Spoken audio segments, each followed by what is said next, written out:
calamity, scream insanity. All you ever gonna be's another great fan of me. Break.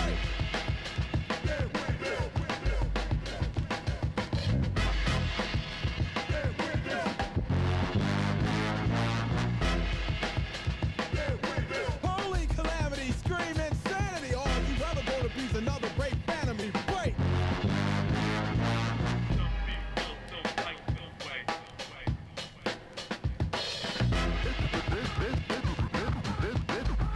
This is a journey.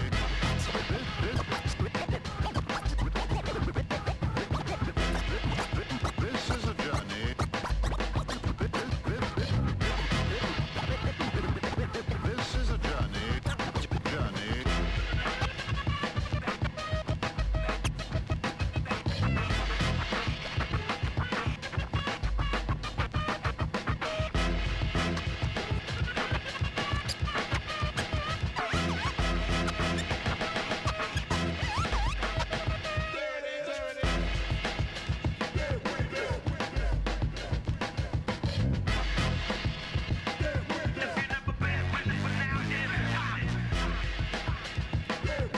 Holy calamity, scream insanity. All you ever gonna be's another great fan of me.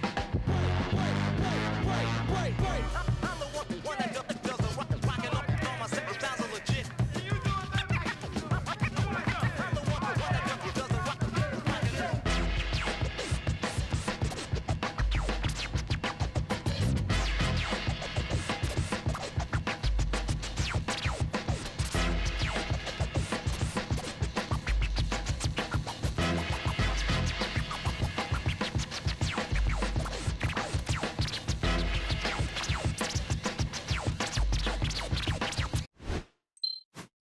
Hey, we're back.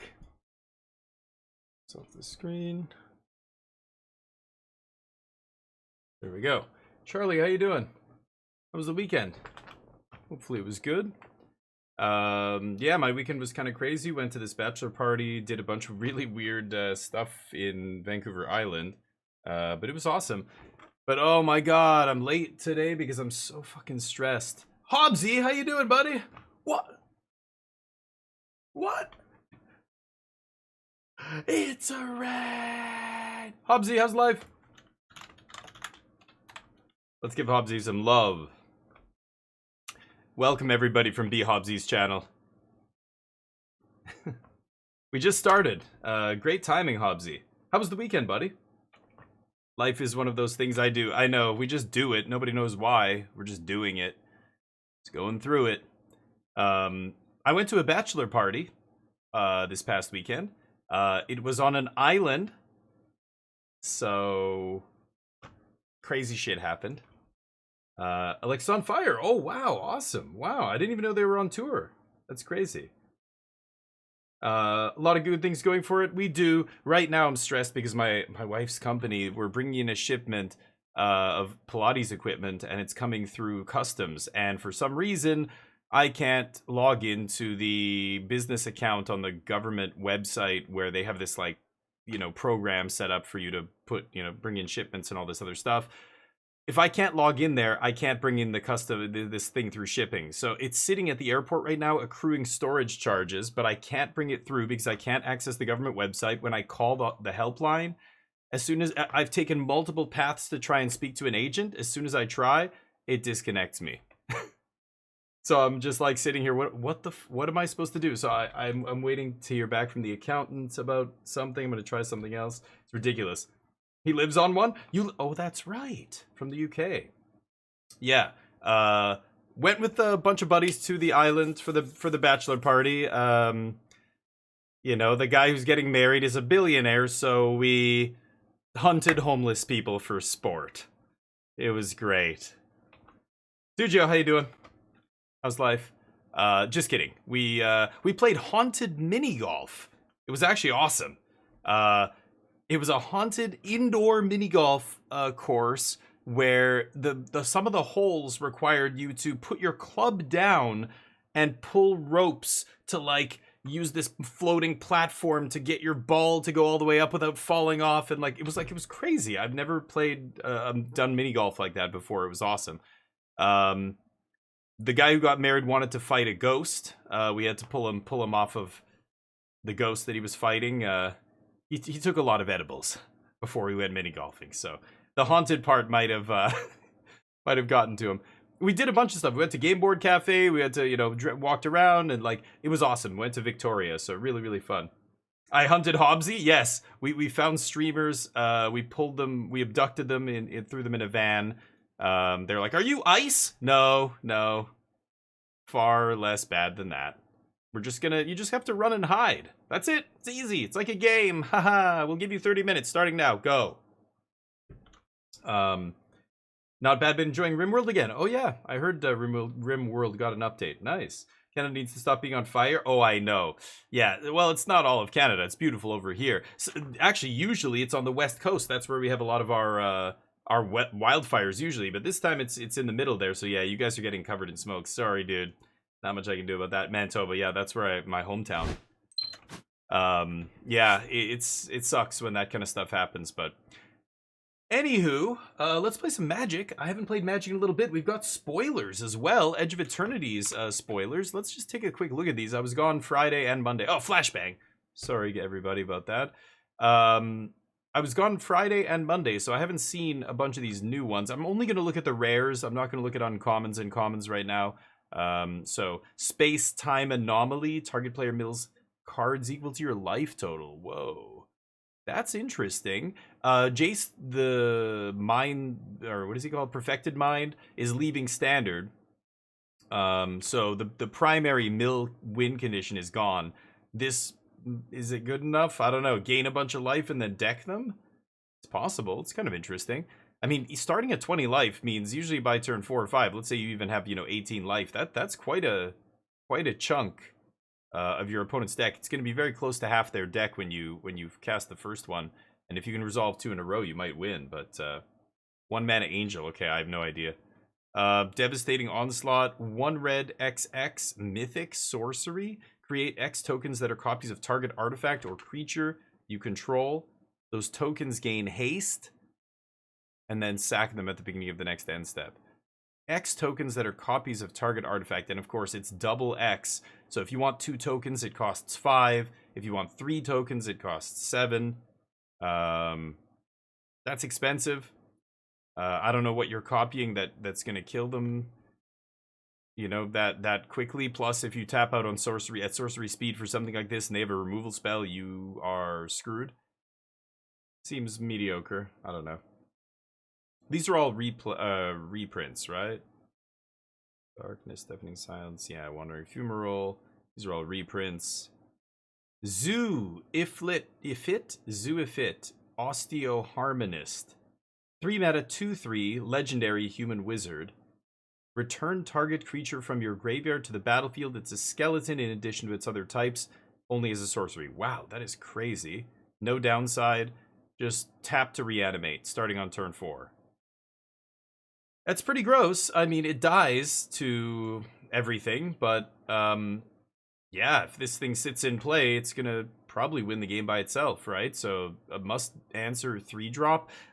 Zombify already exists and sees no play, so another way to reanimate on turn 4 isn't that exciting. I don't know. This guy's okay, but not amazing. No abilities though. Yeah, right. Kills all good ETBs on reanimate. Oh, that wait, what? Oh, has no abilities. Oh, you're right. This guy you're saying. Oh, yeah. You're right. I didn't think about that.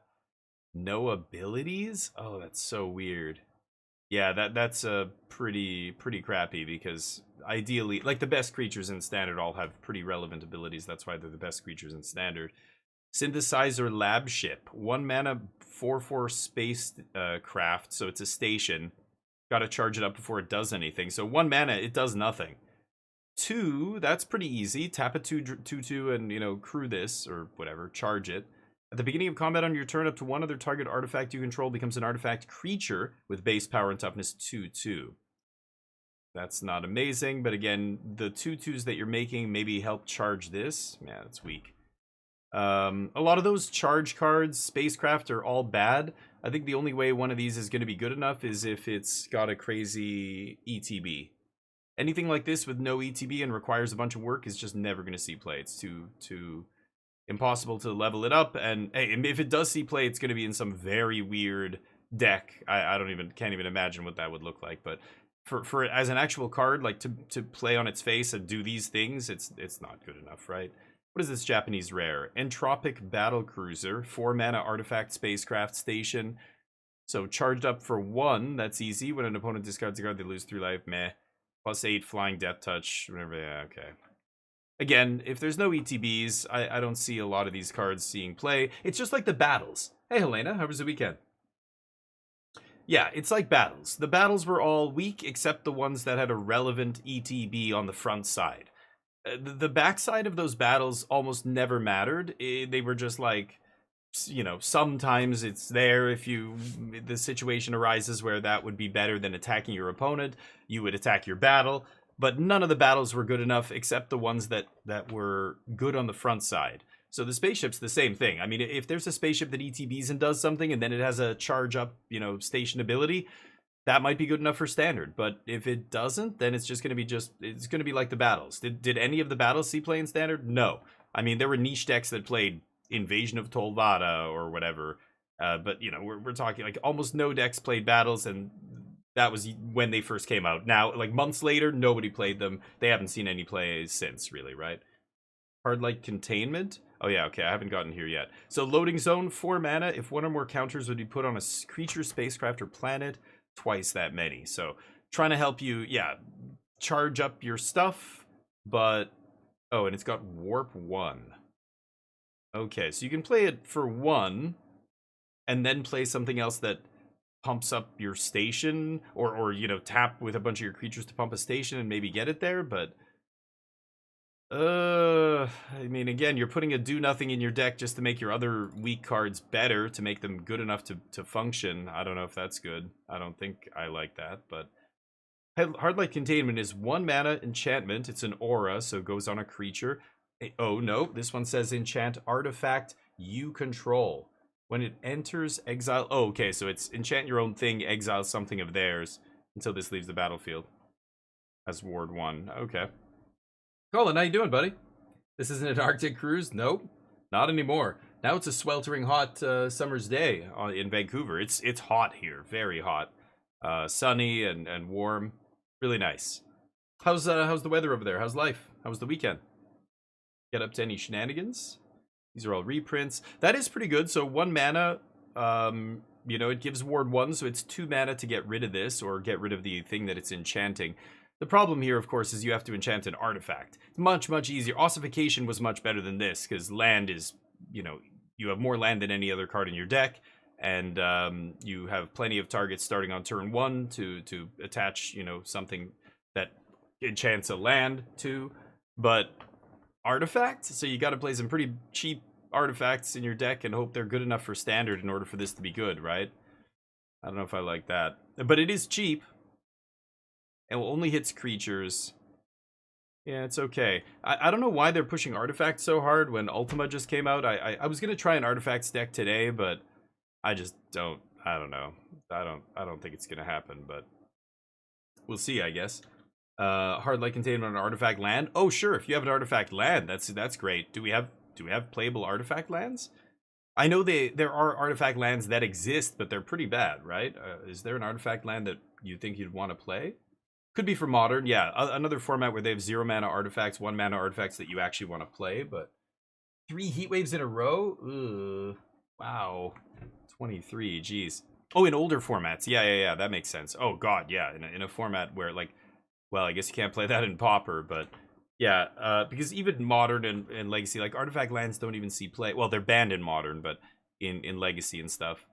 But I'm trying to think of a artifact, like an artifact land that's not one of the OG artifact lands that sees play, and I can't think of any. But Servondem Sunstar Exemplar, white black Vigilance Menace 2/2. Whenever another creature you control dies or is put into exile, put a +1 counter on him and you gain a life. When he dies or it goes to exile while its power is 4 or greater, destroy 1 non-land permanent.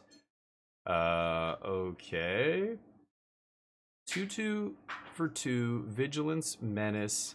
When another creature you control dies or is put into exile, put a counter. I mean, would be okay if we had some good sack outlets and stuff. I don't know, maybe. The last couple sets, there have been a bunch of good enablers for this archetype, but I've yet to see a deck materialize. I don't know, if a white-black sack deck does show up, this guy will be good in it, but they just banned Hopeless Nightmare. That would have been a good card in that deck. I'm not sure. Lubin Class Frigate, 2 mana, 3/5 station. You know, put a bunch of work into it and it might do something. I think you're just better off playing an effect that already pumps your team. 3/5's unimpressive. That's a rare? Man, it's weird. Oh, Darksteel Citadel. Okay, that does see some play. That usually sees play in like the scissors decks, right? The you know, reanimate, turn a land into, or turn an artifact into a 5/5 kind of thing. Okami, what's up? Back to the stream grind. Yes. Thank you for popping in, buddy. Okami's one of the people I went to the island with. What happens on the island stays on the island, Okami. You understand? Okami knows. He's been sworn to secrecy. Oh, I forgot. I still have to send you some money, I think, actually.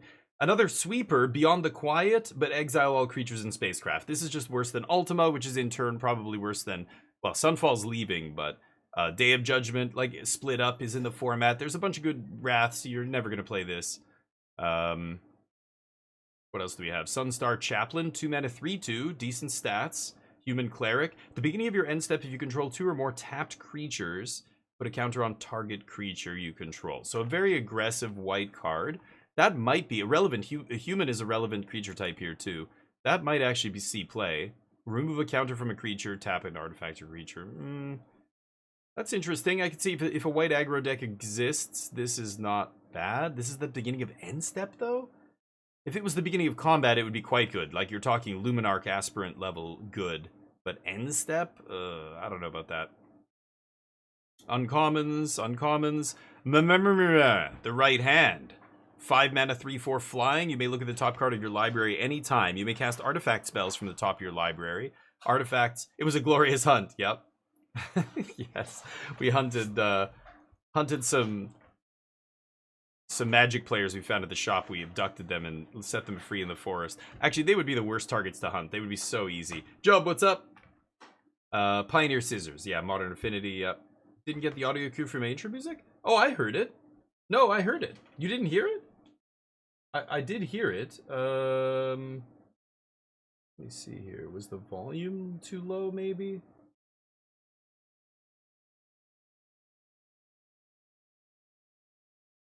Here, let me try it again. Oh, what the hell? You're right. Hold on. Why would it? It just randomly reset it to default. There you go. There. Yeah, it's just OBS didn't have it for some reason. Thank you for letting me know, because it would have been no volume here either. But finishing FF15 today. Nice already. Wow. Yeah, Colin, you're right. You were right.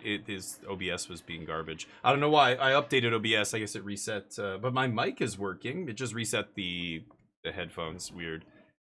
Weft Walking, 6 mana enchantment. When this enchantment enters, if you cast it, shuffle your hand, graveyard into your library, then draw 7. So Time Spiral, except no untap. The first spell each player casts during each of their turns may be cast without paying its mana cost. Each player? No. It's commander card. Corral of the Void, 4 mana enchant creature you control. So that's never great, but okay. Putting an aura on one of your own creatures is a huge liability in Magic. Whenever enchanted creature attacks, put target creature card from defending player's graveyard onto the battlefield, tapped and attacking. Yeah. Beginning of your end step. This is never going to happen. You might resolve this against somebody, but like, what kind of deck is going to let a 4 mana aura resolve on a creature? I mean, unless the creature you're resolving it on has hexproof or something, you're just going to get blown out many, many times with this, right? $70, Helena? Jesus. Yep. Welcome to the age of the cauldron. Vivi. I blame Vivi. Diadrine, Synthesis Amalgam. 2x, Trample. When he enters with a number of +1/+1 counters on it equal to the amount of mana you spent to cast it. Okay, so it scales. Whenever you attack, you remove a counter from each of 2 creatures you control. If you do draw a card, create a 2/2. each of 2 creatures. So you can't just remove 2 counters from this. You need another creature with counters. Come on. Too many hoops. Might Form Harmonizer, 4 mana 4/4. Land ETB is double the power of target creature you control. That's not bad. A 4 mana 4/4 that hits us an 8/8 the next turn is pretty sweet. The warp's not really much cheaper than the casting cost, so mostly irrelevant here. But I guess you can get 2 triggers out of this, potentially. Turn 3 and turn 4. That's powerful. Could see that seeing play. Okay, no other rares or mythics here. 0-point Ballad. 1 black X. Destroy all creatures with toughness and toughness X or less. This is a huge pickup for black. Black does not have a cheap sweeper. Not for a long time. They all suck. Like, -2/-2 sucks. 4 mana, destroy everything toughness 3 or less is pretty huge here. That kills most things in the early game, right? 3 mana, kill the 2 toughness dudes. If X is 6 or more, return a creature card, and then it's got an even has an upside if you get to 7 mana of putting a creature into play from your graveyard. That's really sweet. Lose X life is rough. That is true. But this is going to be a good sideboard card for black, I think. This is going to be the kind of card that black needs to, like Dimir, mid-range or whatever. Actually, you mentioned, Helena, what is Dimir's weakness on the Discord? You were asking, and I replied that I think Dimir's biggest weakness, Dimir mid-range, is go wide aggro decks, like, Selesnya go wide, and Jeskai tokens and stuff. They really struggle against some of those decks. But this is a way to combat that, maybe. We do have pest control as well to kill small things, but I mean, Toxic Deluge is pay life, and that card's insane, right? Obviously, that's more powerful than this. Paying life isn't a big deal if you're a control deck and you want to just sweep. You're happy to pay the life. But you're right, like, doing it for 7 is, like, that's a lot of life. 6 life. Pain for all, 3 mana, enchant creature. What's with all these auras that enchant creatures you control? They're fucking terrible. That is terrible. There's no point even reading this. It's not going to see any play. We already read those. Yeah, okay. Enchanted creature deals damage. So why would you play a punch spell that requires the creature to... I guess every punch spell requires the creature to live, right? This is just a terrible removal spell, right? Why would you ever... Yeah, I can't believe that's rare. That seems like a crappy uncommon. Or a rare from, like, 1992 or something. 93. Okay. Yeah, we read all these. Neo, how you doing? How's life? Alright, those are the spoilers. Now, let's get down to business here. Jump into the store real quick. I was looking at the latest challenge. I was going to try one of the decks from the Magic Online challenges that have been happening. The latest one had... How many players is this? Challenge 64. They're not giving me the number of players. Wow, usually it tells you here. Dimir, Azorius Aggro, Dimir, Mono Green, Boros. Mono Green doing relatively well in this, and then a bunch of Blue-Red Soul Cauldron. Yeah, boring. Let's go to the next one. Soul Cauldron, Boros Convoke. Aggro Legends, 5-color Aggro Legends. Dear God, what is this? Oh my goodness. Here, let's take a look at this. Deals. Sure. Get a draft token. I already have all the skins I want here. I don't care about any of this. I already have a better Cavern of Souls skin than that. I can open that later. Let's go to Dex. Import. It says 5-color Legendary Humans. Holy crap. One of all of these. You know how I feel about one-ofs. And two-ofs. What a pile. I mean, Plaza's rotating soon, so I'm not going to waste any time with this deck, but that's a deck you could potentially play. Rona, Inti, Ratadrabic. Doing the combo things. Rutstein. With Relic, we all know how that works. Going infinite with Rutstein, Rona, and Relic. Interesting. Did well in the challenge that just happened, or challenge that happened this week. 56 players. What else do we have here? Blue-white control. So this was the artifact deck I was going to take a look at. Again, I don't really think artifacts is that good right now, but playing the Enigma Jewel, not a big fan. Repurposing Bay. And a bunch of control cards on the sideboard. Counter magic, sweepers, removal. So this deck did okay. Top 16 at the one of the challenges that happened. They really went down, Hellenic. Yeah, like kind of surprising actually. Some of those rares are just weirdly feel bad. But Bag, how you doing, buddy? Lurking while driving home. Thank you, dude. Appreciate you. You have time for a deck tech? Sure, of course, Neo. Yeah, let's do it. Now's the perfect time.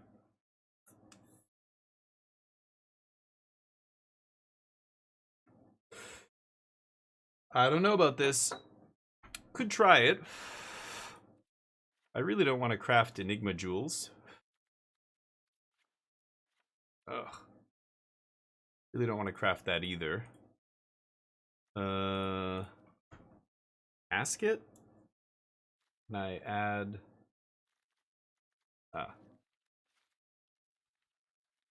Casket and...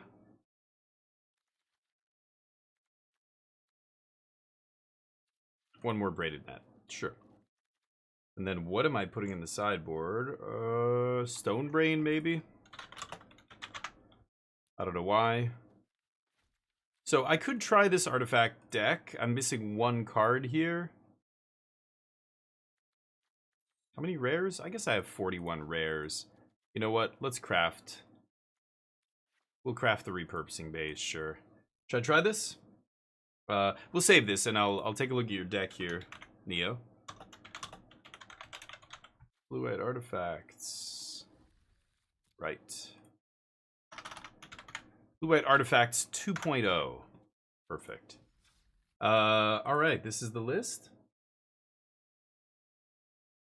It's deck I'm considering for the qualifier. Nice. And it's blue-white control. Okay, let's take a look.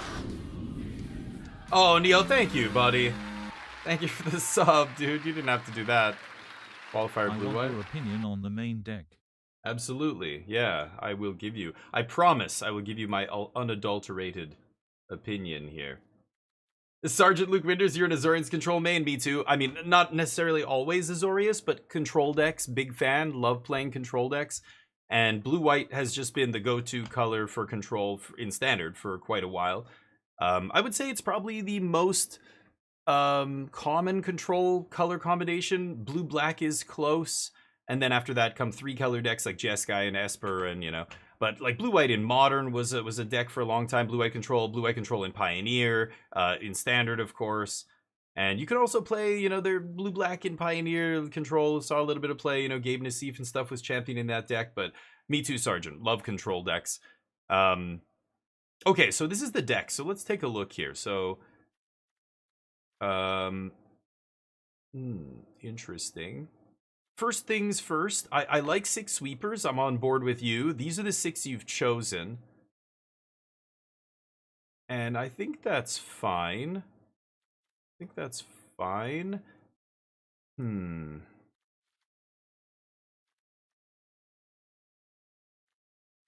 Temporary lockdown's gotten a little worse than it used to be, but okay, I see you've got some, yeah, Elspeth Smites for the Dimir deck and stuff.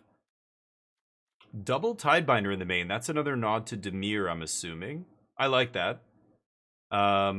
I think 4 Get Lost is what I would play. It looks like you cut a Get Lost for an exercise. Again, I assume that's a nod to Dimir midrange and Enduring Curiosity, right? It looks like you're basically pre-boarded to beat Dimir, and that's fine. Dimir is one of the most played decks, maybe the best deck in Standard right now.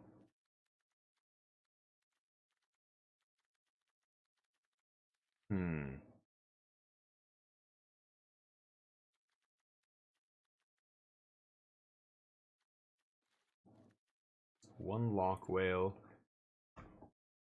I think, You have 26, right? Yeah, 26 land.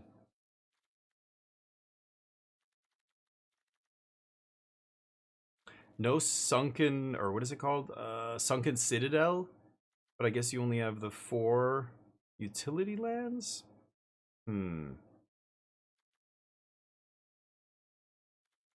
Yeah, if we're back to playing No More Lies, it does make sense to maybe cut one of these, but I usually play 5 utility lands, and I sometimes even play a Sunken Citadel to go with them. I like everything. I don't think I would change much. I think 2 Jace in the main is probably too much. I would put 1 in the main, 1 in the sideboard. And I would play either... I think 4 Get Lost. I know Get Lost, the maps, it's a pain in the ass, but a lot of Demiurge Cauldron. Yeah, Lockdown's life-saving versus Convoke. Sure. I don't see much Convoke these days, but yes. And, you know, and just aggro in general. I'm looking at the mono green deck. I wouldn't be surprised if you ran into a bunch of mono green. And to give you guys an idea of what I'm talking about here, let me show you the mono green deck. Let me just turn on dark mode on this site. It doesn't have its own built-in dark mode. This is mono green. This is a list that came in fourth on oh, it's Sandoish, the French pro or semi-pro, whatever, grinder. This mono green list, I wouldn't be surprised to see tick up in popularity, especially they put 3 copies in the top 8 of this last challenge, the challenge 64 that just happened. I'm not sure how many players played in this. Let me just go to the actual MTGO site. They're gonna 73, so 73 players, which is pretty good. So a decent sized tournament and 3 mono green decks in the top 8, and temporary lockdown's good here, right? Like this thing, and this guy's a 4-drop, but Hydra. Oh no, this is a 3. I thought that was a 2. Never mind. Bristly Bill and the Chocobo get eaten, as well as Tifa, I guess. But all the other 3-drops get missed. I think Stock Up's still good. Or, sorry, Stock Up. Temp Lockdown's still good. But other options include Split Up, which is probably better against Mono Green. And then if you play Split Up, you can also get away with Authority of the Consoles in the sideboard, but it depends on how much you want to beat mono red or aggro, red-based aggro. I don't know. I haven't seen... There's Gruul aggro still running around, but I haven't seen a ton of, you know, red-based aggro decks that are super low, like low enough to the ground that makes me want to play Authority, but it is still one of the best sideboard cards against them. I don't know. 2 Jace main. Why? Get Lost can be bad, but it's still the best removal spell. So I would play 4 Get Losts before I play anything else. And then if I have room, I'll play an Exercise, or you could even think about Destroy Evil, but it just depends on what, you know, specific cards you're that are seeing play in other people's decks. Lock Whale is a weird, you know, I don't love this card, but I play 1, 2, and, you know, sometimes play more than 1. Rarely, though. I don't love that. So 1 is probably fine here. 2 Jace is weird, right? Like, ugh, I don't know. I know why you need it. I know why you need this in the deck, but I think you probably only need 1. Yeah. But you can just draw the... Like, Jeskai can't duress you. You know what I mean? And even enchantment decks. Those decks can't... Wait, when you say enchantment, what do you mean? Black-white enchantment? Orzhov Pixie kind of enchantment decks? Or what do you call an enchantment deck? Like, you mean Caretaker's Talent. Like mono-white. Oh, like Domain, like Yuna, like the Overlord decks. Okay. Domain was an Overlord deck. Now they dropped the Domain. I think they still play Leyline, but yeah, a bunch of Overlords, Yuna. Yeah. You know, Split Up is also better against those decks as well than Templock. Jace does get you there, but I think you only need 1. I don't think you need 2. I'm not saying cut Jace, because you're right. You do need it in the really late game, like slow matchups where both of you are, you know, slow late game decks and you're trying to, you know, outmaneuver each other for 20 turns and you go super late. That's when Jace wins the game, as long as you play him late. You have to... So if you draw him early, it kind of sucks. He just rots in your hand. But you just sit there and you wait and you wait and you wait with your Jace until finally they are within 1 mill, you know, or you mill them down to like 4 cards or whatever it is. And then that's it. Then they basically scoop. But I don't know. I think 2 is too much of a liability against everything else. You know what I mean? Like there are big late game decks, but they are not the majority of the decks you're going to face, right? I mean, I'm looking at the top 8 results of some of these challenges and stuff, and it's all aggro decks, Dimir, blue-red Cauldron, of course. Like there's no late game decks in anywhere in the top here of a lot of these top 8s. I think mostly those decks have been killed off by all the low to the ground stuff. But I don't know. So that's why I think it's a sideboard card that you're putting 2 of in the main. I think you really just want to bring it in against the decks you described, right? Yeah. For active turn 3 play versus the slow decks. I mean, you've already got double Tidebinder here. And 3 steps. But yeah, only 2 3 steps, which I actually like. I'm not a big fan of the counter magic right now. No More Lies is fine, but you know, being 2 mana and everything, but 3 steps is not great. I mean, like, counter magic in general is not ideal against Kaito on turn 3. You know, the Dimir deck doesn't get wrecked by counter magic very much. So, you know, they flash everything in on your turn, makes your counter magic awkward. Kaito has ninjutsu. I think there's one other, what was the other card that dodges counter magic? There's one other card I can't remember. I remember complaining about it last week, but so I don't know. I definitely, yeah, I don't love counter magic, but you kind of have to play it in this deck. I like 4-2 or even 3-2, like 3 No More Lies. But I think I would cut a Jace. I would put the Jace in the sideboard for that matchup that you described. And you've already got 2 Tidebinder in the main. That's normally what I'd replace it with. You could play an Overlord, I guess, if you want another way to kind of close a game. You probably don't need it. Change the equations pretty good. It's not great against Dimir though, right? Yeah, you've already got 2 Tidebinder. I would just play the 4th Get Lost. I don't know. I think 4 Get Lost is not negotiable. I think if you're playing a white-based control deck, play 4 Get Lost. It's by far the best removal spell. Is it annoying to give the map sometimes? Yeah, but you play Temporary Lockdown, so you can actually even mitigate it, and it's not a big deal, right? Yeah, I wouldn't put. I don't think I like because you already have 2. Like if you didn't have 2, I would swap a Jace for a Tidebinder. I would just play another Get Lost, honestly. And again, you know, if you see it as I'm taking out a card against the late game decks, well, you're actually doing, you know, yourself a service there, shoring that up by adding a card that's good against those late game decks. Like Get Lost is awesome against Yuna. You know, other stuff in your deck like Exercise. Just being sorcery speed, I don't love this card. I think Destroy Evil might be better, but again, it's pre-board. You're basically pre-boarding against Dimir here a little bit, which is fine, but it's just you might suffer in other matches. I think I would play it like this. I would cut a Jace. I think 2 Jace in the main is too much, but you could definitely switch it back. This also means cut some random sideboard card.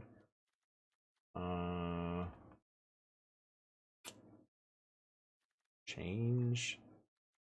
I like Elspeth's Smite. This is a weird one. This is just for the control mirror, I guess. Maybe change the equation. I don't know. Something like that. But deduce for Roiling Dragonstorm? No, I don't think I would do that. I think deduce being instant speed is pretty clutch. You're playing 4 No More Lies. So you don't want to be tapping out on turn 2 to draw cards. You want to leave up No More Lies, and then they don't counter, or they don't play something, or they play a tap land, they don't play their 3-drop or whatever you're trying to counter, you deduce. Like, any 2-mana instant speed card draw spell is always going to go beautifully with 2-mana counter magic. That's peanut butter and jelly, right? Don't you... You remember playing with Elspeth, right? Wandering Emperor with Memory Deluge was the same thing. It's very powerful getting to leave both of these effects up. Same with counter magic card draw, right? That's bread controls bread and butter in the early game is fuck you if you go for it, fuck you if you don't. You know, like if they want to play something good, they know they're going to get countered, so they don't. They pass the turn in order to leave up some interaction or find a duress or whatever, and bam, you get to punish them by drawing a card. Roiling doesn't let you do that. That's the reason I wouldn't right there. But yeah, post sideboard they cut removal usually. You're talking about versus Dimir. Yeah. Oh, you bring in Voice of Victory against Dimir. Really? They do cut removal, yes. I just don't know how much Voice is doing for you. I guess it kind of pressures Kaito a little bit. Maybe it's okay, yeah, could see it. They can't flash their stuff in on your turn, like that's something, I guess. Interesting. But yeah, I think I wouldn't play 2 Jace. I think that's too many Jace. I think I like 1 Jace, 1 on the board. But it depends. It depends how you play your games. Like I'm very patient with Jace. I don't feel any need to run out Jace on turn 3. Very rarely, unless I know I can, they're not going to have an interaction spell for him and I can untap and counter something. Or unless I'm playing it's mono black and I know they're going to duress him and he's never going to be able to sit in my hand. But against Jeskai, against, the Yuna decks and all that stuff, or whatever deck you want to bring in Jace against, most of them can't duress you early, or they can't take Jace out of your hand. So Jace ends up winning the game. You just have to make sure he resolves. Dr. Muft, how you doing? I'm good. Thank you, buddy. Appreciate it. How was the weekend? You'll also play blue-white in the qualifier? Nice. When is this qualifier you guys are talking about? Is this on Arena? I assumed you were talking about an RCQ, or I guess RCQ season is modern, but I think it's pretty much over now. They're just waiting for the actual RCs. I don't even know. Yeah, you could play Dreams of Laguna. Yeah, that would be better. Thorrent, sorry I missed your message. How you doing, buddy? Dreams of Laguna Nano. Yeah, it's not bad, but I think I like Deduce better. Dreams is bad with Rip, and Deduce isn't. You're always drawing the card off the clue before you get to the point where you're casting Ultima, so like the chance of you blowing up your clue with an Ultima is almost 0. But yeah, I think Dreams is interesting, but yeah, it depends on what you want in your sideboard. If you Rest in Peace is just the best graveyard hate, and the fact that you don't have to care about Rest in Peace because your graveyard's empty, that's great. Not to mention other people. Like Mono Green plays what is that card called? The 2-drop. Do they? Oh, not this deck. This deck doesn't play that 2-drop. The Raccoon. But many of the green decks will play the Raccoon and stuff as well, which is obnoxious. No, I think Deduce is still the best. You can also activate the clue on their end step, which is nice for only 2 mana. Dreams of Laguna 6 mana. I think those kind of cards, like Dreams of Laguna, is great when you're using the graveyard. You know what I mean? Yeah, awkward with Rip, like Neo said. But, it's almost like playing Bitter Triumph. Would you rather play Go for the Throat or Bitter? Well, you're going to have to answer this soon. A lot of players who play Black Removal are going to have to ask themselves, what am I going to play when Go for the Throat rotates? And Cut Down and Anoint and, all the spells that are rotating. It's easy to kill small things. You've got -3/-3, bunch of cards that do that for 2 mana. But, Bitter Triumph is the best 2 mana removal spell. If you're doing something with the graveyard, it's a no-brainer. You want to play 4 of them. Bam, they're awesome. They're better than Go for the Throat is even now, right? But when you're not using the graveyard, they get a lot worse, right? Like same with Dreams of Laguna. If I'm discarding Dreams to some other card and just like still getting my card draw off it later, that's awesome. If I was playing, I don't know, like an Oculus deck that I wanted to discard cards to stuff, playing whatever Tursa and all the stuff that lets you discard in that deck, the Scholar, the Flying Guy, then Dreams would be a lot better than Deduce. But in a deck like this, it's got to be Deduce, yeah. But I think I would definitely go for Get Lost. I think Get Lost is too good not to play. It's by far your best removal spell, and the next best removal spell is not even close to this. Is this perfect? No. But is it better than everything else in the format for this archetype at 2 mana? Yes. Like, unless you're playing mono white and you've got lay down arms, this is just the best removal spell. It's amazing. Like, when we got this, before this shit, we were playing Fateful Absence? That card is atrocious. I would much rather give my opponent a couple maps than give them a card, like card draw, right? This is good. So I would play 4, and I feel like when I don't play 4, I'm always like, how many copies of Get Lost do I have left in my deck? I'm like looking at my deck list as I'm in the game. One Get Lost? Oh no, I have like no outs to hit this. Like I have like a very low 3% to hit, my out here. I just want to play the max number. I think it's good. On Depressurize, sure. It's some black removal spell, I think, right? I think I looked at it when it got spoiled. I think it was a week or more ago now, right? Well, yeah, you could potentially have to lock down your own, lose your own clue sometimes. That's true. I don't think it happens very often, but yeah, it might happen. I don't think Ultima's ever going to happen. Like, very often you're deducing and cracking it within the next 2 turns, right? And if you're locking down, I mean, I can see it though. You're on turn 2, you have a lockdown in hand, and you need to make your 3rd land drop, and you have no other lands in your hand, so you gotta deduce on 2, and you make that clue only to untap, lockdown, and wipe it away.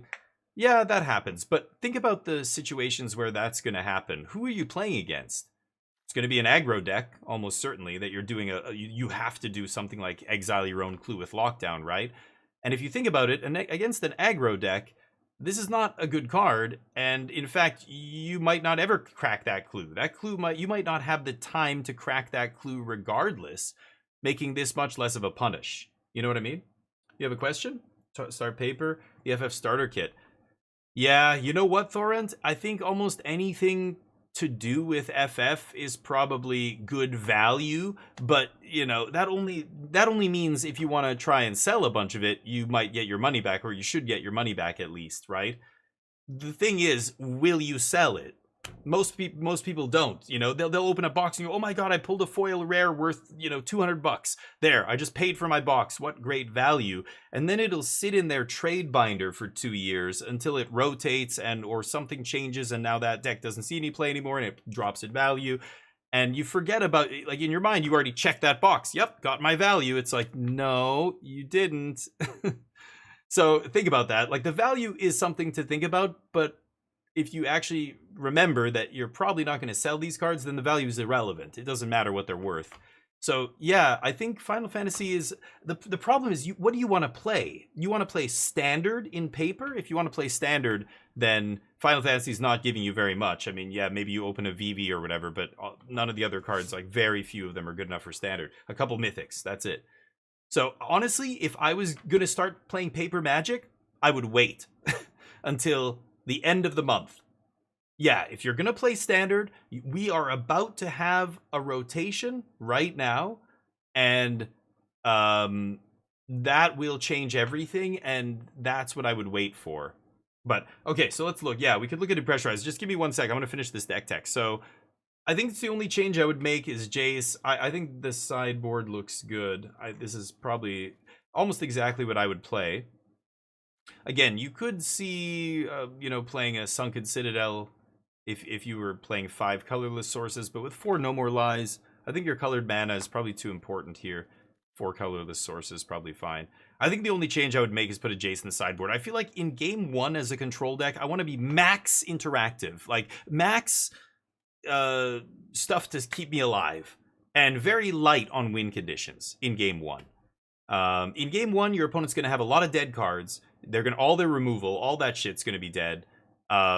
If you can get to the late game, you can probably, I don't think it's that hard to set up a situation where you can sandbag Jace, and just 1 Jace is all you need. Very rarely do you need 2 Jace to win the game. If you really, string it out, play it at the very, very, very end of the game. Don't rush. Then you're good. But in post-board games, that's when you need more win conditions, because that's when your opponents are taking out their dead removal. They're bringing in more answers for what you're doing. So, depending on Planeswalkers, sure, they're going to bring in their, Planeswalker removal, their Shouldered Edicts, and their Duresses, and, whatever cards they have that hit Planeswalkers, right?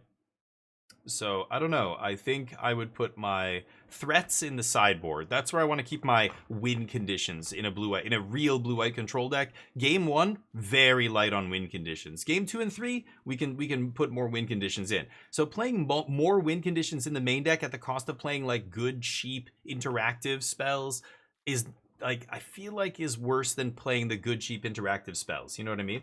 But yeah, hold on, let me catch up. Yeah, that's why I offered Dreams an alternative. 1 rip in the sideboard so it doesn't affect your gameplay. You have 2 rips, right? Game 1 and 2 helps you go deeper into your deck, scrying. True.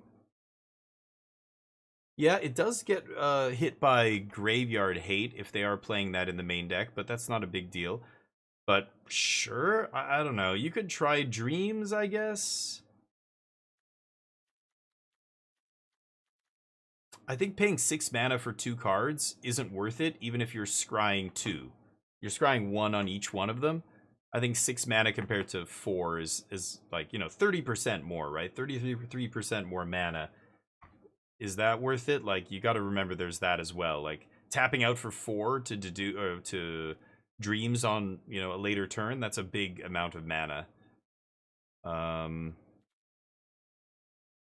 mean, this is nice because it's drawing you a lot of cards for 4 mana, but just drawing 1 for 4 mana, I don't know. Leaving up 4 mana for that doesn't feel good to me, but I think I like not Deduce. You mean the other one, Dreams?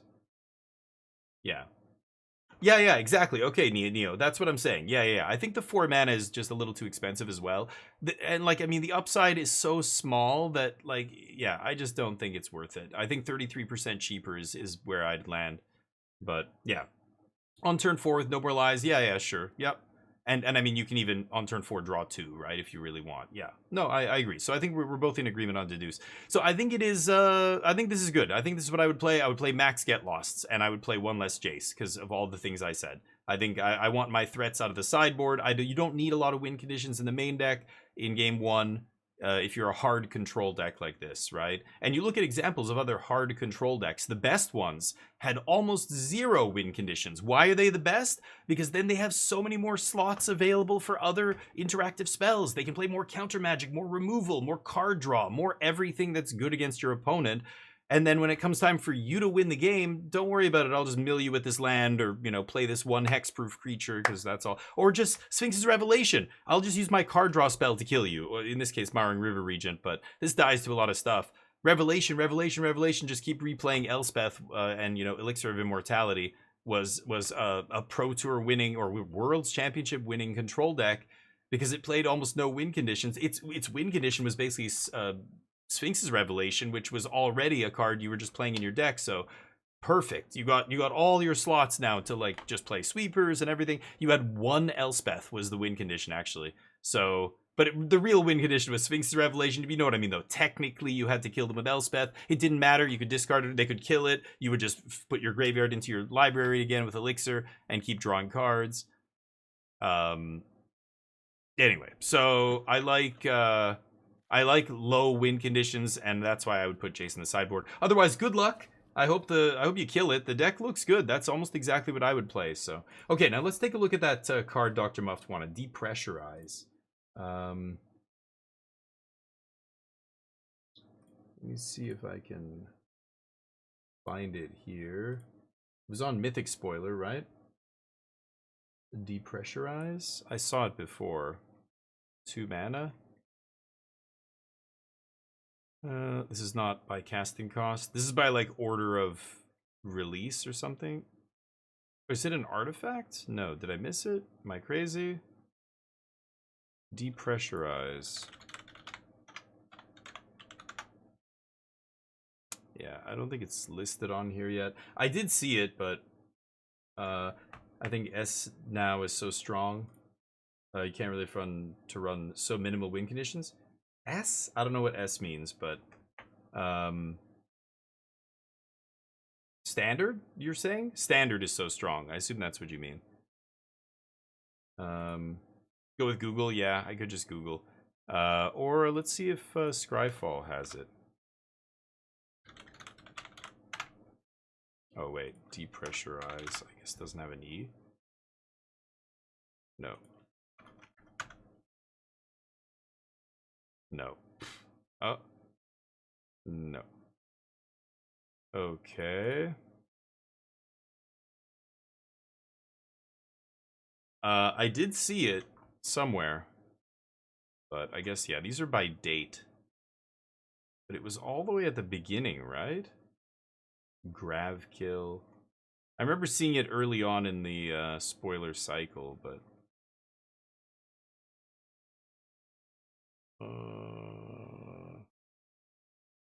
Tell me if you see it. You start saying Damien quotes? Like what? Tragic trajectory. It is black, right? I feel like it's black, but Oh, it was in some leak. That's why. Yeah, that's why. Let's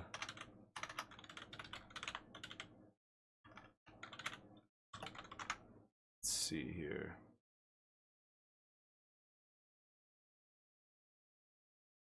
Yeah, I don't know. Anyway, it's not a real card as far as I'm concerned.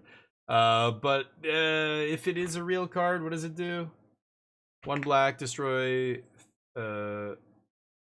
target 3 power creature. Wait, what?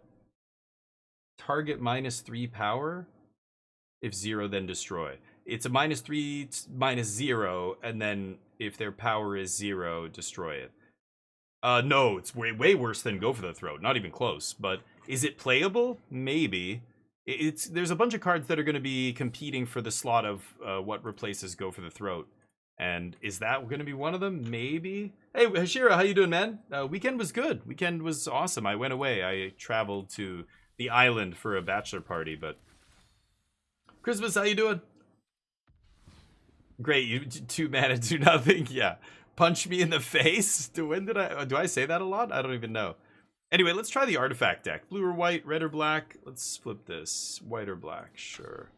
Oh yeah, there's the teachings deck still. I wanted to try the artifacts deck. Let's see how this plays. Hey, okay, Scoop. Worse than stab? Yeah, I don't stab.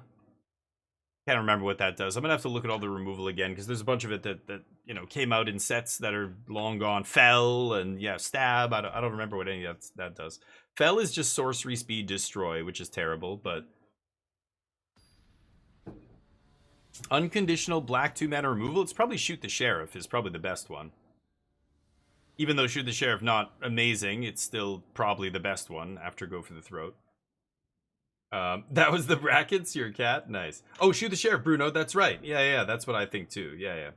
Stab. Oh, it's just -2/-2. Okay, disfigure, yeah. The new disfigure. Yeah, disfigure's good. I mean, that will see play in some decks, but that's not gonna be a cut down replacement or a Go for the Throat replacement. It's a cut down replacement, if anything, but ugh. I'm gonna try this. 1 mana of any color, X becomes copy of non-token artifact with mana value X. Sure. Could play the Tome here, but I want to play Simpson on 3. Sure. Yeah, I think Shoot the Sheriff is the next best one. But like all those other ones, like Depressurize is closer to Nowhere to Run than it is to Go for the Throat or whatever, right? It's more like even Anoint is better than all those other spells.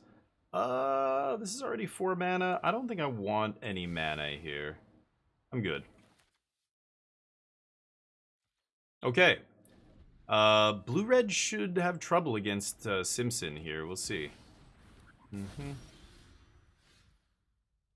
Well, I'd love to play a 3 mana artifact, but I can't. So I think it's just Casket into Maze Mind here. Scry on end step. Better than a 2 mana removal. Oh, Depressurize? Is Stab better than Depressurize? Probably. It's close. But I think I would rather... I think it's weird to compare the 1 mana to the 2 mana removal spell. I think it's better to compare Depressurize to Nowhere to Run. Something like that. Because that's still legal. So, would you play Nowhere to Run or Depressurize? I don't know. Depends on which creatures are seeing play. Yuna, stuff like that. Nowhere to Run might be better, right? Takes away Ward, doesn't it? Yeah, Anoint rotates, yep. Yeah, the red crystal seems terrible. I think that's fucking crazy. I would never do that. You don't need to do that. That's ridiculous, but I've seen a list with it, yeah. Maybe. Yeah, it could be the worst. I don't know. I don't think Depressurize is that much worse than some of the other 2 mana removal, but it's probably, yeah, it might be a little bit worse than, yeah, Nowhere to Run, something like that. I don't know if I want this. I don't think I do with the Maze in play. Okay, so Seraph triggers Simpson.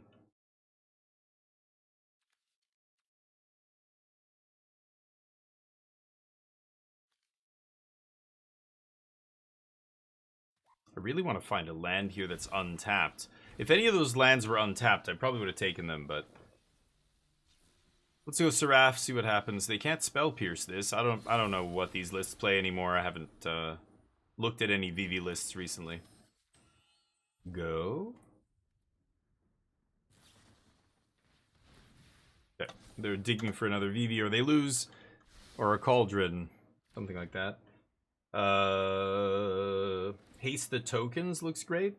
Oh yeah, but playing that red artifact feels terrible, right? Doesn't matter what I give this thing. Sure. Yeah, like I tried many times doing stuff like that. It's never been worth it. Giving the tokens haste. I was playing red, playing Bitter Triumph or whatever that thing was, the enchantment that gave them all haste, and you know, a bunch of shit like that. Sure. I can bounce my thing.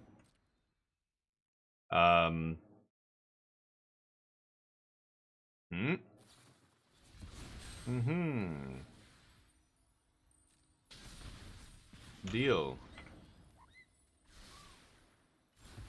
Uh-oh. Kept it on top. But yeah, it's one of those things like, you know...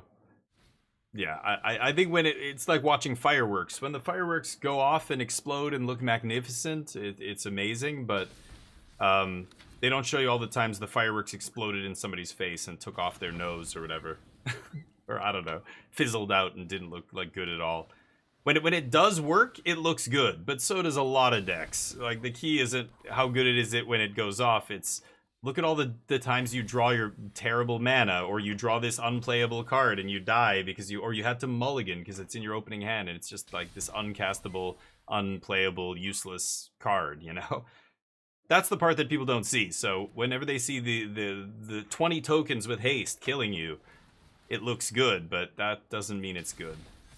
I don't think that's good. I could see playing some other kind of way to give haste, but the double red fire crystal?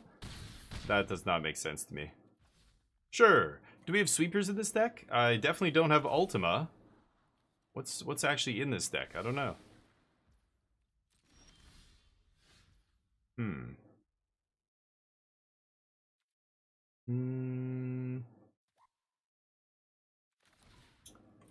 Yeah.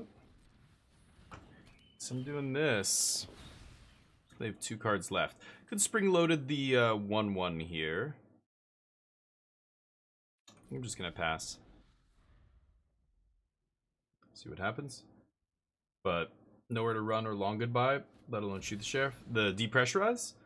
Then nowhere to run. Oh, I can't remember long goodbye. What does that even do? Maybe. Ooh. Schlight. Mm-hmm.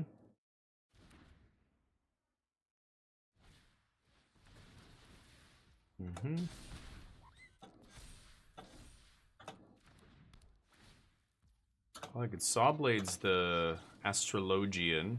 Ah. Now I die. No, I'm not dead. What am I saying? Oh, yeah, because now I have to kill the other thing. Yeesh.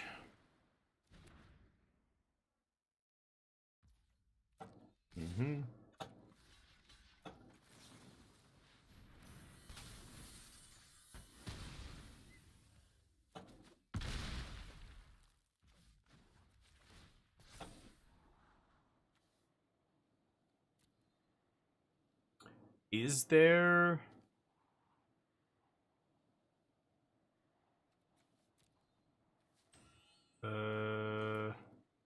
Is there a sweeper in this deck? I don't think there is there? So, oh, come on. If I had untapped land and I can Gear Hulk, maybe I can survive, but no, on 2 life I'm dead.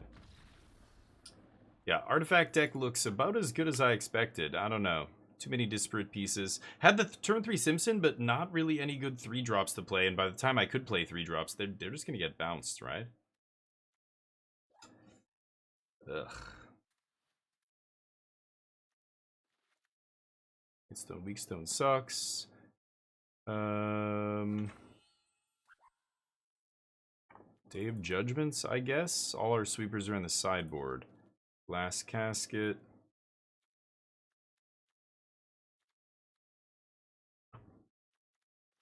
Smithy sucks. They're gonna bring in spell pierces, stuff like that. I don't want to play any expensive spells. I don't have to here. Rated net doesn't really do anything. Let's try this. Almost done with E33? I think so. I think we are. We're getting close. Big Dad, Bad Dirty Dog, how you doing? It's okay. We're just screwing around here with our first deck, which is... this list got, I don't know, top 12 or something in a challenge recently, and I was like, oh, somebody tried the artifact deck. Let me see what they did. It looks meaty. Like, when I saw it, I was just like, okay, 2, 2, 2, 2, 2, 2, all these, like, random 2-ofs. They're just trying a bunch of different artifacts, seeing what sticks. I guess it's Maze Mind first. Pass.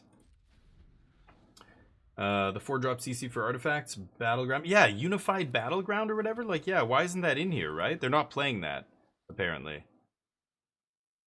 Yeah, that's my last list, was playing that. But, it was by far the best card in the deck, too. I don't know why you wouldn't play that, but... Sure.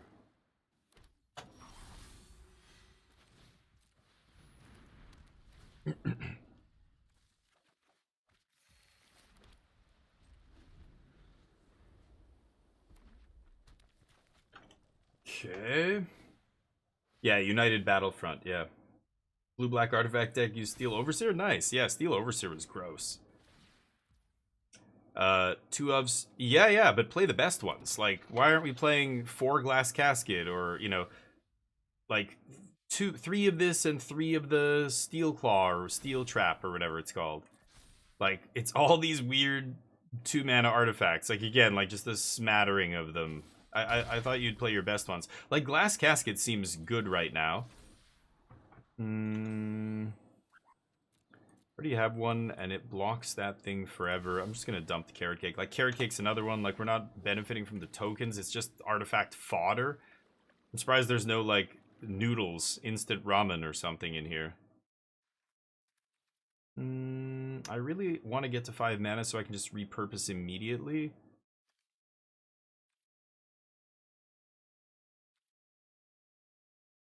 I'm gonna go Simpson here. Or, Solemn Simulacrum. One of the Sims. Go.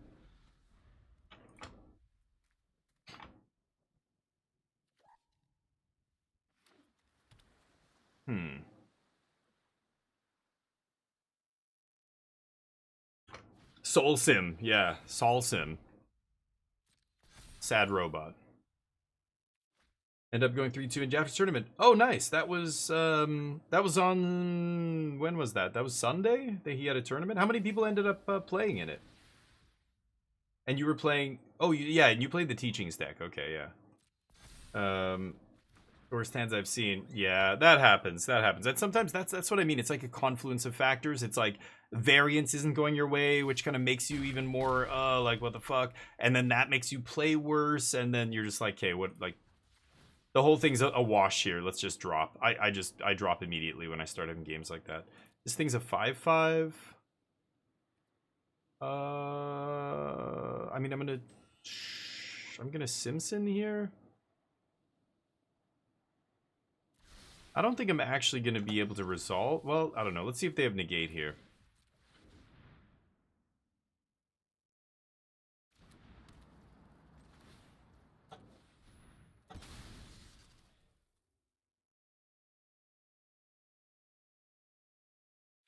Is it just Perilous Snare?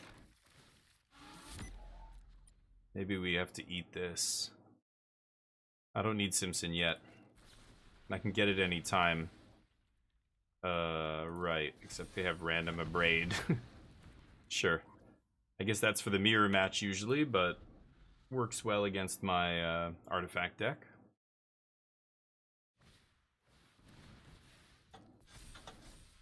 Yup. Maybe I should have just Glass Casketed last turn instead of going for the Bay. I thought if they counter this, then I'll play another 2-drop, maybe like Saw Blades or Glass Casket.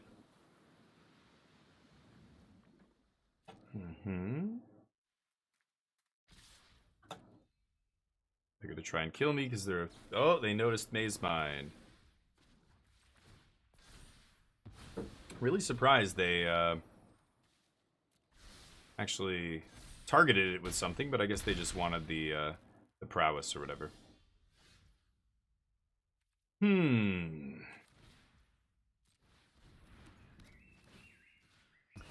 So I could sack Casket to get Simpson, put a big thing into play, but all they have to do is bounce it, and then they might be able to just kill me.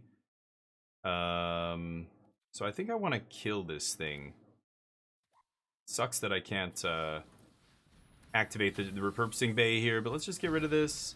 We'll play Jewel, and let's see, maybe Vivi kills me here. I have no idea. I'm just gonna pretend this thing only has one side because I don't really give a shit about the other side. It's so ridiculous. Yep. So activate abilities, right?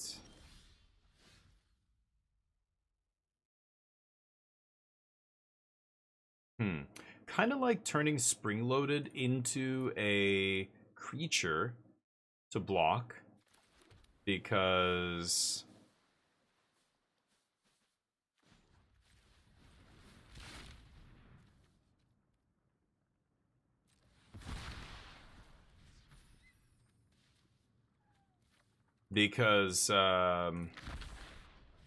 then if they bounce it, I can respond with, you know, playing it again and kill their attacker.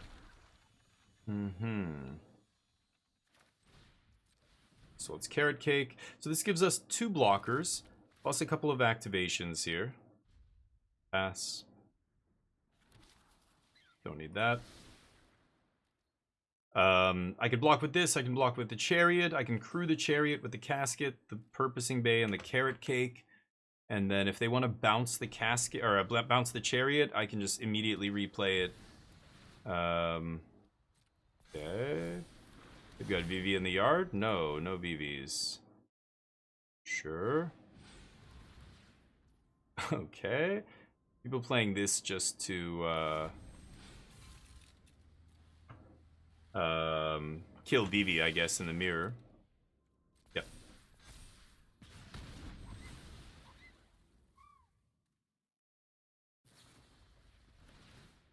And that thing's a 6/6, huh? 7/7? Really? Exaxes? Holy shit balls. They drew Exaxes off the top there. I don't know which one they top decked, either Into the Flood Maw or the other thing, but pretty lucky. Anyway, the Artifacts deck seems atrocious. It actually seems worse, like, worse built than my previous version. So I think I'm probably just going to stick with my previous version. What was the other one? What did it look like? This one. This was the last time we tried it. And yeah, this card is absolutely crucial in this deck. I mean, now that we're playing, the metagame's changed, I would take a bunch of this shit out. But I think this is still a much better core. Maybe you don't play this. Kalos is rotating. But boy, all that, the small 2 artifact stuff, yeesh. Yeah, the Teachings deck was fun. You Blue-White Control 5.0. I could play some Blue-White Control. What do you guys say? 28 or 29, okay. 5 rounds, yeah. Cake makes a token when it dies. Oh, I could have gained the life and blocked? Oh yeah, whoops. I guess I could have survived that. Whoops. The version you have up works a lot better? Yeah. Blue-Black Control Sergeant? In standard right now? I don't know. Jace rotating too? I don't know what Blue-Black's gonna do to win the game, but... this is the last time I played Blue-White Control. I was trying Dreams of Laguna, but not crazy about it. For the reasons we mentioned earlier, but... This was a while ago too. I think this was pre-banning? Did I play? Or I played it a little bit after the ban, I think, as well, but... Omni Combo, Naya, Yuna, Bant Yuna, there's Abzan Yuna as well. This was the Teachings deck we were having fun with. I actually changed it. I put in this, and I didn't do anything else. But I didn't get a chance to play it with Stroke. Try that.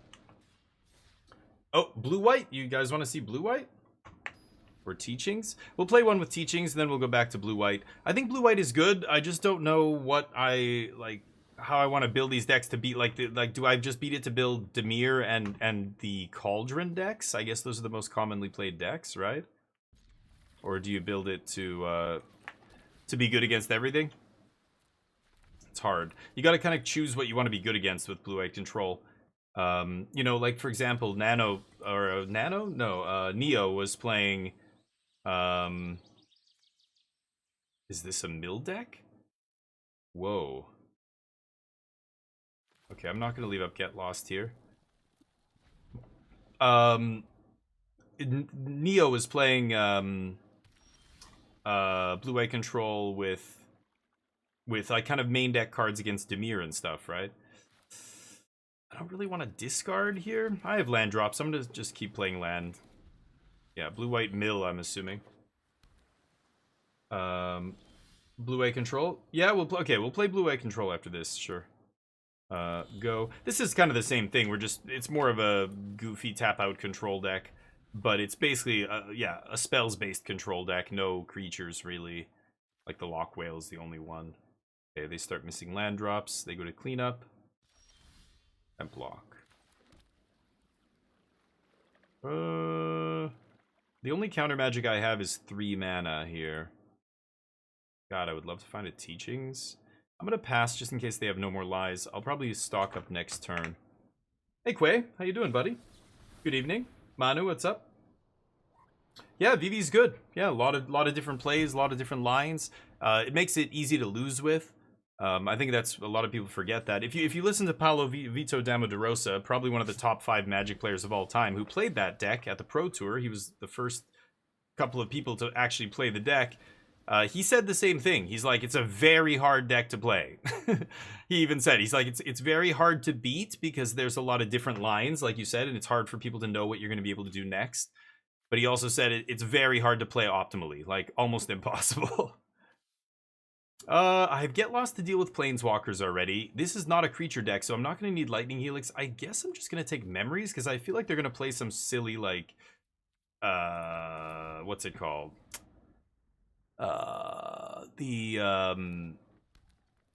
River Churn Monument, something like that. When I see this as their first land, I think, okay, this person is, I think, doing some kind of mill nonsense. I'm not sure, but...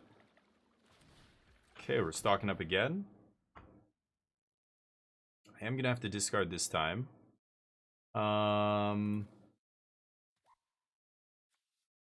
Which is fine. Too many sweepers. Discard a Day of Judgment here. Sure. Relevant. I wonder if they're making a life gain mill deck, but there's a card spoiled in Edge of Eternities that mills equal to your life total, but that set's not out yet. Not sure what's going on here. Okay.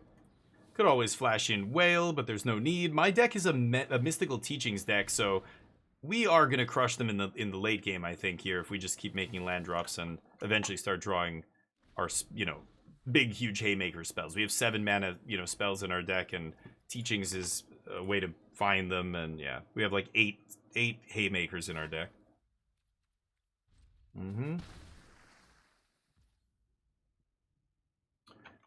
Yeah, I don't think I'm gonna go Lock Whale yet.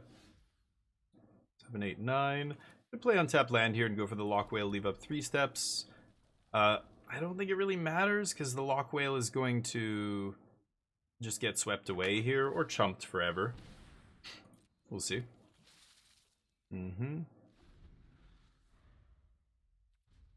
Big 2. It would be interesting to see you pilot my list. Sure, can play your list after this. Yeah, I'll play Blue-White Control. My list needs to be updated, so I'll just, yeah, I can play yours instead. Yours is playing some of the stuff I would do, but yeah, Tidebinder, I wouldn't mind playing 1 in the main, but I think 2 I probably wouldn't play. Okay, let's flash this in, see what happens.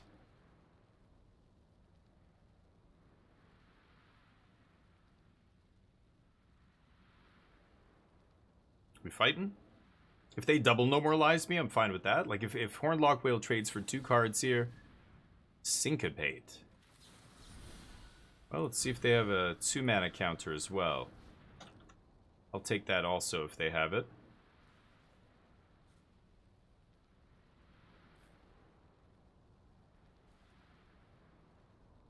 Normalize? Syncopate. Wow. Weird choice. I think Syncopate's way worse than Normalize, but... okay, we don't have much going on here, so let's just sweep. Scry. I don't need that. Give me a Mystical Teachings, please.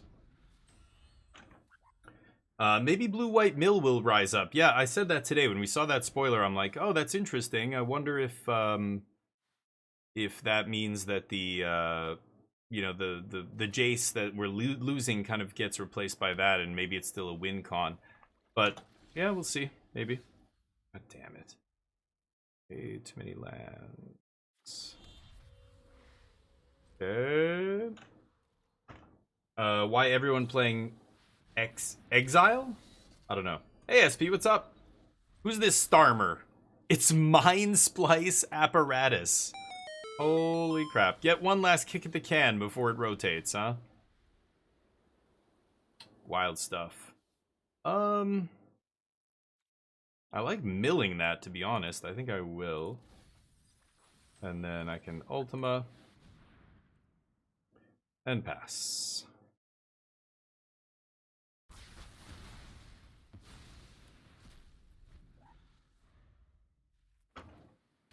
Okay.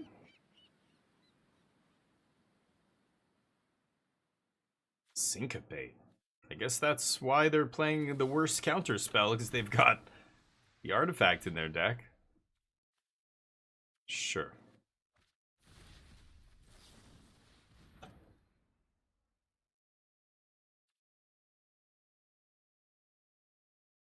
Sure. Okay. God, we have a lot of bangers. That's one of them. Should I just mill that and flash it back? No, right? I can just draw it. I guess I can wait. Let's pass. Okay. I just played Dimir with Mind Splice. Wow, really? In percent Mythic? Jeez, yeah. Mythic's a gong show. Mythic's like where you see all the rogue decks. It's crazy. Nobody like takes it seriously anymore when they get to Mythic. Yeah, I'm gonna keep dreaming, I guess, right? They don't even play Seymour Syncopate? Like, Syncopate's terrible, but they're playing it because of the Mind Splice. I get it. Like, that does make sense, but it's not a great counterspell. Even in limited and stuff, I'd rather have just either so I know I've got teachings on top. I do want to fire off the teachings here, so let's draw it.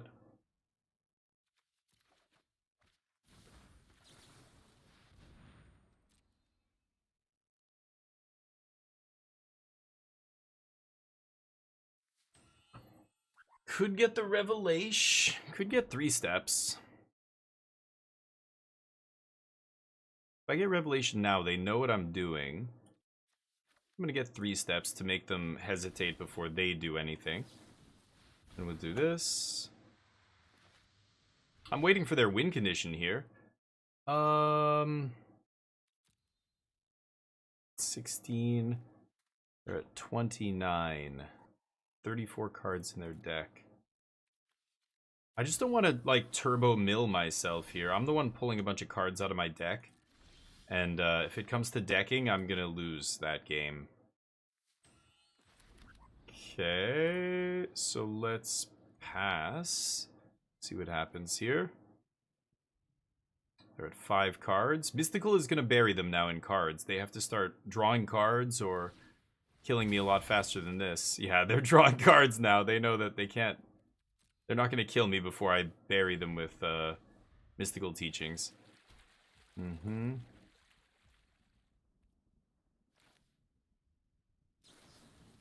for the flashback.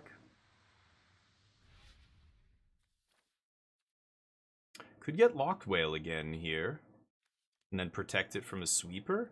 I might do that. Yeah, let's do that.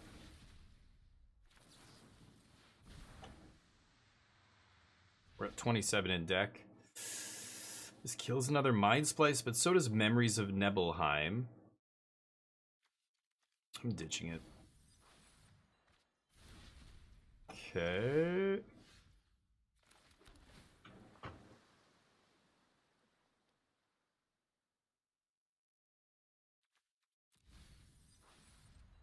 Pass.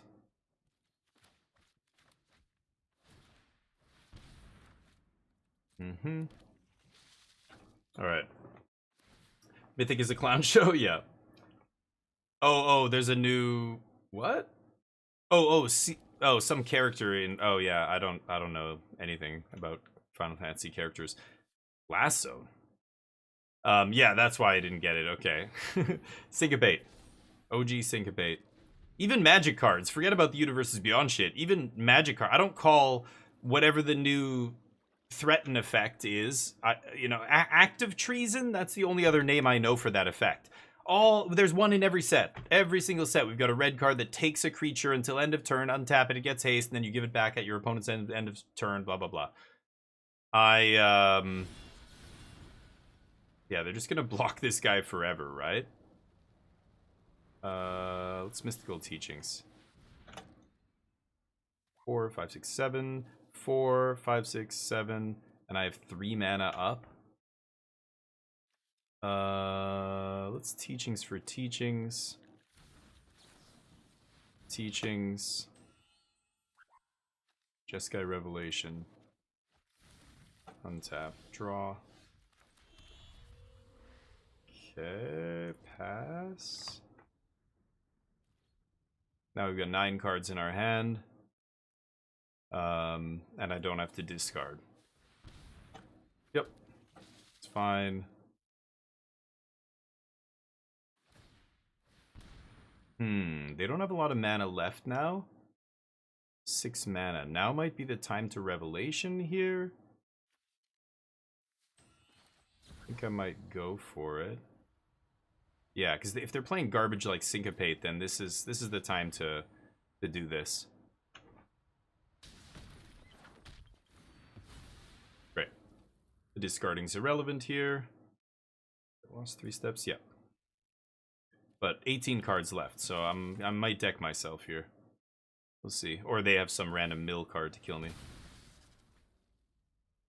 Okay. Not how that works. Yikes. Can't kill zeros, bud. Okay. Templock. Got it. Got me.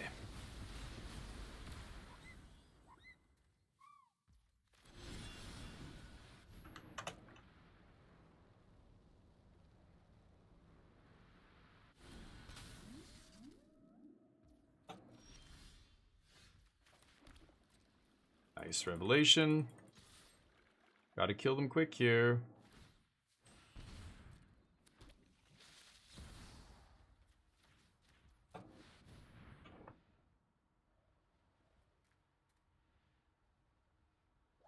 They know I have 3 steps. They're just gonna do that.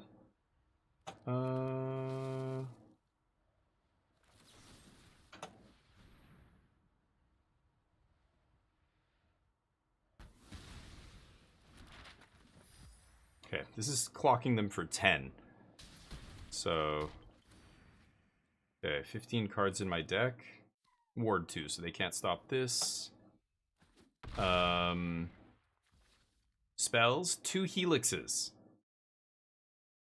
1 more Revelation, 1 mystical. Okay. Go. See if we can put this dude away. Probably gonna see a sweeper here. I'm gonna have to fight over it. Get lost. Pay the ward? Should I fight?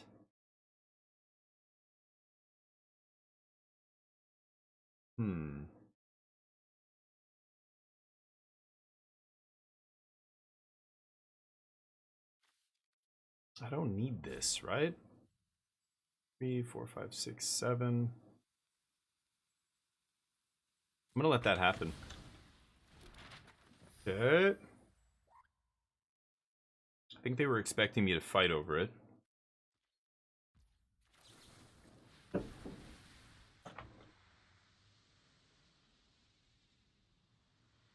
Let's see.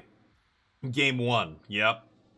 Yeah, lots of spell. Like, this is why control matches are sweet, and I know a lot of players hate control matches. Okay, they don't know I have Revelation.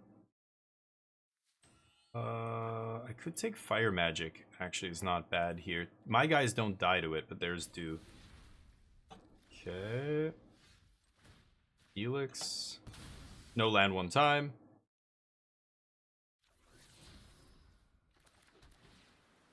Spell.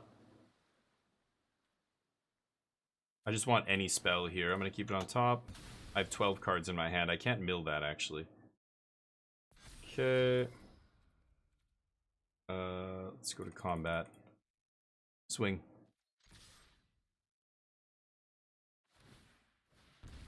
Yep. Beautiful. Okay. Let's do 1 damage to everything. Prowess.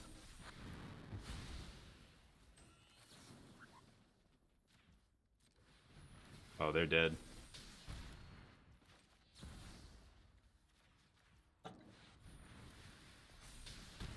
With 3 steps up. Lights out. Alright. Monk tokens, baby. Glad I didn't use my... Oh, I still have the counter spell in hand. I could have actually saved my whale, but whale wasn't getting through the 1-drops. I think Fire Magic was the perfect pickup there. That swept them, and we didn't lose our creatures, and that was it. Sphinx is going to be awesome here. Requires just a straight-up 5-mana sweeper, or 4-mana sweeper, or whatever. Tidebinder? What did I see? Mind Splice was the only card, but this doesn't... Oh, it does trigger. I can shut off the Mind Splice. Yeah, I gotta play Tidebinders here. Negate, Stroke, Disenchant. And maybe we'll take out this. Take out Get Lost, I guess. Take out a bunch of the sweepers. Ultima's still okay.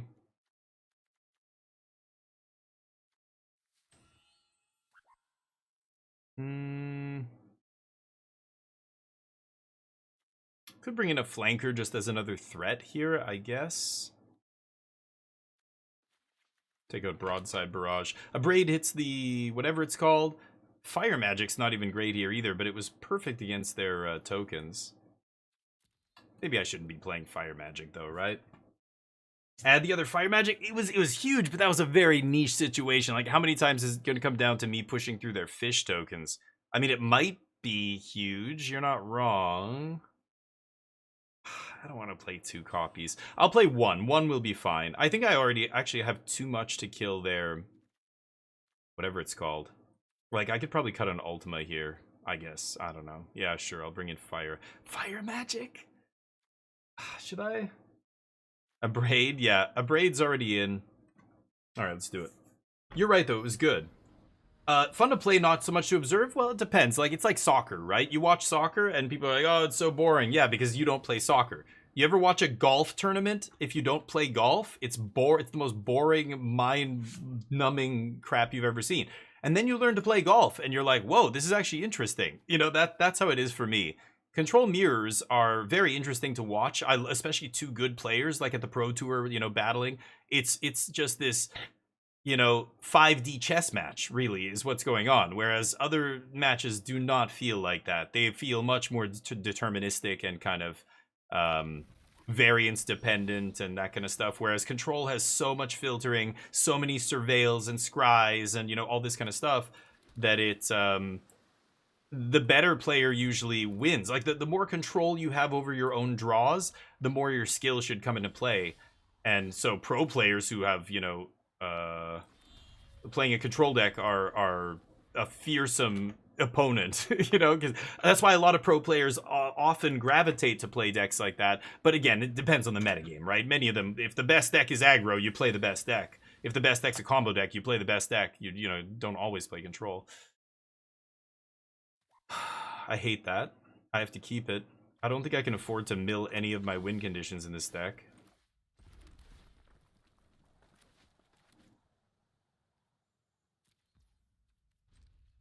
Starting town sucks, but I just want to keep making land drops up to like 7 here. I get to dreams on their end step here. Yeah, control matchups. Yeah, like it is boring to watch because a lot of people don't know what's going on, right? Aggro is easy to watch because an aggro mirror, it's very clear who's winning. It's very clear who's ahead. I'm actually gonna get rid of this. I left it on top like an idiot. I have 2 lands in my hand. I don't need that many lands. I'm gonna mill that. Go. Should I start blasting with Helix? I guess so, right?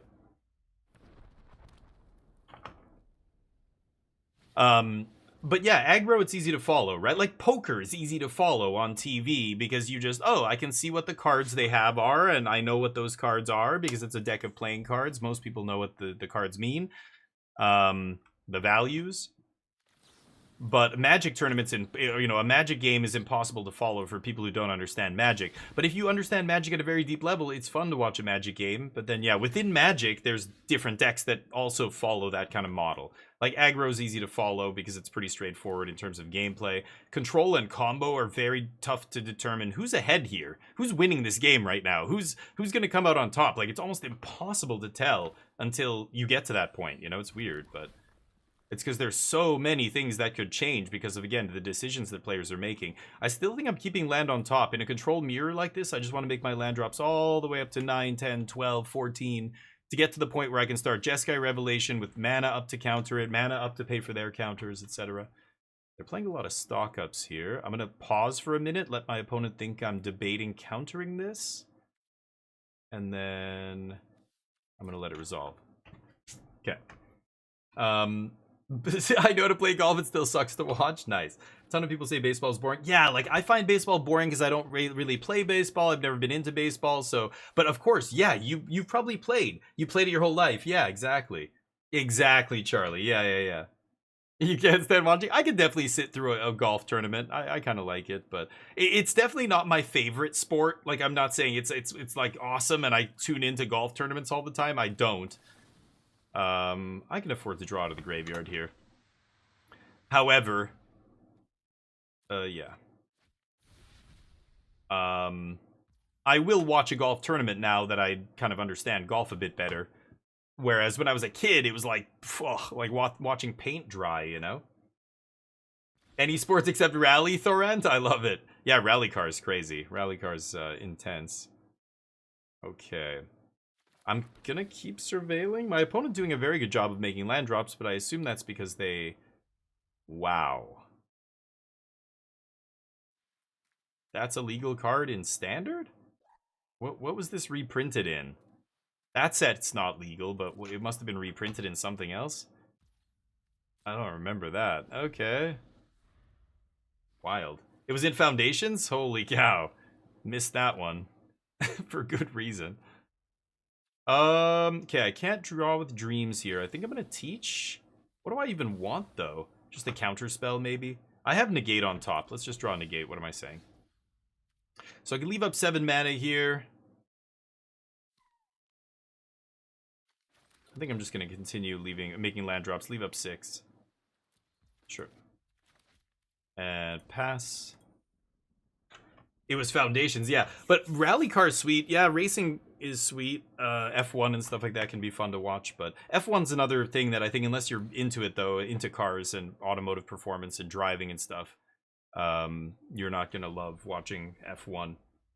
You watch it every day? Nice. You're a huge... Oh, I didn't know that, Charlie. I knew you liked baseball. I didn't know you were like a, yeah, go watch it every day. Like, you love going to games and stuff. That's awesome. Yeah, it's a fun sport. I mean, if you're into it.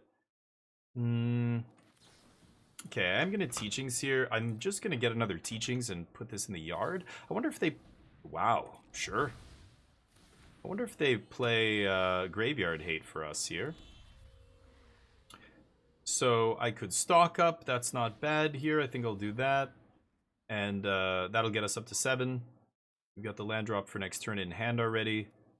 I don't need another one of these yet. I think I'm just gonna get this and take another piece of interaction in case they have... what's it called? Mind splice apparatus.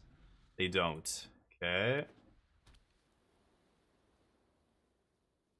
Well, NASCAR, yeah, NASCAR is not the most engaging racing to me. I drag raced a lot, and a lot of people say drag racing is boring, but if you've ever drag raced a very fast car, it's not boring. It's awesome. It's very addictive. I love just high performance cars and driving fast cars and, yeah, driving like I'm on a race course sometimes, which is probably not ideal, but I don't think I'm gonna dreams here. I could flash in a cheeky flanker here just to start chunking them. It's kind of tempting. Not yet. Pass. I think I'm gonna flash in flanker here. Oh. Okay, I'm gonna stop on their upkeep. Trigger on the stack to deal with this.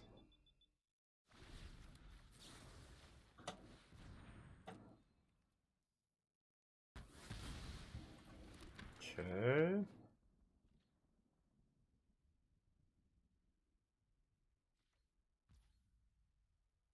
Well, flanker not so hot now. 6 mana. Let's go for... I could mystical there, but I want to hang on to mystical for now. I don't think I need the land here. We're at 35 to their 40. Tidebinder's a good pull. Okay. Pass. Being very patient now. 3, 6, 7, 8, 9, 4, 8, 10, 12. Like, we're pulling far ahead of our opponent in mana. I'm 3 ahead of them right now.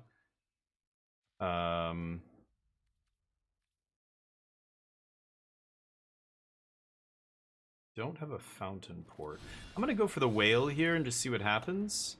Can pay 3 for the negate. Sorry, for the no more lies, but I don't even think they play. They play just hard counter out of the sideboard and oh, here we go.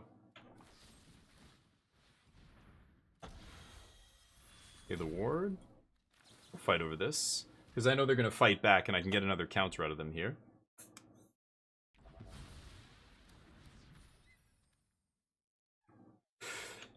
Ooh. Okay. Whale gonna start punching.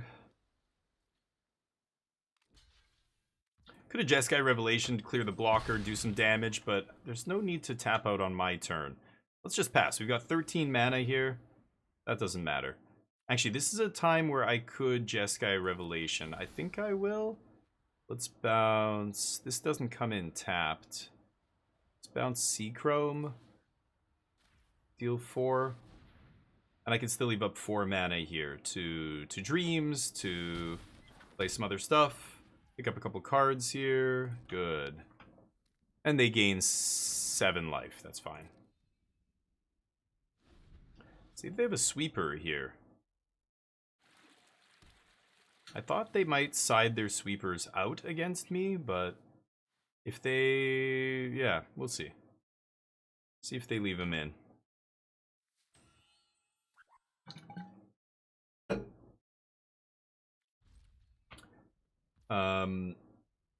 Hey, goddammit, what's up? Why you don't kill... Oh, in the end step? 2 reasons. Number 1, it gives them a 1/1. This makes the 1/1 token. If I do it on their turn, they can't attack with the token. That's a small thing. But more importantly, I want them to spend their mana on their turn, goddammit. So whenever you have... If my opponent has 4... If they had 4 mana, 5 mana up. You know what I'm saying? They had like a bunch of mana open there. So if they have a counter spell, they can definitely cast it on my turn, on my end step, when I go to kill that Mind Splice apparatus. So the only difference between them doing it on my turn or their turn is they have to spend their mana on their turn. If I do it on my turn and they spend their mana on my turn, they get to untap all their mana. It's like they didn't spend any mana for that, and you know they were untapping anyway, right? They actually effectively used all of their mana. But when I pass their turn and I do it on their upkeep, now they have to spend mana on their turn, which means they pass to me with less mana up. So now I'm able to resolve more things on my turn. You know what I'm saying? I actually want to see if I can find... I might just mystical for a counter spell or something here. Ooh, Stoic Sphinx is nice. Let's punch. That's the main reason, goddammit. You do those kind of things on your opponent's turn, but there's a couple factors to consider. First of all, do I think my opponent has multiple counter spells? And if they only have enough mana on my end step for one counter, and I let them untap and now they counter and then counter, that's, you know, they got me there, kind of, even though I, you know, would have I would have been able to kill it on my turn. You know, they wouldn't have been able to double counter me, but now I gave them all their mana back. They were able to double counter. That's a bad thing. So they take it. Hold on, let me think here. I think just passing, right? But so there's some situations where, you know, you got to think about that and go, okay, you know what? I don't want them to counter this. But in that situation, I don't even care. If they fight 2 counter spells on their turn, it means they're basically tapped out, right? So I could mystical for something. I used my negate. I can't destroke. I could go get 3 steps and counter this. I don't think it matters. Yeah, I think that's fine. So, and same reason they're doing this on my end step, right? They want me to fight over this on my turn and waste my mana so that they can untap. All the mana they spend on my turn is cheap mana. It's mana that they were going to waste anyway if I just passed the turn back to them. So they, you know, they're happy to use it on my turn. They're not happy to use it on their turn, especially upkeep where you haven't drawn your card yet. You don't even know exactly what your turn is going to be like. Like, probably for the most part they know, but your draw could definitely change that, and forcing them to use their mana before that is kind of sweet, right? Okay, so let's go Kutzel's Flanker here. Let's see what happens. I have a Stoic Sphinx on top, so no need to scry. I'm just going to eat their graveyard, I guess.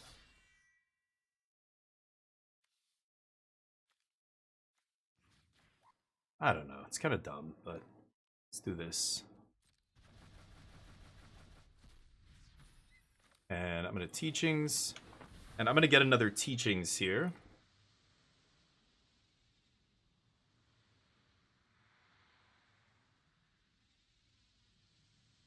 They want to interact now? Fine with this. This is their end step, remember? Same reason I was saying I don't want to fight on my end step. Oh, they're going to mystical, or syncopate my mystical. Okay. I think that's fine. One less counter spell for my Revelation here. I'll find another mystical. That's not a big deal. Alright, let's put some damage on them. We can surveil here. I've got maps as well. I think I'm going to map up the flanker because I don't want it to die to a fish.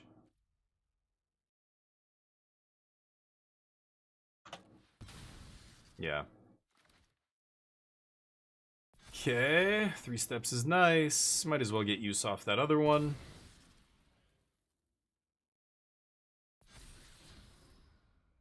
Now, if I attack with the middle token, I'm not getting a ton of value. Ah, fuck it. If they tap out for Fountain Port here, I get to Jeskai Revelation and wreck them, so I don't even mind. Okay, let's pass. All of my creatures have flash, so very, very rough for my opponent here. This is my first time messing with Stoic Sphinx, but when I saw this list, I was like, this has to be a good card in this deck. You can fetch it with Mystical Teachings. Yeah, that doesn't matter. We have Tidebinder. They're going to have to counter this Tidebinder here. Go for the max? Oh yeah, they go for it. Hey, let's fight.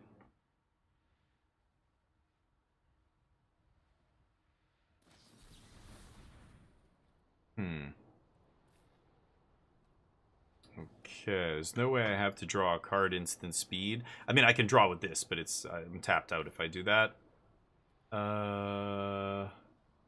They're gonna mill 25. So, they're gonna mill 15. So the question is, do I want a Revelation and draw that 3 steps? They're at 12? 4? I flash in this.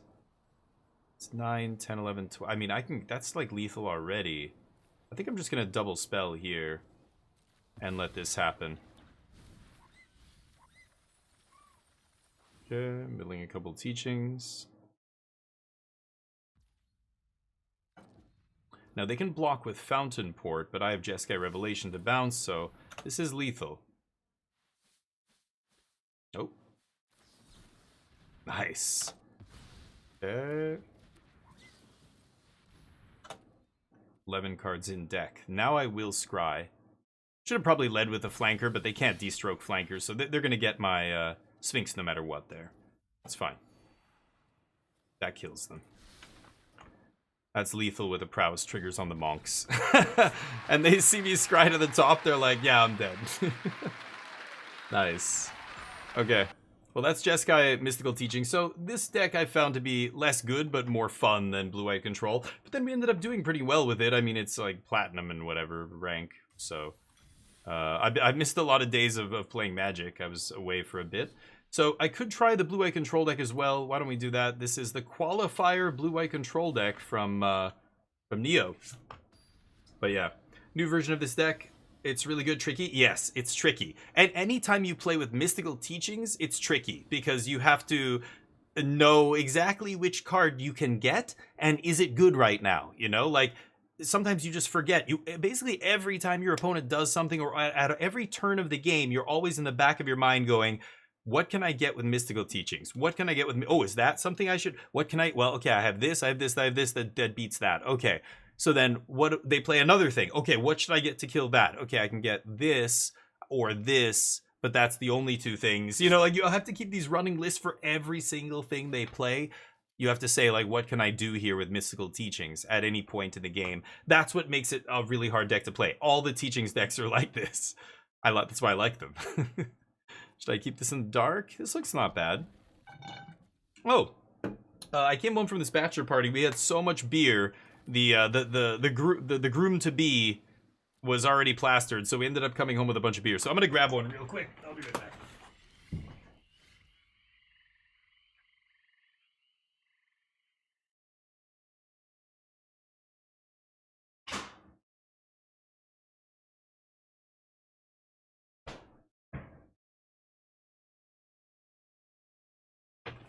We got a bunch of different ones. We drank most of the weird ones, but is it Golgari? Really? Wow. And this is perfect. We've got No More Lies plus the Deuce Up. This is exactly why you play the Deuce. It's a reason at one point Siphon Insight was seeing play, and it's basically because of the counterspell Make Disappear at the time, right? I think I am just going to counter this. This is the Roots deck, and that is a very important part of the Roots deck, so I kind of like that. I have 3 steps up for the Tivar next turn, but Tivar's a lot worse with no graveyard. A bit of a masochist to play this deck while streaming. Which one? The Mystical Teachings deck? Really? You mean because I make so many mistakes, right? You could have left out everything after deck and it would still be correct. Wait, what are we talking about? Left out everything. Just takes so much focus to play well. Oh yeah, and I make mistakes, and yeah, there's more opportunity for me to look foolish, but I don't feel ashamed when I make mistakes. That's one of the key things I think I learned along the way. I still feel embarrassment sometimes when I do something truly boneheaded, like I cast Deduce. I let my my opponent resolve a Shouldered with 2 life left, and then I deduced after, and I just died. And I'm like, oh, right. Because I was thinking on my upkeep, I'm going to get lost, and I had it all figured out. And I'm like, well, I guess I can deduce now. And I pulled it. I'm like, wait, I let it resolve, though. And yeah. That feels bad. But the Mystical Teachings deck, if I make a mistake because something is hard to play, I think that's okay. I'm fine with that, actually, I think. Because at least you guys are getting better watching me make mistakes, right? Hopefully you see me do something and you go, okay, I gotta make sure I don't do that. That was that's something I could miss too, you know? That hopefully it's that kind of mistake. That I don't mind, you know, a skill mistake. Like that's just me playing the deck, trying to get better. And this is why, yeah, the people who do really well with certain decks are the ones who play them a lot and get in so many reps that they've seen it all, right? They've seen almost every corner case that can come up with. Look at this deck, for example. The Roots deck's another example of a very tricky deck to play, but yeah, because of that, there's a wide gap in skill. The players who are really good with a deck like that, or Vivi, blue-red spells deck that has a lot of top, like, sleight of hands and opts and stock ups and all these ways to, like, select what you're drawing. Look at blue-red Phoenix in Pioneer, same thing. Like, the players who are really, really good at those decks are so much better than the players who are less good. Like you can tell the players who are practiced with a deck like that, it really shows. Is kind of what I'm saying. Yeah. So the Mystical Teachings deck, sure, it's a tricky deck, and it's obviously a weird deck. There's no template or precursor that we're using to go off of. There's no, I'm just going as flying by the seat of my pants, basically, right? With that deck, the deck list, is it optimal? I don't know, probably not, but I'm just playing what feels right. But I like it. It also opens up the opportunity to outplay your opponent, right? With Mystical Teachings, especially the fact that people don't know what I'm gonna get. Like, nobody's playing a Mystical Teachings deck, so people are like, oh shit. Like, they fear the teachings. Like, people will fear it, rightly so. I mean, it's got the four most powerful words in Magic on it, right? You guys know what those are. Here's the Jace. So I actually, this is my version of Neo's deck. I cut one of the Jaces. And this is what I mean. Like, this is the kind of match where, like, this card is atrocious, and I would have probably rather drawn almost any single card in my deck that's not a land over this. Good thing I don't care about my graveyard. Another reason, like I said, for Dreams of Laguna, I was saying there are decks that play passive graveyard hate in the main deck. The Rancor, the Raccoon, the Scavenging Ooze. There's decks that play, obviously, Soul Cauldron in the main is awkward when you're playing Dreams of Laguna, right? I think I'm just gonna plus here. I'm debating what I want to do with Elspeth. I think actually I should just stock up before I do anything else and see what my options are here. Okay, well, I certainly don't need the lands. Yeah, I guess we're just gonna do this and put up a wall. I could jam Jace here, but I really think I should leave up my interaction. Scavenging Ooze doesn't really do anything here. I've got to get lost a Roots. Okay, I can no more lies that, so I should take this opportunity to do that. Because Roots they could resolve through my No More Lies there is what I was going to say, but then they cast the 3-drop. Let me show you guys this brew I'm sipping on. We've got high I don't even know what it's called. High Viz Simcoe IPA from Driftwood Brewing. They have a couple of creatures, so they can make this a 4/4. Does waste their whole turn. They want to get Maverick in the yard. Okay, go nuts. You won't be able to see this. Let me turn off the filter. This can is gonna be. Oh no, you can kind of see it. The High Viz IPA. Oh, the back is green. Yeah, you won't be able to read that. Celebrate our 6th birthday for Driftwood. Hop Simcoe. 6 different ways, mash hop, 60-minute kettle. This is beer talk that I will never understand. This is the description. We started with a mash hop, then a 60-minute kettle edition, a whirlpool edition, and a dip hop of Simcoe Dyna Boost. Then dry hopped with a Simcoe Cryo and T90, and finished off with a cold edition of Hyper Boost. Hyper Boost? Like, they're just making shit up. I'm not exaggerating. That is what the back of this says. 6 years, 6 Simcoe editions, 6% and 60 IBUs, made with love for IPA lovers. That is quite the intro. Now, if I drink that beer and it's nothing short of stellar, I'm gonna be disappointed. Like, is that what they really want? Alright, I guess I'll play. Fine, I'll play Jace. God, you're so annoying. What am I doing with my life? I'm gonna mill them? Nope. Oh, Stock Up was the next card. Fuck no.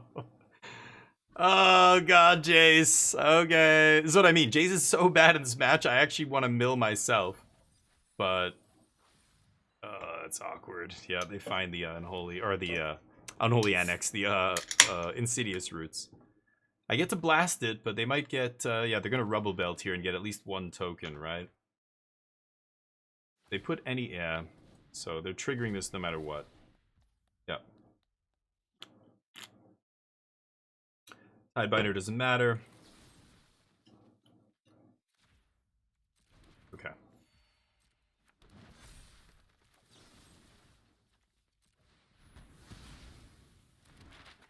That roots out of here. They have 13. Like, maybe I just mill them just to fill up their yard.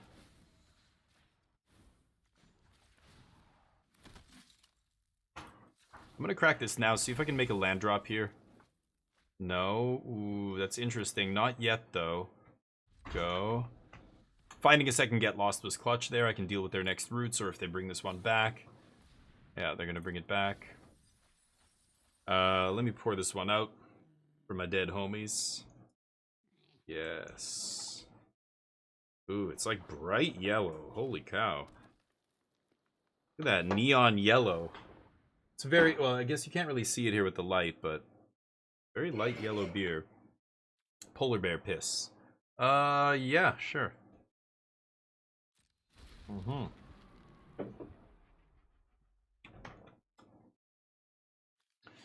Interesting. One Canker Bloom in hand plus X. They're gonna map up here, I'm assuming. No, they jam the Canker Bloom. Okay, I think it might be time for a Day of Judgment here. It is gonna put the Rubble Belt in the yard, but that's not the end of the world. Jazzy J. I could just start turbo milling them. They have 17 in the yard. I get to draw 3 here. I think I'm just gonna do that. Oh, I milled another roots. That was huge. Oh, no land? Okay. No land is kind of rough. Thank you, buddy. Appreciate you. Okay. Yeah, Jace didn't really do much, but Elspeth held off all their creatures, basically, and then my interaction took care of it. Drawing 3 there was pretty gross, though. Eventually, you know, they did have enough creatures, but... Or, cards in the graveyard. He comes out. Rip comes in. Exercise, I guess, is okay here, eating a roots for good. And then after that, it gets weird. I can shut off Tivar with Tishana's, but it's not amazing. Templock is amazing here. Ultima's not amazing, but not terrible. No More Lies sucks. In fact, I'm going to cut all of them on the draw. And I don't know what else I play. Oh, this is probably, yeah, this hits Tivar and Overlord and stuff like that. I think it's just this. Not amazing, but it's not terrible. It's just all interaction and hopefully Rest in Peace sticks. They've got a lot of ways to blow up a Rest in Peace, though. Not much I can really do about that. I'm never catching... Well, Elspeth Smite is interesting. I could side out like 3 steps and keep in smite, put in smites. It exiles any attacking creature, right? So if I... But are they going to be stupid enough to attack like a Haywire Might into me? I mean, if I don't have any creatures, they will, right? And then I'll be able to exile it? I don't know. What do you think about this? You'd keep the one Jace against the... They're like a graveyard deck, right? Super strong versus roots? Are you kidding? But like, okay, if you're milling them to death with it that turn, yeah, but what, like that game... Like, they're not in danger of decking. All I'm doing by milling them is turning on their deck. Yeah, but you can only do that once at the very end. You can't just sit there milling them over and over and over every turn like you would another deck. No way. Because if you do that, you're turning on their deck. They're going to kill you before you finish decking them. You mill them at the end if you're lucky. If you draw Jace on turn 12 and they're already halfway through their deck, now yes, you guys are right. But when you have it early in the game, you're not just sitting there -2ing or whatever. You're just going to go plus, plus, plus, plus, plus and try and get it in one shot? Is it actually going to live that long? Maybe. I don't know. That seems... I would rather play almost any other good interactive card there, I think. There's a lot of good 2-mana plays here and 1 land and we're on the draw. So there's an argument for keeping this. If this was a Surveil land, I think I would keep it, actually. If it was the... Blue-white Surveil land.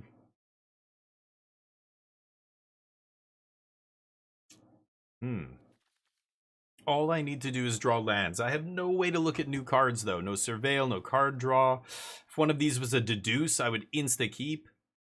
I guess I mulligan. That's close, though. Okay, I think it's Elspeth. All good, cheap interaction. We'll work our way up to Day of Judgment. See if we can get out of this. All right. Templock is obviously a good one, but Templock's not reliable. They're gonna blow it up, you know, very quickly with Haywires and things like that. Every time they mill, you know, they're just drawing cards basically. If they, you know, with Tivar in play or Overlord or anything that can bring back creatures. I'm gonna actually kill the Molt Tender here because it's a really good enabler in their deck. Even though we're paying 2 mana to kill a 1 mana card. Yeah. I'm hoping Get Lost, no, I needed a land there real bad. I was hoping to slow them down. They had roots immediately. Should I deduce for a land here and let them have a turn with roots? No! Okay, that's bad. Getting mana screwed here. I mean, now it looks bad me killing this thing. I could have drawn on their end step instead, but I have the temp lock. I just need to sweep all this away, yeah. Okay, no Haywire Might's good. Yeah. Land. I mean, that's pretty good. I gotta drop it. No land. If I don't draw land, I might as well draw something like that, right? They get another token, though. Shit. Yeah. Annoying. You don't mill them? You always just uptick? Okay, I don't know. Do you ever get Jace to, like, what do you need, like 8 or 9 loyalty before you can deck them? I don't know. Maybe. It seems like I'd rather play anything else. Yeah, 2 mana. Oh, look, X for X, the number of lands, keep 1 card. 2 if kicked. What's the kicker? 4? That's pretty good. Better than Stock Up? No. No way. Because Stock Up's amazing on turn 3. Stock Up's looking at top 5 on turn 3. That's insane. That thing's not looking at 5 cards till turn 5. That's a big difference, right? But, and it's more mana and everything else. But is it good? Maybe. Is it an instant? It's an instant, you said. Yeah, blue drawing instant. Yeah, that's kind of interesting. That's more for just like 2 mana draw 1, and then later maybe it's a draw 2. But, yeah, like, so, you know, we were just talking earlier. Dreams of Laguna, Deduce, that thing. Like, that's the weight class it's going to be punching in, right? Wow, still no land, huh? Crazy. I need a land right here. Fuck me, I guess. Okay, we're mana screwed this game. I'm over 50%, almost, I don't know, for the last 4 turns. And I've been missing all my land drops. My opponents missed a few too here, but their deck is all 1 and 2 mana spells. Yeah. They're just trying to put as much damage on the battlefield as possible here. Ugh.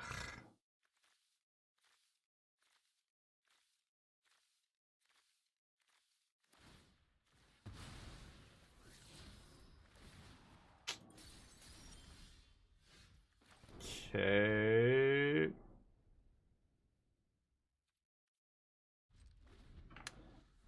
Think I'm dead now. Think I'm gonna die. What can I do here? There's no way for me to find a land. I have no card draw. They know my whole hand, basically. Ultima and Devout Decree, they don't know. They know I can kill Deep Cavern Bat, get Temp Lock back, or if I draw land, I can Day of Judgment.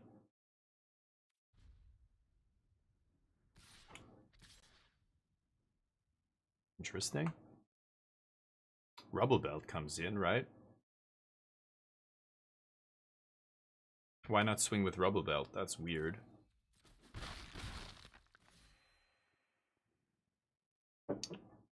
Okay. Instant lets you stay. Yeah, right. So, like, but all those spells are instants. Stock Up isn't even in the same league, guys. You're not comparing it to Stock Up. That's not even the same ballpark. You're comparing it to Deduce, which is an instant, Dreams of Laguna, which is an instant. That's what that card is. It's not Stock. Stock Up's way better than that. They're not even close. Stock Up is like Memory Deluge, Dig Through Time. That's what you're comparing to Stock Up. What that card you guys are describing is Deduce. You're competing with Deduce and Dreams. That's where that is in terms of power, I think. Okay, let's see if we can find a white land off the top. Any color really, but Come on, baby. Opponent kind of going all in here, despite me having a Wrath. They have 1 mana. They're just hoping the Overlords are going to end things. Oh my god, I gotta get lost the roots or something, right? I don't know. I feel like, yeah, they have Cankerbloom in hand. Oh, the roots, yeah, what am I saying? The Rip's in play. It doesn't matter, right? Sure. Gonna exile that. Sure. I'm gonna do this, but I really just hope I draw a land here and I can Day of Judgment. God, that is devastating. Well, I am dead. No lands. They're gonna blow up my Templock here. Maybe they probably save Cankerbloom, right? They're not gonna use Cankerbloom. Just use the Glissa trigger. Stock up's good. Can't be tutored by teachings. Oh, are you? Oh, you're talking about that deck? Like for the teachings deck specifically, right? Because teachings isn't even a card in standard. That was just a goofy deck I was playing. That's not a real deck. The best decks in standard play stock up. Like, it's not even close, right? Like, look at the blue-red VV decks. Look at Ocular. Like, I don't know. Blue-white Control. Look at all these. None of these decks are going to give up stock up for that thing. Not a chance. Like, that's what I mean by it's not in the same ballpark. The only card they would give up for that would be Deduce. Or if you're playing Dreams of Laguna. Or, you know, whatever the options are. So, like, cheap. Cheap is the name of the game, right? 4 mana is a lot for 2 cards. Like, that's way too expensive for 2 cards. That's not good enough. Unless it's Memory Deluge and you're like, you know, looking at a ton of cards. But 4 mana, it's similar to Memory Deluge, but Memory Deluge was the best, yeah. It was good. I played with, you know, yeah, Dig Through Time and stuff like that, though, before, and that was pretty busted. Blue Eye Control was usually playing stuff like that. What else other good card draw? I can't remember. I mean, I played Control with Think Twice back in the day as well. That was another, you're just 2 mana instant draw a card and then some kind of way to draw a card after. Deduce is 2 mana, 2 mana. Laguna is 2 mana, 4 mana, but it lets you look at 2 extra cards. You know, they're all like very close to each other. It just, you know, do you want some extra? Like, Laguna's better if you're doing graveyard shit, right? If you're discarding cards and stuff. But like, what deck would that one be better? I think that one's just straight up competing with Deduce. No land? Come on now. Really? I drew 1 land all game. God damn it, dude. Oh, magic. Fine. Could have played Jace that game. Just saying. Maybe I should put Jace back in. I keep it. Any sorcery drop for a control deck? That is true. Sorcery speed is not ideal. I agree with that. Of course. Like I would, if it was an instant, it would be way too good. But it's not the worst. You know, there's turns where you can tap out. It just, you have to build your deck to be good against, or to make use of that, right? So for example, there's not many 3-drops you want to play at instant speed. You're either tapping out for stock up, or you're tapping out for Templock or Split Up or something like that on turn 3. The best, you know, counters are 2 mana. So you've got No More Lies, and you've got your instant speed 2 mana card draw to overlap on the 2 spot. And then on the 3 spot, 3 Steps Ahead is not a card you need to play on turn 3, basically ever. Like, sometimes you do, but a lot of times you don't, because it doesn't matter. You've got a land and a Day of Judgment, you're just going to sweep, or whatever it is. They don't do anything great, or whatever it is, right? Or you just leave up 2 mana and you counter with your 2 mana counter, right? So I find 3 mana is okay to tap out. That's what makes it not so bad. If we were playing Wandering Emperor still, and we had a 4 mana sorcery speed card draw, yeah, that would be super non-bow and really frustrating, and it just wouldn't work. But we're not. I think 3 is totally. I like tapping out on turn 3. In fact, stock up gets better when you're playing a 4 mana banger. For example, the Omniscience combo deck. Like, getting stock up was so huge because you didn't give a shit if you tapped out on turn 3. You knew you were just gonna, you know, dig and find that Abuelo's Awakening, untap, win the game, right? Now, Control is not a combo deck like that, but if I can go turn 3, find my sweeper, almost guaranteed, like find one of my good sweepers that I can play for 4 or 3 or whatever, then next turn I play my 4th mana, Day of Judgment or whatever. I think it's just too good. It digs too deep. I don't know. I'd like to see other good card draw, but man, it's hard to complain when stock up's around, right? It is very, very good. But yeah, I think what you guys are talking about, that other spell, I really feel like is not in this slot. I mean, it's a 2-mana instant speed card draw spell that has some kind of kicker. That's it. You know, so yeah, on turn 4 you can play it and draw 2, but is it 2-mana draw 1 and then 4-mana draw 2? I'm gonna ditch that. Is that better than just one spell that digs 5 deep and draws you the best 2 cards out of 5? It's the 5 cards that is so powerful. And those other spells all draw 2 cards, but they only draw the top card of your deck. Dreams of Laguna surveils 1.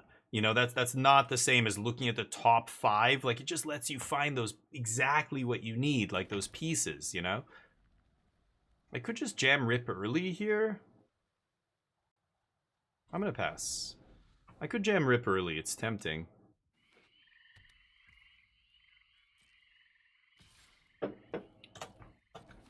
I mean, yeah, it's hard to underestimate. It's why Dig Through Time was so good.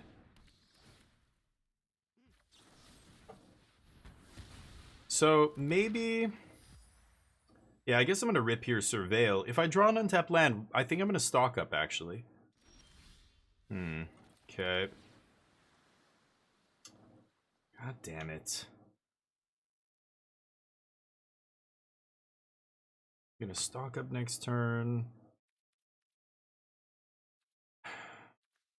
I don't want to ditch this, but I think I should. Okay, let's drop Rip and pass. And, yeah, I was hoping to draw a land there, but oh well. Stock up next turn finds us a land, pretty much guaranteed.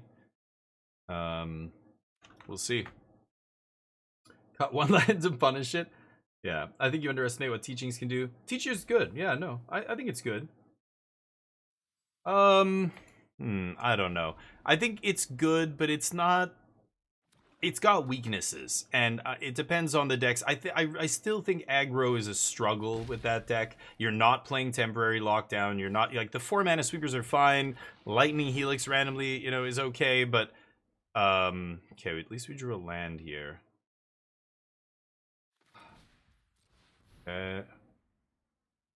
But like, I think it's a stretch to call it like a tier 1, you know, competitor. I think if it was, you know, we would see it. We would already see it in tier 1. Okay, so I could take Deduce here or just another land. I feel like I should just take another land here over Deduce. I have River Region to draw cards in my hand already. No 1-drop, so I'll jam the tap land here. And we'll see what's on top. Another Rip is actually not terrible. Because Cankerbloom's going to kill this one, obviously. And then I can either sweep, force another artifact or enchantment removal spell to hit this, and then Rip again. This turn I'm going to Beza, almost certainly. Are you going to play a land for me? Give me a treasure? Come on. T-Bar Minus still pulls something, but... Oh, doesn't it? Oh, I thought it still... Oh, never mind. Okay. They didn't play land, so I can play my land. I'm not going to be able to draw a card here, but I could see Elspething here. I think I'm going to jam Elspeth, start building up a wall.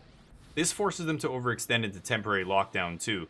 Like, I love making a bunch of tokens off a Planeswalker or off some, you know, little, like, fountain port and whatever. And the tokens block so well, they force your opponent to go wider and wider to get around them. And then that plays right into your sweeper.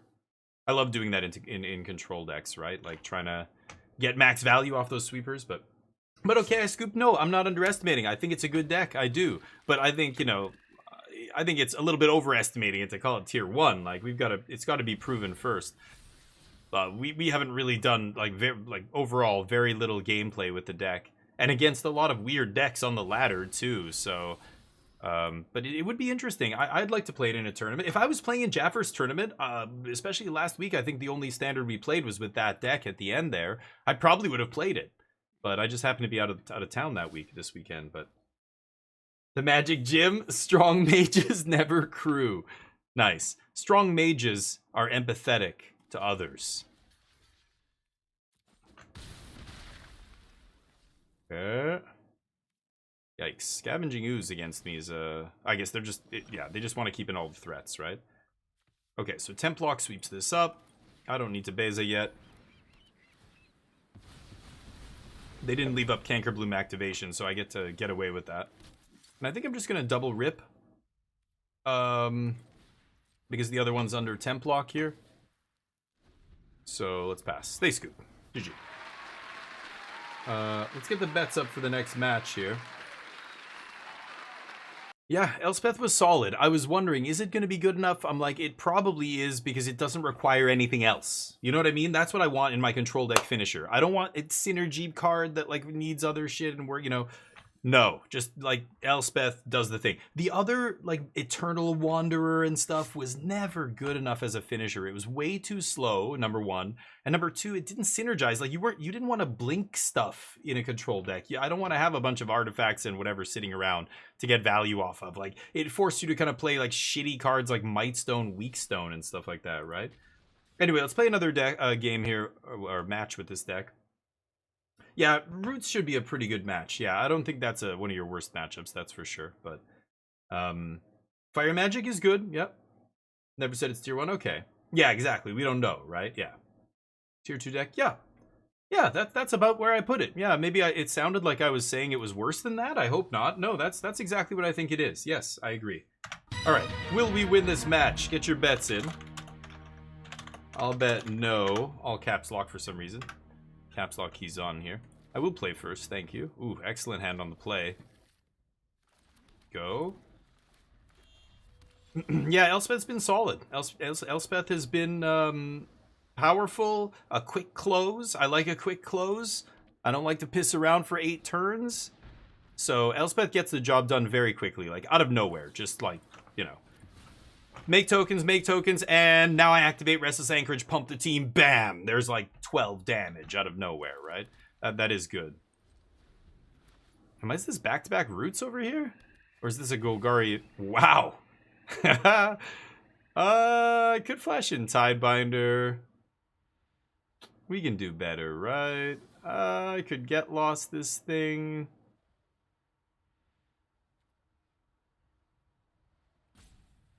I'm gonna use another No More Lies here.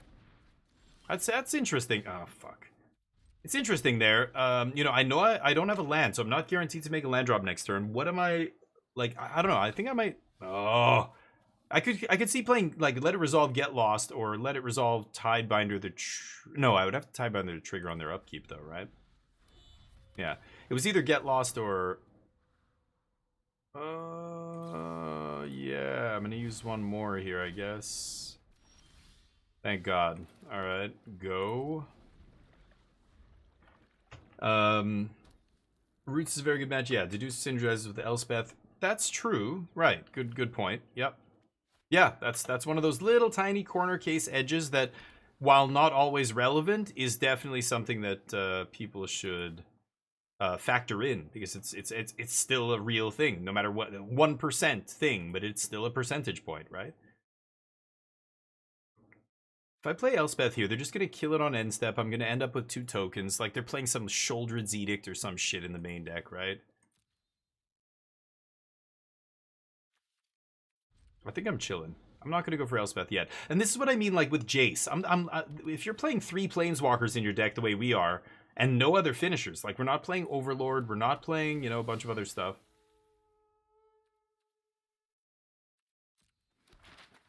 They're gonna map right away because they're just sitting on a bunch of go for the throats over here and cut downs and shit. Hey, look at this. Buy 1, get 2 free. No? Not interested in deals? Gave you a great deal there. Okay. This is where Jace could be good. A slow-ass mid-range deck like this, Jace is going to eventually just bury them. But it's not amazing against them either. It's just fine. I don't know. Maybe Tidebinder's better, actually, in this matchup. Or Overlord. Overlord's quite good. Smite? They are playing... Yeah, Smite's great against Glissa, but not great against the Sentinel here. Devout Decree seems pretty good. You know they're going to have... Black Planeswalkers, maybe Liliana. Could be even Innkeeper Vraska combo. I've seen people playing that recently. Exercise. Are they going to have the Unholy Annex? Probably, right? Maybe they're playing this instead of Annex, actually. That's their card draw. So I'm going to take out Exercise. Let's see what happens. Templock hits Dark Confidant, Bat. Nothing else?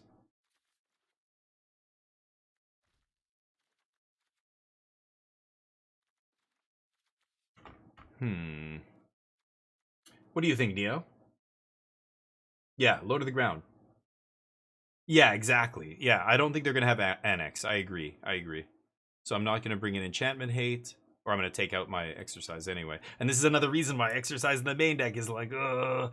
Like, you're increasing your percent against some decks, and then you're decreasing it against everything else, right? I don't like Jace. I think I'm cutting Jace here. We just don't need it. We don't need it to win. We're going to win with all this other shit. Especially if I'm bringing in Overlords here. I definitely don't need Jace. I'll cut one No More Lies on the draw. Let's try that. See what happens. Storm Chaser's talent with Elspeth. No.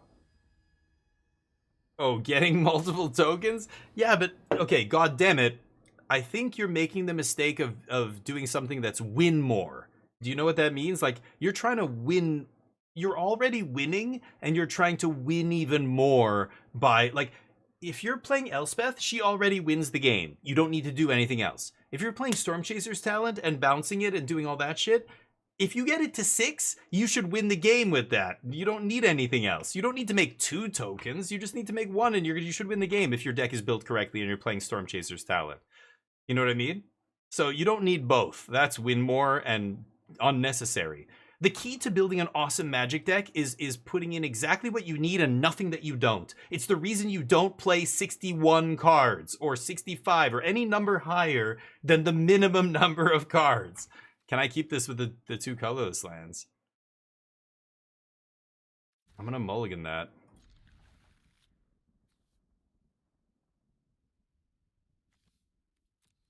Okay.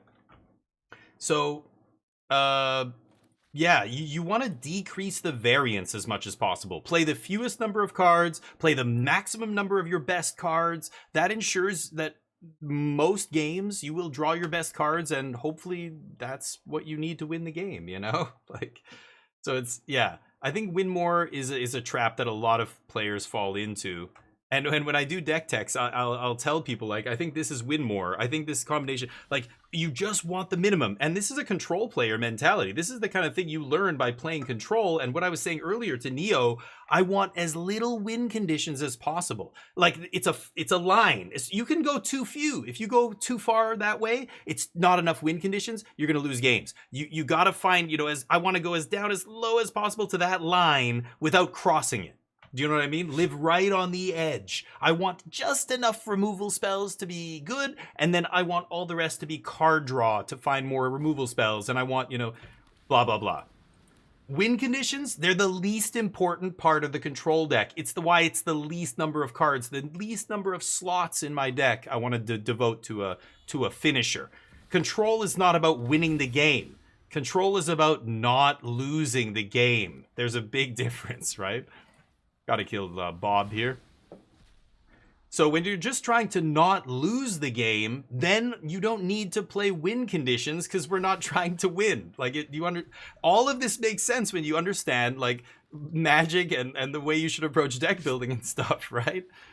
But I think, you know, yeah, the win more thing is something that I know, you know, it feels like that's the point of Magic. You're supposed to be synergizing and doing all these synergy things. So yeah, like Elspeth doubles the counters, doubles the tokens. Let's play stuff that makes tokens. Like, that makes sense. But it's like, you don't need to do that though, right? Could flash this in here and block Cecil. Kind of tempting, right?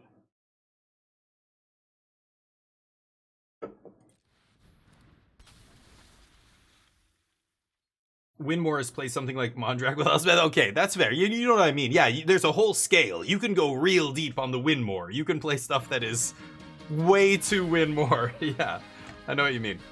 Winning with Might tokens from a mirror was my favorite control win con. Yeah, from the mirror match? Oh, from Mirex. Yeah. When Mirex was yeah. You're right. Yeah, I remember. Mirex was nasty. I hated that card. It killed you so fast. Fountain Port is much better than Mirex, but it's feels less lethal, which is nice. I mean, it is less lethal. It's more value, right, than just kill you. Okay, let me think. I want a land drop. Actually, I don't make a land drop. They do. They have 2 cards left. I'm just gonna go 3 steps Day of Judgment. Yeah. Okay, they're gonna play another creature here. We're gonna get a 2-for-1 off Day of Judgment. I'm gonna take my lumps. My little lady lumps. Control is not about winning, just self-gratifying yourself. Yeah, that's right. Feels great. Yeah, that sums it up. That's what it is. I'm not kidding. That's absolutely correct. Okay, they're gonna start hitting me with Cottage here. I want to make a treasure so that I can Elspeth next turn. I can't draw a card here, sucks, but Elspeth is gonna force them to overextend into my tokens to get around them, and then I Day of Judgment sweep. They could draw the rest. Obviously, all these things could not go my way, but the only thing I can't deal with is Restless Cottage. They opt not to activate. That means they're going to play a creature or some other main phase play here, right? Liliana. Annoying.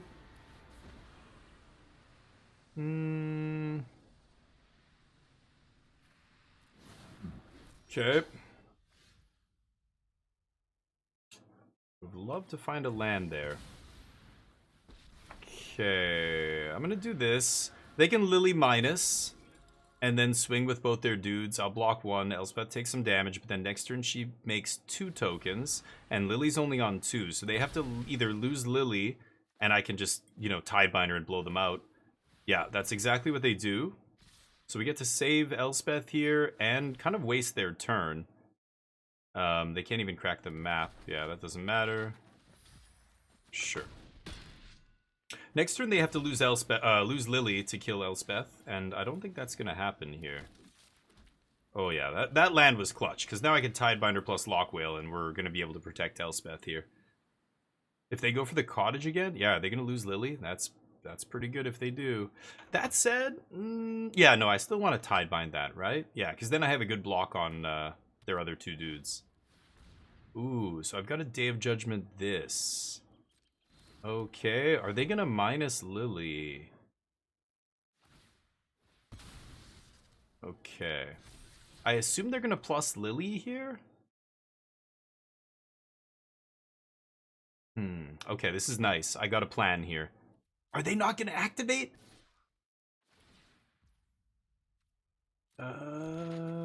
Okay. I'm not gonna flip that to the top. Interesting. They don't activate Lily. So Thrum doesn't have reach. What I can do here is 0 Elspeth, send this token to the air, kill Lily. Sweep. They swing? Oh no, I drew the tap land. No, I thought I had an untapped land. Oh, what am I saying? I was gonna say I'm gonna Day of Judgment, and then I can Horned Lockwhale their creature land. Which is a huge blowout, right? So I can't kill Lily here, so let's just sweep. And then we Elspeth and pass. So if they want to minus, they can, but they can't kill my Elspeth. Yeah, instead they just do this. Oh, now they're gonna plus. Sure.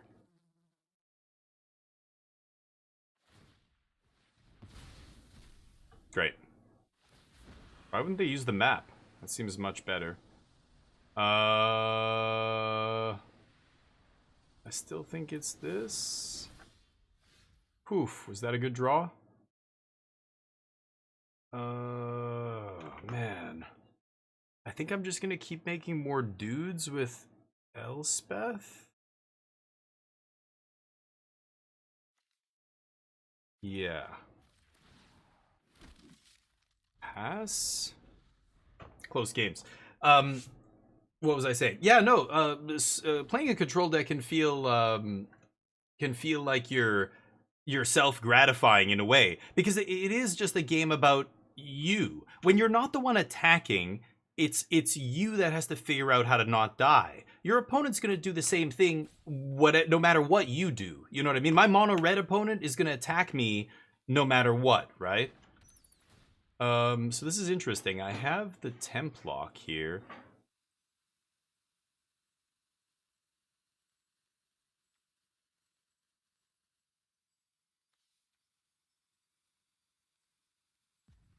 So they take temp lock. No, I am gonna do this. I'm gonna kill Lily here. So she can eat my temp lock. I don't really give a shit. I need to resolve this. I need the Deep Cavern Bat to not have flying, because I'm gonna 0 Elspeth here and kill Liliana. And still have tokens back to block. Yep. They're gonna try and get this guy to Delirium or whatever. 4 more card types, yeah. I don't know why they say that instead of just giving him Delirium, but Bloomburrow can't have Delirium or something, right? Thank God Liliana's rotating. You hate it? Yeah, it's kind of annoying sometimes to play against, but ultimately it ended up being a very low impact Planeswalker in Standard. The whole time it was legal in Standard, it saw some play in decks that flirted with Tier 1. For a week or two, you might have even said they were Tier 1. Oh, they got him. Nice. But that's it. So. Sure. So I've got to be able to kill Elspeth here. For...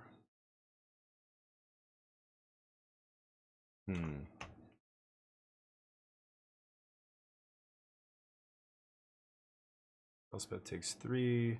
I don't really want to lose all my dudes here. Should I just let Elspeth die?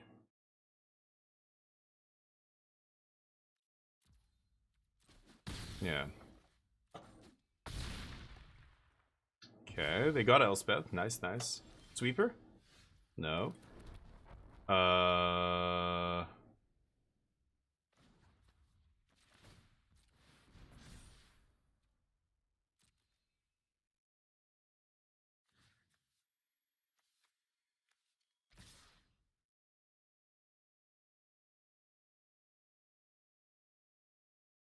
Yeah.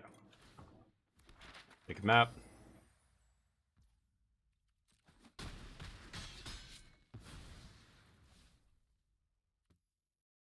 Okay. Let's let's kill the cottage now. And then use our map. It's gonna be tricky. I gotta draw a sweeper here now. Fortunately I have a bunch, but let's put it on this guy. The rest of them I expect to die. Okay, well, Elspeth can come down and kill Keen-Eyed Curator. I'll take the 8. I just have to block Glissa. That's all that matters here. I'll kill the bat, too. Field to ruin the Cottage or shuffle their Dread Knight. Yeah, right, and they have Dread Knight on top, yep. No matter how hard you hit it, it's how hard you get hit. Yeah, and Control Deck, like the self-gratifying thing that Soptrop said almost sounds like, you know, he's insulting me in a way, but... That's not true. He or she, they're making a good point. It is self-gratifying in a way because, you are the one who's in control of how the game goes because you're not attacking them, they're attacking you. How do you want to defend against this? It's up to you whether or not you win this. Like, that sounds stupid to say. Like, yes, it's up to both players, like, you know, how they play and what they do. That's what's going to either win or not win them the game, but... Mana value 3 or greater? What? Oops. I forgot. I thought I could kill Keen-Eyed Curator. I thought it was like toughness 3 or greater or something. It's mana value, right? Never mind. Oops. We block. She dying. 3, 4, 5, 6, 7. Oh no, she's going to 1. Oh, that's crazy. Do they have a removal spell? They need to play a removal spell here to kill Elspeth. No, they have one. Fuck, they top decked it. No, they had it in their hand already. They must have drawn it the turn before because they drew Soulstone. Oh well. Exactly, Soptrop. What's wrong with a little masturbatory magic playing? I'm not hurting anybody. It's totally consensual. I give myself permission. Let's make dudes. And I can chump that thing all day. I don't need another Restless Anchorage. We're going to fire this up. They have Soulstone Sanctuary. Okay, go. I can't risk Elspeth dying to a removal spell here, which is what's going to happen if they top deck one. Yeah. I need to actually block with Anchorage here. That's a pretty good top deck now. At this stage of the game, very nice. Oh, they're looking at that Anchorage. They know they can't swing. Yeah, so all they've got is one. Eat one token is not enough against Elspeth, obviously. I need to hit a stock up here. I need to hit something very good. A card draw spell. I can't complain about that. That is very good. I asked for something good and I got it. That was lucky. That was very lucky.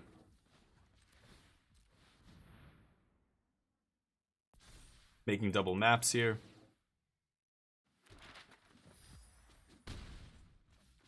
I do have Ultimas. I have Day of Judgments. Like, I have a lot of sweepers in my deck, but I needed to hit one there and I did. So that was good draw. 2 Ultimas. I have a Lockdown still. Dark Confidant. Oh, there's the stock up.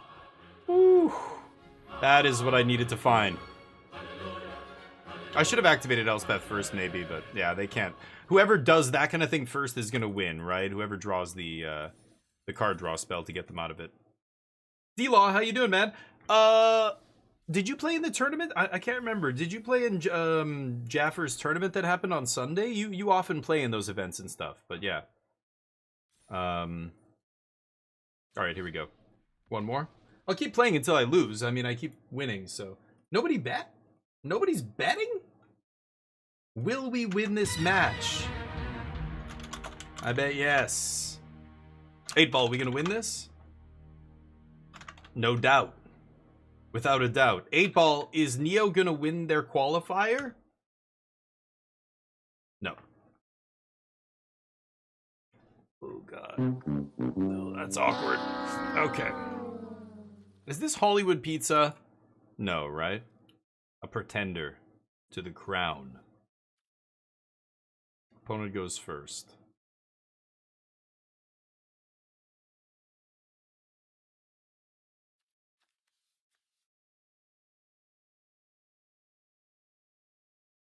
Yeah, I mean, if I'm playing against an aggro deck, I'm probably dead.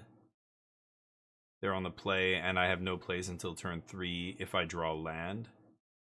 I mean, yeah, I gotta mulligan this. Ouch. Okay.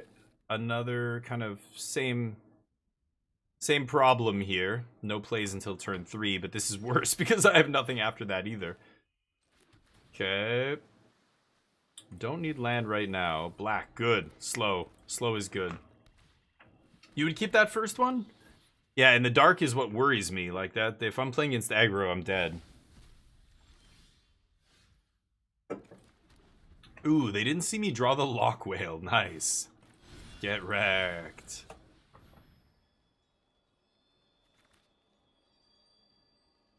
Bottom. You know I'm gonna slam that stock up. They know I have 2. Yeah, they bottom it. Stock it up. So mono black. I need a way to deal with Unholy Annex, which I will have next turn, but they could easily slam one this turn. I needed to find a Get Lost or something here.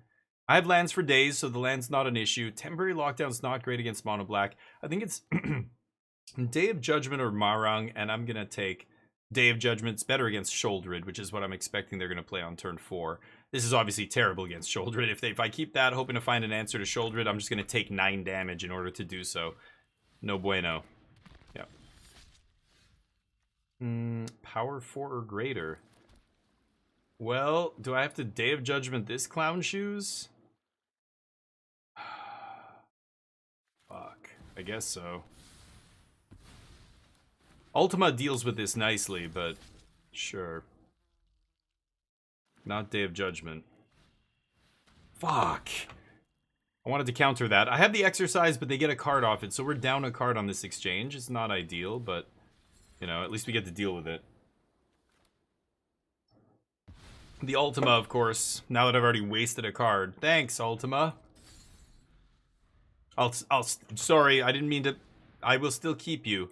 Okay, well, I'm definitely letting that resolve. No death triggers means no unstoppable slasher. Good. God damn it. Right. So let's stock up. I can Tidebinder the damage trigger here, so I can actually deal with this. Demo field not doing much. I would like to make a land drop. I have stock up. I think I want to take a land over a spell here. Oh, second Tidebinder is really good, though. Because I'm going to use the first one right now. Yeah, I'm going to take second Tidebinder here. We'll find land. We'll be okay. I've got stock up. Go. God damn it, did I call you? No. I often say your name, though. Just not talking to you. There's another goddammit that I know. Okay. Even if they have removal, we still get to cancel the trigger here, so I'm sure they're going to kill my Tidebinder. They're probably sitting on a bunch of cut downs and go for the throats here and shit. Show me.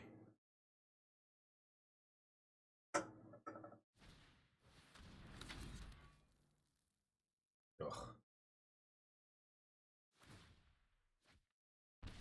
Oh. Smackin'? Guys, check out some sunflower seeds. Smackin' is awesome. Right. We're doing this again. Land. I definitely need to take a land here this time. And then get lost for the annex, I guess. Shit. I need to do this now because otherwise they will play a land and activate it, and I can't stop that. I mean, I could Tidebinder the trigger, but I want to save Tidebinder for something else. Yeah, I knew they had that. We're going to no more lies their demon or next annex or whatever. That's the one. Goofy ass mono black combo. How long have people been trying to do this shit? Since Unstoppable Slasher got printed, I think. It's been a while. Stop. Just stop. Go. Oh, this guy still hits me for a bunch of damage, though.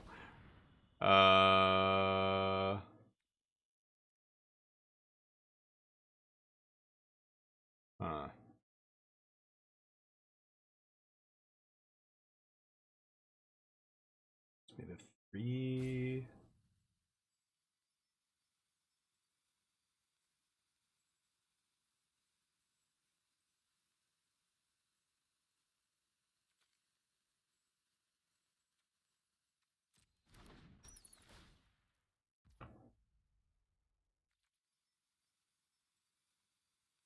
If I play this, I'm never going to be able to block with it. I know I'm going to flash this in, counter the trigger, and then they are going to kill my guy immediately. I guess I could fight over that with No More Lies, but I feel like I need to use No More Lies to counter something real, not some go for the throat or whatever. But if it's cut down, I can't even counter it.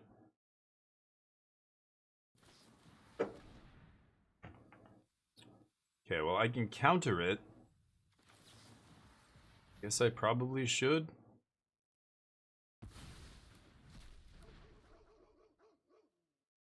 What's with the dogs barking? Oh, this fucking thing. Okay, mute. Slash is a fun card. Yeah, it's not good, right? I'm talking about the lens, through the lens of competitive Magic is the way we're looking at these cards, and in that regard, it's not a very good card. Yep, need another sweeper here. Or infinite blockers. That also works. Should I eat the bat? Yeah. Makes their Liliana's worse. Alright, let's see if they can kill me. Could die here. Slasher is fun. It's definitely a cool design. I think it's a very sweet design card, but I don't think it's great. I think maybe, I don't know. After rotation, what changes? Anoint with Affliction leaving makes it slightly better? I mean, that's the best card against it, right? But a 3-mana creature has to either ETB and do something. Oh, wow, what a draw. Holy shit, what an insane draw. That was so lucky. My last Ultima, 3% chance to hit that. Because not only does it counter the death trigger on Slasher, it counters the death trigger on Aklasats. So I'm drawing very well here. Oh, yeah, see, yeah, there's no... Well, I guess I should plus Elspeth anyway, just for the loyalty, right? I don't know. Yeah, maybe I should have. Great. I can kill you. Go. 3 steps, good draw here. Probably just gonna wail on end step, though. Did you draw something good? 6, so I can't, yeah. Okay. Fine. Jazzy J. They have 8 cards in the yard. I have 13. I'm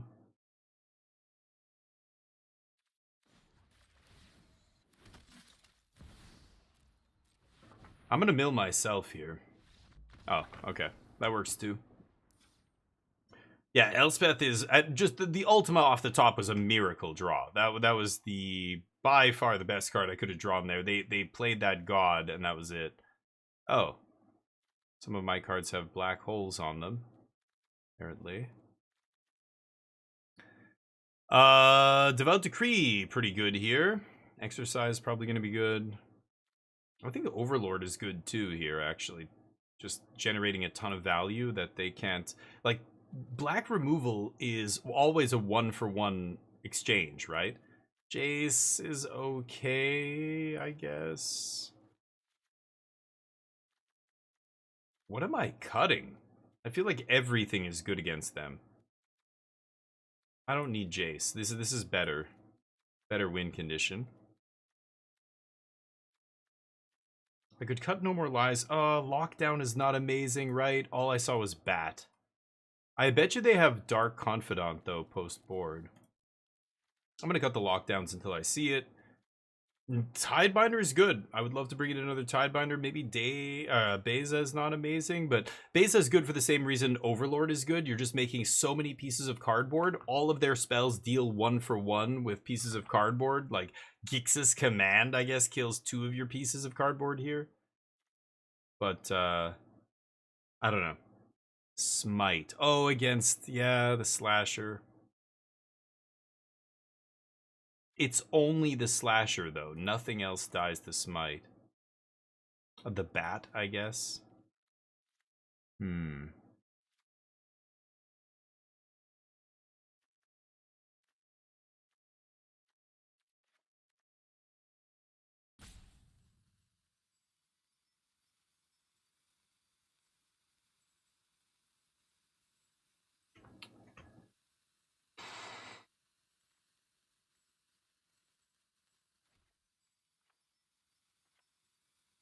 I'm gonna try a couple Smite. I'll cut a couple No More Lies on the draw. Yeah, I took out Lockdown. I don't want Lockdown in the deck, I think. I think hitting only Bat is not good enough. They might bring in Dark Confidant post-board. That could give you another target, so maybe it's not as bad as I'm saying, but...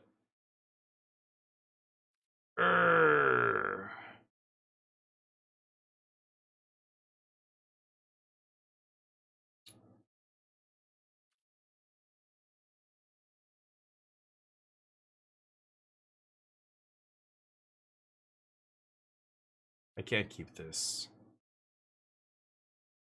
I can't keep this. Horned Whale is good against the Slasher and is duress proof, which is what they're gonna side in against me. The draw. If they take stock up here, then I'm in deep shit. I can't No More Lies. I think I'm gonna mulligan that. Okay, and we'll do this. Yeah.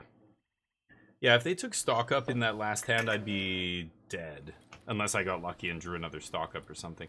I needed to draw a way to draw cards. That's the way to beat all this. Like, Duress is the same as a Go for the Throat, right? Like, those cards are never going to be a 2-for-1. So the black deck has almost no way to gain card advantage. They need that Unholy Annex. So all you have to do is keep that off the battlefield, and all of their cards just trade 1-for-1-for-1. They don't get 2-for-1s like we do with, you know, sweepers and card draw spells, stock up, and all that stuff. 3 steps and blah, blah, blah.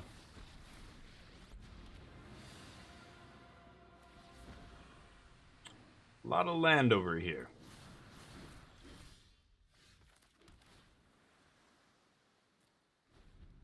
Okay.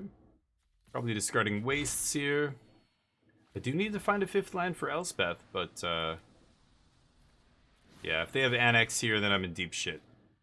Oh, good. Okay.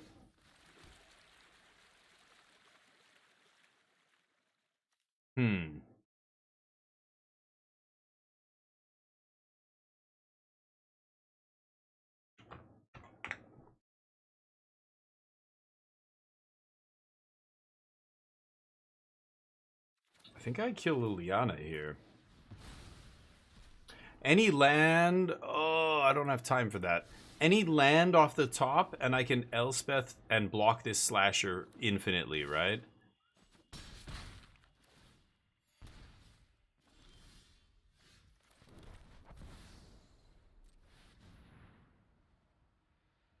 And that wasn't a lucky draw. That was 40%, 40-something percent. So I'm much more likely to hit a land there than I am to hit an answer for slasher. So I think I'd rather kill Elspeth. And now they have 1 card in their hand. Oh, okay, they kill Elspeth anyway. Awkward, but that buys us some time here. Top deck mode. Just need to find a sweeper here. Ultima would be nice. Ultima 1 time.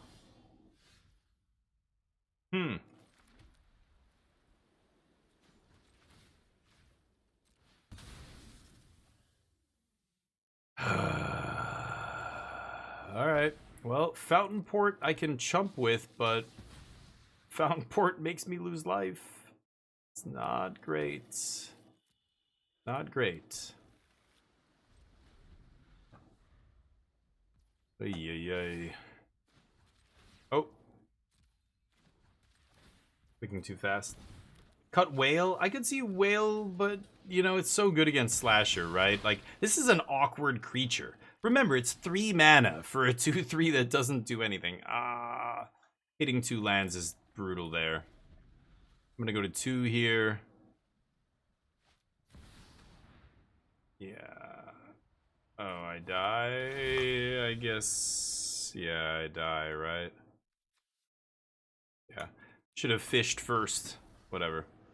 Thought it was if your permanents deal damage, but let's run it back.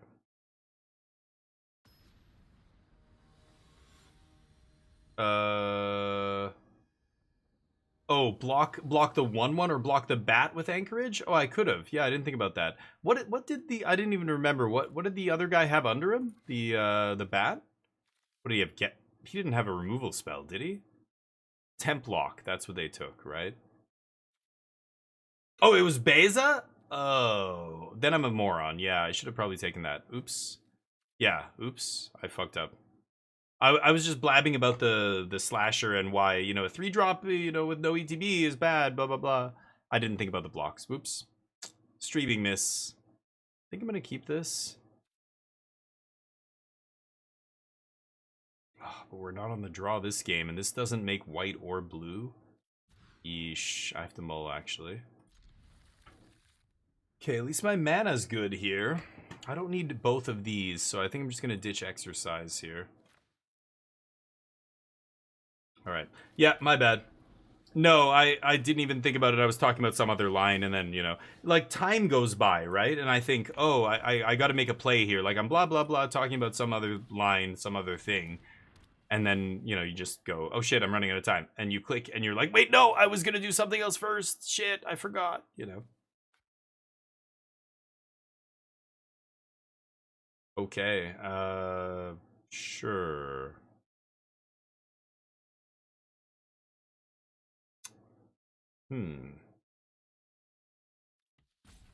I'm gonna ditch Day of Judgment here. Now, I could get lost this thing, but it's garbage, so I'm gonna leave it in play. It's not a good card. I'm gonna get lost the Unholy Annex, or should I stock up? I really need to make land drops next turn. I'm gonna stock up here. Take the land. Or... kind of like No More Lies here, but stock up. Ugh. That's what's so nice about digging 5 deep. It's so easy to chain these things. If I take No More Lies, I can double spell with Get Lost No More Lies next turn. I think I'm taking stock up. Stock up just lets me undo this crappy card advantage, right? Or card discard, right? Pass. Maybe let them hit me and get Tidebinder going here. Sure.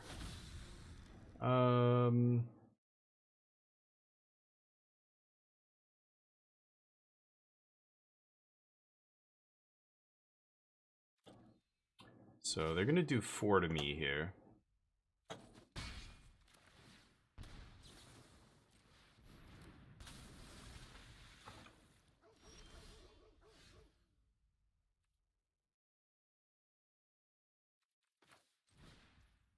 Could Elspeth. I go to 6, they deal 4. Oh, an opponent. Oh, they can only do 2 to Elspeth.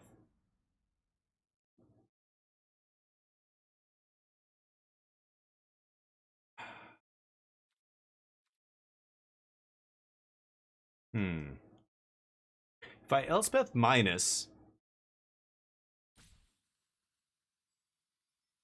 I kill the slasher.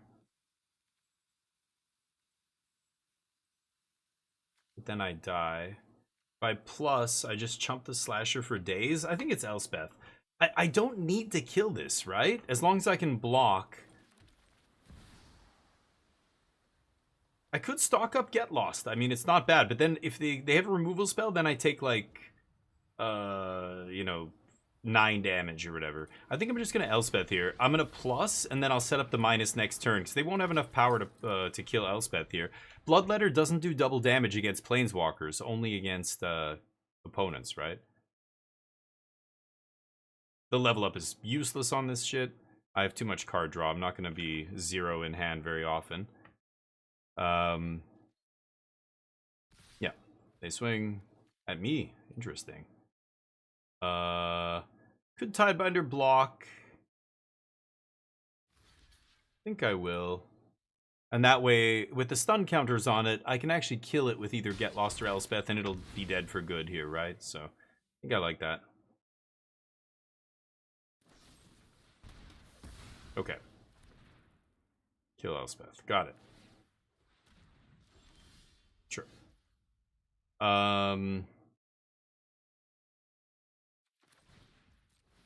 Stock up first. Ooh, I love River Region. I have a land drop for this turn. I take a card to kill this thing. I want to save Get Lost for the enchantment, right? So let's just kill this idiot, and then I have 6 mana. I don't need that. Punch, pass, and they can, you know, play whatever here. I want to save this for the Unholy Annex. Okay, well, now I have to use it on that idiot. I'll tap the demo field here. They don't have any relevant lands. Oh, I like land drop for next turn. But I have Deduce. So what am I going to kill that guy, map up, swing 2. I played a land drop this turn. So I won't be able to... I already have a Deduce in hand. I'm going to take land drop here.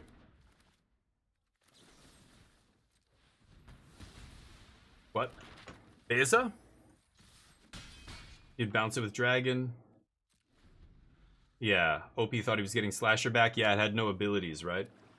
You get a big flyer that's basically an extra turn. Just slam Dragon? I guess so. Raven Man! Whoa! What the fuck? Raven Man? You high? What is going on with you? What are you talking about? Crazy shit. Oh, now I'm gonna take 2 damage from this thing.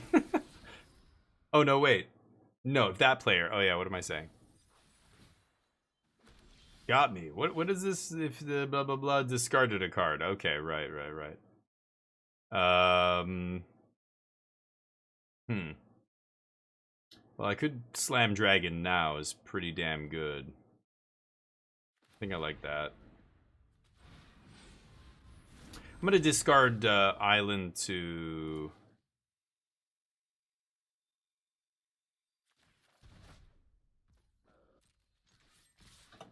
I'm gonna discard island to Lily if they want to make me discard something here. So I'm not gonna play my land this turn. I could bounce Lily, but that's dumb. They're just gonna use it either way. I might as well put it to 2 loyalty, right? So I'll discard Bandit's Talent. I don't care about the discard from that. Yeah. Oh, it's non-land. Oh, right. I don't care about Beza. Beza can go. Lily, I discard land. Then we get to draw more cards. Ravenman. Ooh, Archfiend. Can shuffle that away with Demo Field. Oh no, they don't have a non-basic land. Never mind. Yep, the burbs don't matter. Yeah.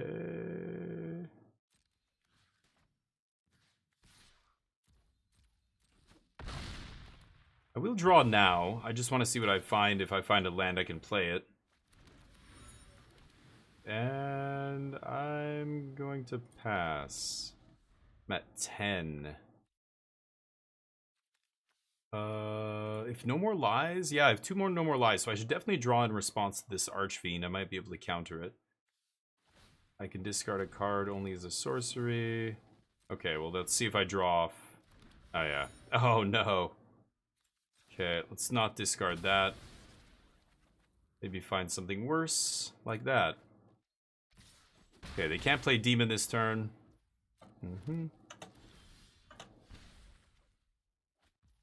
Beautiful.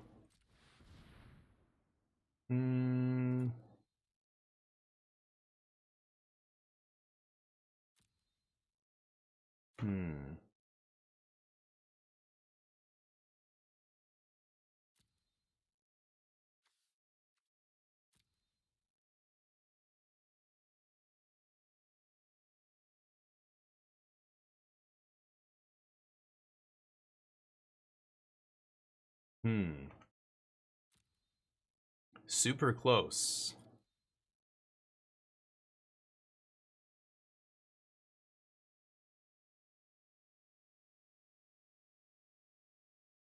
I take... If I swing here and I take 3 and then I take another 2...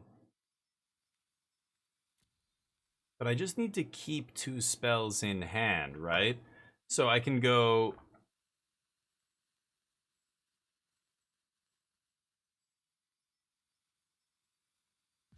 Get Lost for sure. 4, 5, 6... If they draw land, they can play around No More Lies. I think I'm going to take Day of Judgment here. Oh, shit numbers. That's not good. Let's swing.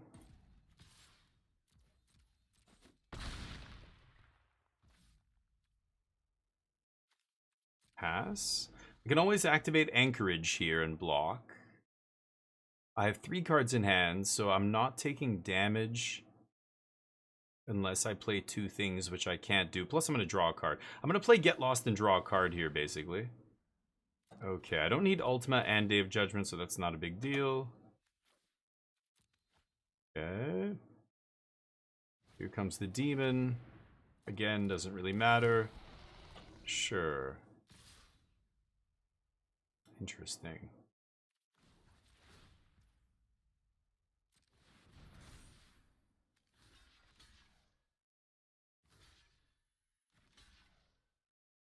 Can only block with 1? So I'm taking 2 from this. They're at 7. Kill that.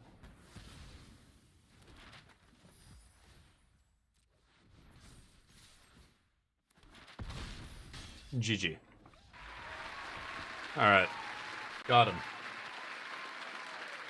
The bet's in. That's crazy. Sorry, let me catch up. New black card. 1 colorless, 2 black, 2, 3. Return target creature card from your graveyard to the battlefield. Oh, I saw that. Yeah, but has no abilities. God damn it. Oh, Astral. Sorry, I missed the message there. I was so focused on that batch. How you doing, Mr. Banned? Wait, what? Who's banned? Who got banned? Me? Am I Mr. Banned? You guys wanted me to play Beza so bad. Yeah, maybe I play the big flyer there, but I just figured they would have a spot removal spell for me and I'd be dead, but... Oh, Mr. Bond. Okay, yes. Right. How are you doing, Mr. Bad? It's like, what? Did you call me bad? No, it's my accent. I apologize. Oh, I already looked at the store. Don't want anything there. Open our random packs here. Been jamming blue-white control, but we could definitely switch it up. Blue-white's... Oh, oops, I should have opened both. Blue-white's been good to us, but Jeskai's more crazy. Definitely more crazy. Doing good, nice. Standard deck... Oh, you ordered a paper version? Hell yeah. What did you order? Also, wait for rotation! Oh, Classic J with the 31 months! Who is this guy? You. You look beautiful, Jay. You look great. How you doing? Oh, hold up. There. You look great. You look so beautiful. Your family's awesome. Hopefully you're doing well. There's Cube? I didn't realize there was Cube. Oh, what the hell is this? Phantom Golden Sealed? Golden Sealed. Should we do this? Wild man! What? It's a raid. How you doing, buddy? I was away all week. I was away last week playing, going to a bachelor party, etc. Lack of Mercy, what's up? Stupid question, back to the game after 6 months. Oh shit, hope you're doing okay. Thank you for the raid, buddy. By the way, hold on, so much stuff happening. We had a sub come in and a bunch of nonsense. Wild man, go give him some love. Give him a follow, do it now. Not many of you know this, but he's a drama major. He's an excellent actor. You should ask him about his community theater work. He loves talking about that stuff. Definitely ask him about that on your next stream, all of you guys in here from his stream. You didn't know that? Big community theater guy, loves being on stage. He's a great actor. Climbing standard, nice, good to hear. Golden Sealed is always bad? Wow, lie. See, he's very humble. Okay, don't. Just bring it up, you'll see. It's not on my stream, it's not the right place, not the right time. Anyway, I went to a bachelor party this weekend and we went to an island, so naturally we were hunting homeless people for sport. It was fun. We gave them a 30-minute head start, so totally fair. ARs were banned in the spirit of the Magic ban announcements, so pistols only. How you guys doing? Wildman's a paid actor. Yes, I'll pay you at the end of the month. Thank you for all the raids, Wildman. Shh. Run the cube? Okay, let's do some cube draft here. Wildman, what were you playing, by the way? What format? I don't know if you were still grinding standard. What are you liking these days? I'm playing all kinds of shit. Look at this wild nonsense. Mystical Teachings. Bam. Okay? Level up your game. Teach some people a lesson. I missed this card. I totally forgot it was standard legal. It's fun, but it's you know, it's got some stuff going on. Events. Chromatic Cube Draft. I love Cube. Oh, and it's only 4,000 gold. I need another beer for this. Hold up. I'm an island boy now.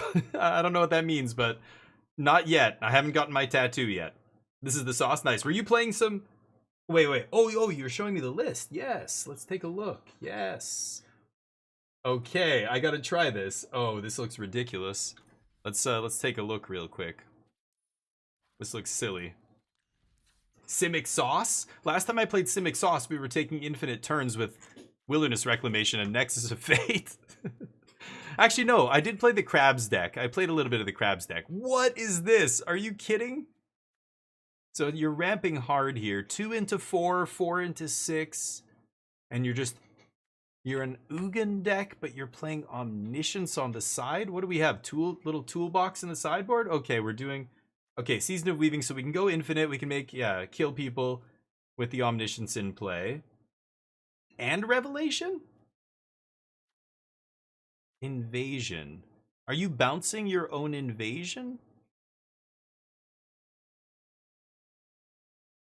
The exile for each card type, exile a card from that type.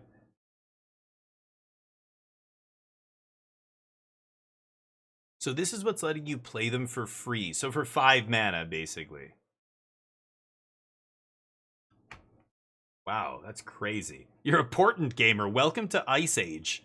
I remember opening Portent in a starter box of Ice Age and going, the fuck is this? Ugh. Terrible. Don't like it. But now I understand the power of Portent, now many years later.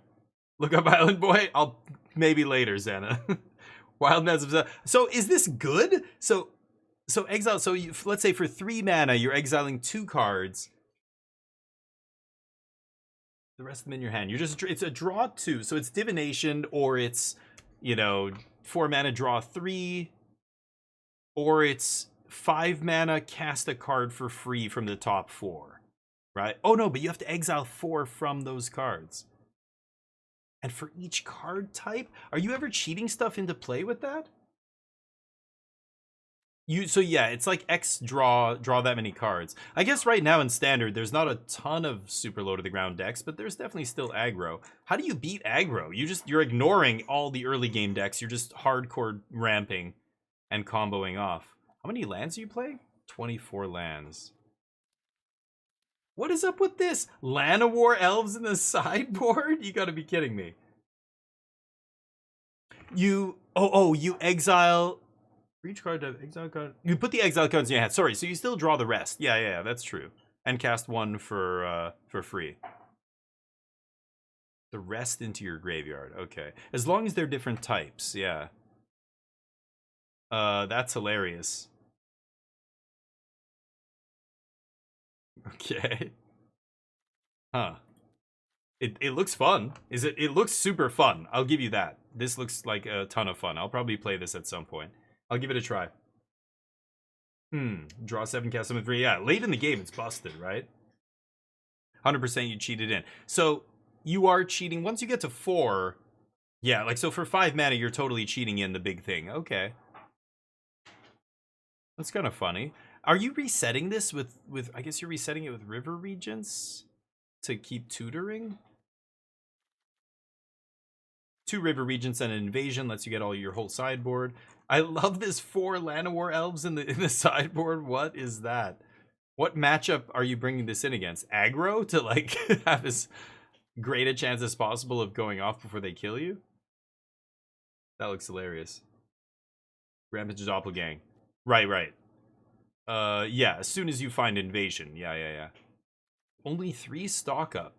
4 Calamity. So Calamity is kind of the main card draw engine here. You have Invasion or Archive to sack as well, I guess. Why Invasion of Zendikar over a... Oh, because it's a permanent? No, but there's another enchantment that does the same thing, right? Final Fantasy and stuff.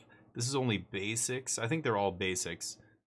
So I guess this has minor upside, being able to flip. Oh, sorry, Wildman. Yeah, Elves in post, because they side out removal. I see. Yeah. That makes sense. I'm messaging Wildman. This is interesting. Yeah, looks hilarious. This is kind of the shit we were doing with mystical teachings. Just off the wall decks are fun. Right now is the time to play them. What do I have to craft here? 2 rares and a mythic. That's 25% of my mythic rares. I think I'm gonna do it though. It's card type. Oh, so the battle for card type. I see. Yeah, you have 2 battles. Okay. Right. Yeah, you're trying to play as many different card types as you can. That makes sense. Not a lot of instance here, but very cool. Yeah, I was saying I get the elves. That makes sense. But yeah, you're playing all these different card types. I was wondering about Invasion of Zendikar over another 4 mana ramp spell, but battle, pretty unique card type. Enchantment land makes a lot more sense now. Artifact land. That's pretty funny. I'd like to try it. And it's been doing well? I guess you must be, right?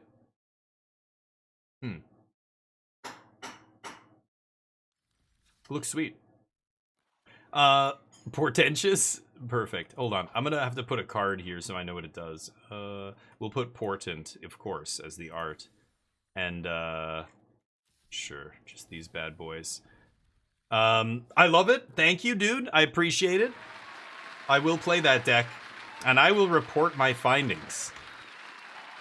But I may or may not be sober when I play it, so...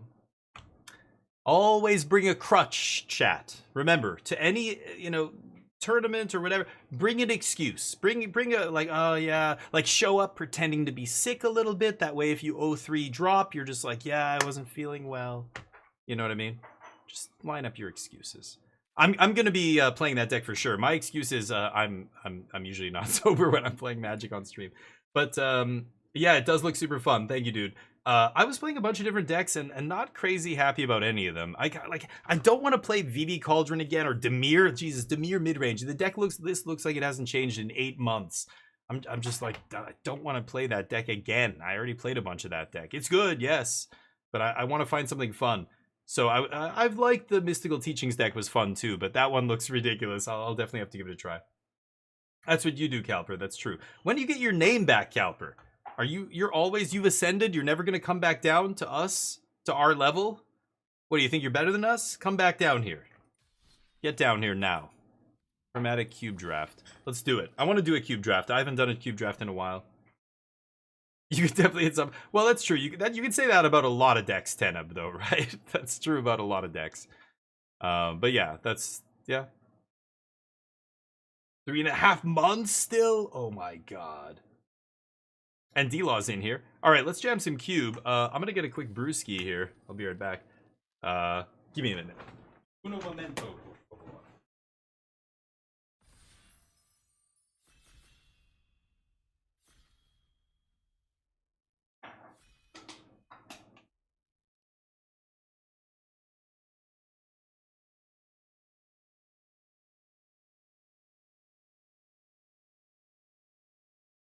Not about content.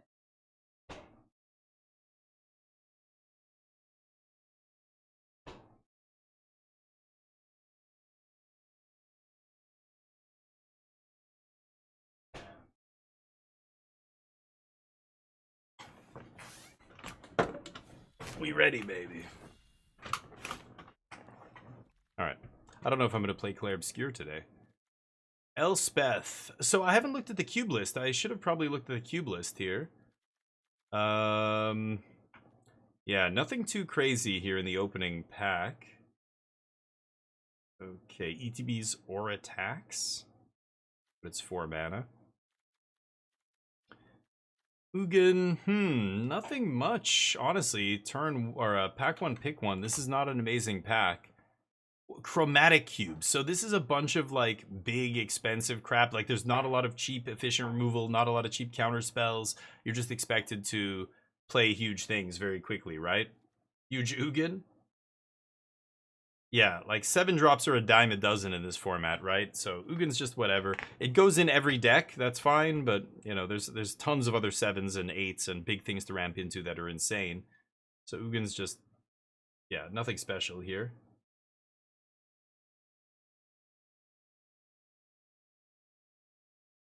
Might be the 4 mana ramp. Bankbuster's good too.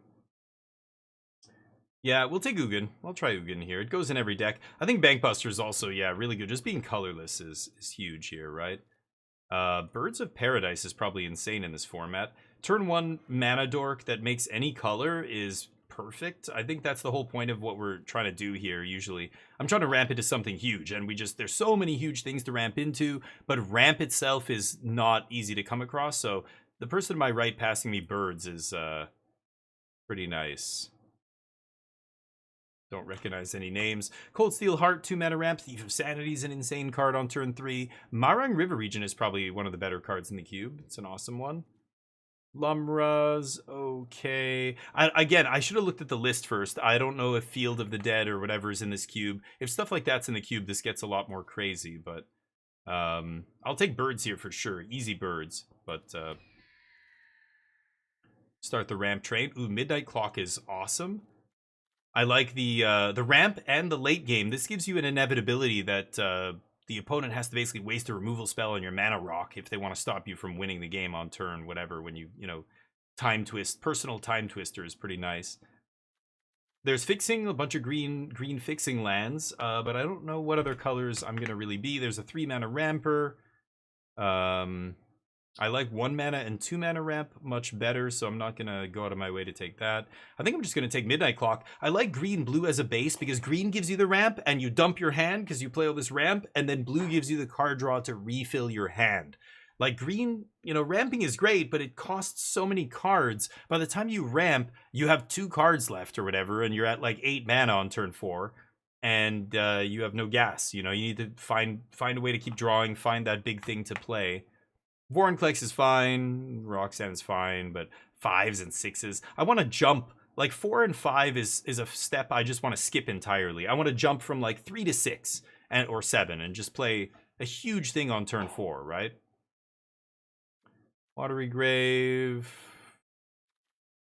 This is a 6-mana sweeper, kind of, but not really. Escape to the Wilds, Kona.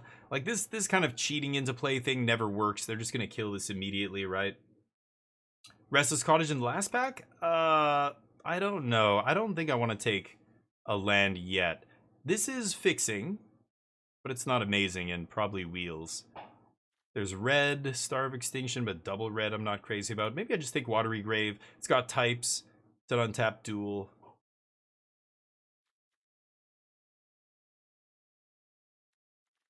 I like Sultai.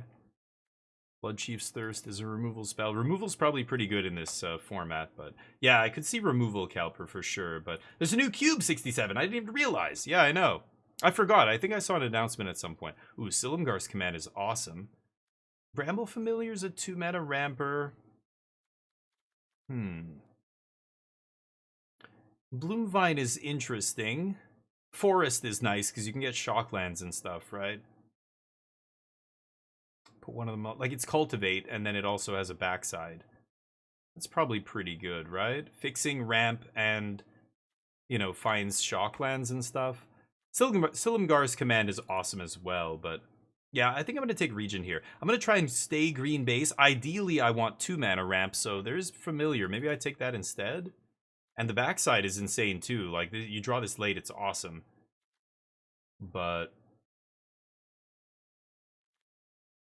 oh, Basic Forest. Oh, my bad. Basic. Yeah. You're right. It's way worse than I thought. I think I'm going to take Familiar, actually, then. Ooh, Big Chandra is very crazy. Ooh, Ral. Is there Time Walks? This is where I needed to look at the list.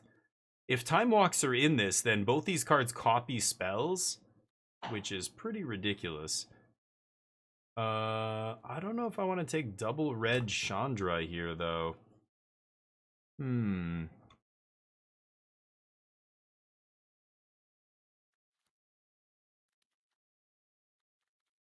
The lands aren't amazing. Like, Bonnie Paul's just another fat dork.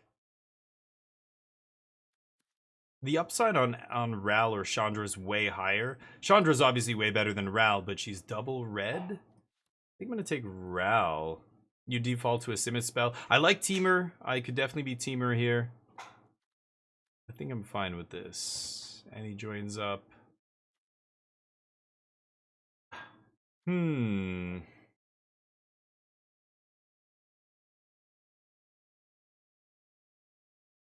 It's not amazing. One with the multiverse is a little too expensive here. There's no real way to cheat this in that I know of, but...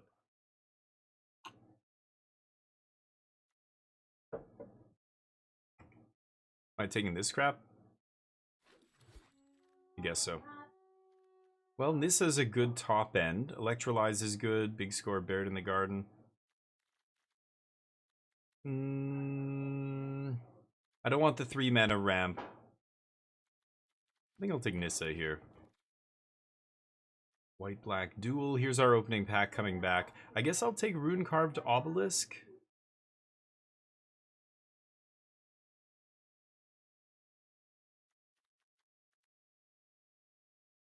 I've never been a fan of that card. I think I'm going to take Rune-Carved here. Get us to Ugin. Blue-red duel is pretty good. Marang Wheels. I only saw one good blue card there. Arang or Wheels. I'm going to take red blue land here. And then green red land. Heaped Harvest, another ramp card.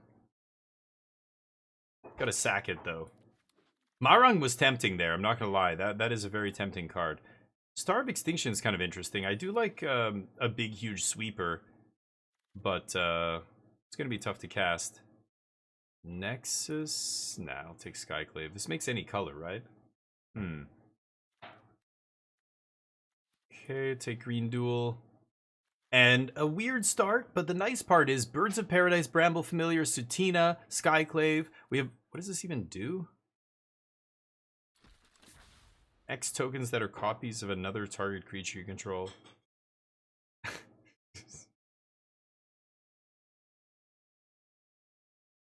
Okay. Get out of here. What do we have here? Nicol Bolas. Perenation? God. Cheap removal. There's Caravan, there's Nicol Bolas if I want to go 4-color here. Selvala's not amazing. We're not going to have a ton of big creatures. Inferno Titan, there's just a bunch of top-end stuff. Maybe I take Cultivator's Caravan. It's ramp, it's fixing. Nicol Bolas is good too, but... Oh, Hedge Maze is pretty good. Yeah, Hedge Maze is fine too. Yeah, you're probably right. I'll take the land. This is a green-black. Yeah, you're right. Let's take land there, sure. I think we're in fine shape. We can basically take whatever top end we want here, and the fixing should come together nicely, because I've got a bunch of backup fixing in the form of creature and artifact ramp, right? We'll put this guy on camera. Oh, you're just waiting, bud. You're waiting. Okay, hold on.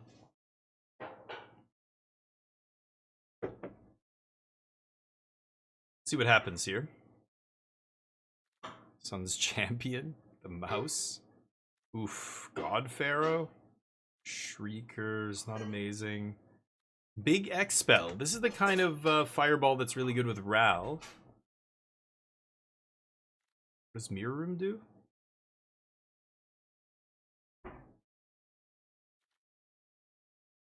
Not amazing.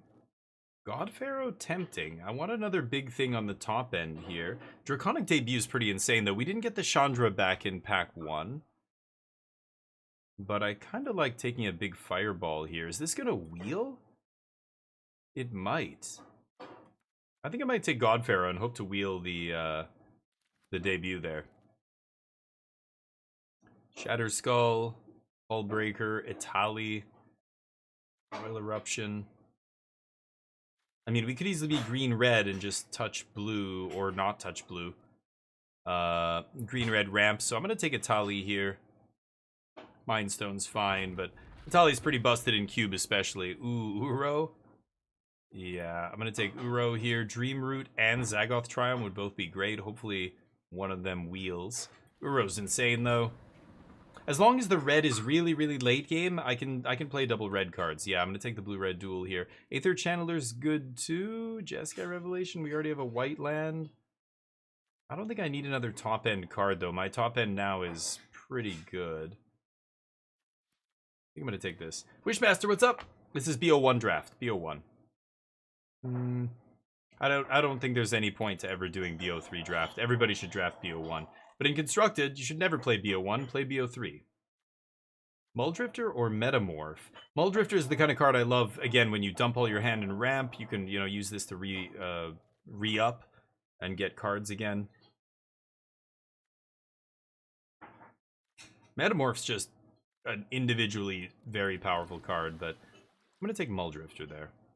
Counterspell, red-green duel, Devil's Play.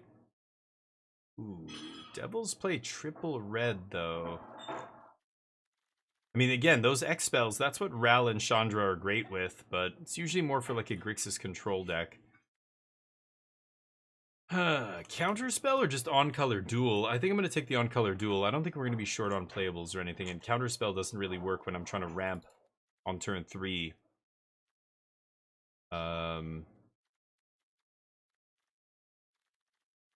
Yeah. We're ramping, baby. Teamer duels. Oh, 3 teamer duels here. Kindred Denial is kind of interesting. Titan's another large dork.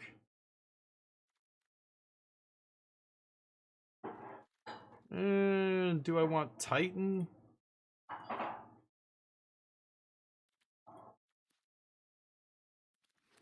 think I'm just gonna take the duel there. Another Nicol Bolas comes back. I think I'm just gonna take green-black duel. And then the debut came back. I guess we'll take that. Good, we wheeled it. That's huge. Hullbreaker, I don't need. I guess I'll take this. It's a land. Don't really care about any of that. Yeah, new cube just started today, I think. So, yeah.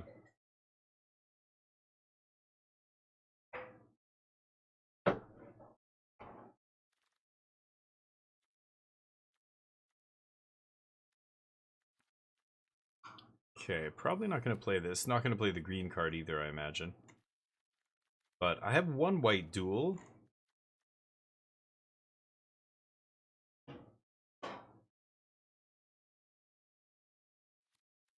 Don't think I'm going to play that, but sure. Omen Path Journey. Feud comes back. Whoa, Sublime Epiphany. That is one of the best cards in the entire cube, almost certainly. And we can play it. So, easy Sublime Epiphany here. We have 9 lands. 26 cards, so lots of room for more playables here. Can we get a Gear Hulk to go with that? Ral with Sublime Epiphany is pretty good. Right now, Ral not looking amazing, though. Draconic Debut, Sublime Epiphany. That's really it, right? Growth Spiral. I think I like that for our deck. We're ramping. I'm skipping like 3 and 4 mostly, and just trying to get right to 7s. Sulfur Falls might wheel. Burn Down the House is interesting. God, I'm definitely... I don't know, I feel like I'm turning more red than blue here, but... this is BO1, yeah. Crispy, how you doing, buddy? How's life? Hopefully your weekend was good. This is the kind of X-Spell I don't want, though. It only hits creatures, right? Black-red, or black-blue duel, white-red-green. I think I'm just taking Llanowar Elves, though. That's kind of insane for us. Another 1-mana ramper, perfect. Oracle of Moldiah, that is also a ridiculous card. Green-red duel, hopefully one of them wheels. That's pretty easy. Nice. 30 with 9 lands, so this is 21 playables. Ral Crackling Wit, Goldvein Hydra spicy, Fabled Passage good too. Golos is good too, and I'm basically 5 colors here if I want to be. I found Hydra to be insane though. It lets you, like, they have to kill it, and then it just makes you immediately ramp into something massive, like immediately. Green-white duel. I don't really think I'm going to touch white. So I don't need these duels. I guess it's just Nissa, but I'm not crazy about her either. This is the one that flips into a Planeswalker, right? Captivating Crossroads is great, though. Mystic's Mastery we don't need. Snowborn Simulacra is actually insane as well. But we've got our top end covered here. I think I'd rather just take a land. It was good. Nice. Yeah, mine was good too. Thank you. Ooh, Scholar with Sublime Epiphany is nice. Not touching. Yeah, okay. There's Treasure Map as well. This is still 9 land, so this is 24. Yeah, our top end is very, very nice.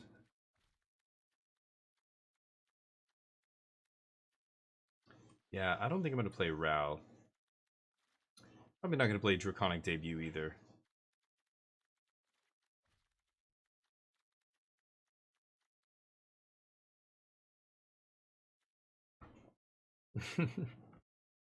Splashing for Nicol Bolas.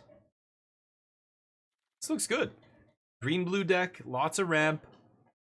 Baron. It's a white-blue duel.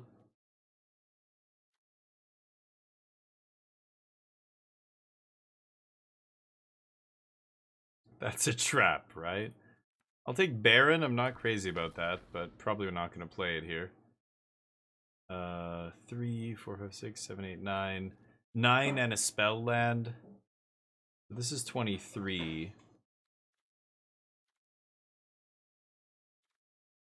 You know what? I should probably play Sphinx's Rev, actually, and just play 5 colors.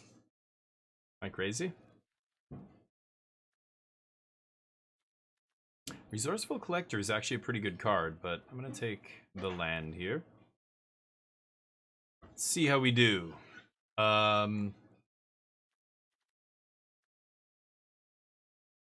Yeah, I can play any one of these spells in the sideboard if I want.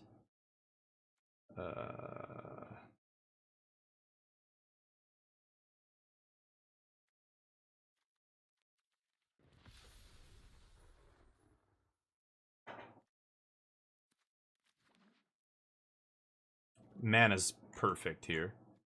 1.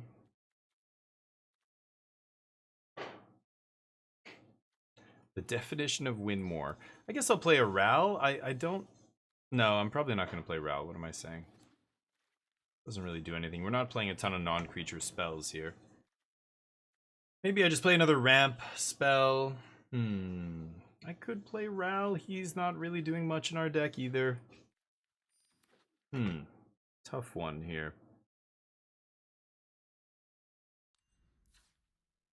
Yeah, Ral's not good enough. So, with the spell land, we still have,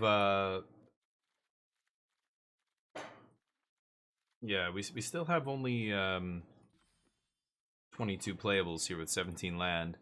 I don't even have to play 17, but I think I will. So I could play Omen Path, I could play Sun Petal plus Sphinx's Rev. I'm kind of thinking of doing that. If I play Sun Petal... 1, 2... So this gives me 2 white, 3, 4... Oh no, that's green. 3...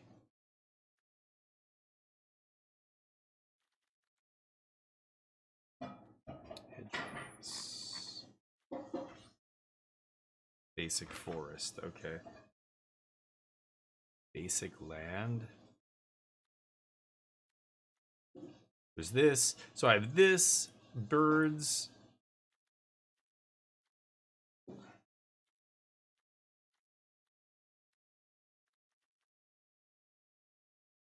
So I have like 4 white sources. If I play Sun Petal.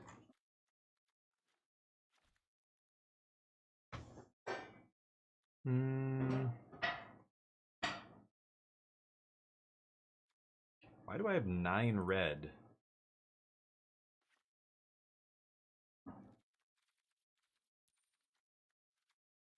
Let's add a green. 9 green, 8 blue, 8 red.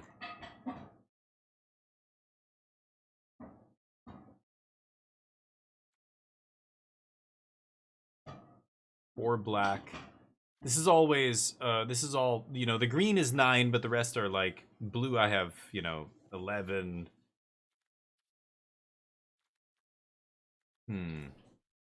Omen School. Hey, Alter, what's up? Yeah, I'm back. I was gone for 4 days, but back now. You like, Omen. You mean this? Omen Path Journey? I do have a lot of lands with different names. I could try that over Obelisk. Obelisk is like card advantage, but the Omen Path thins my deck and finds dual lands, which is nice. Why is there a plains in here? Because of Rev? That's insane. Let's play another forest. Okay, so 10 green, and then we have like 10 blue at least. 11 green if you count Skyclave. 11 red. Or 10 red, plus this. And then, yeah, we'll have enough white. We'll have enough black. Ooh, this is spicy. This deck looks good. I mean, every deck should look like this, right? But this is good. We have good ramp, good fixing, and bangers to ramp into here. So, this looks good. Let's give her. Let's see if we win.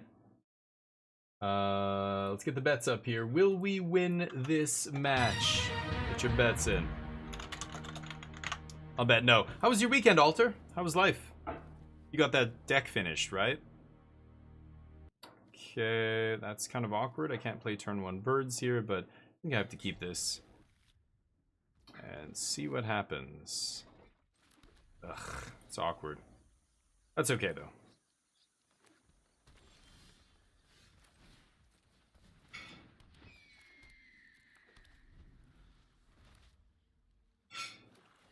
Okay, I'll pay 3 here probably to Nissa. Oh, never mind.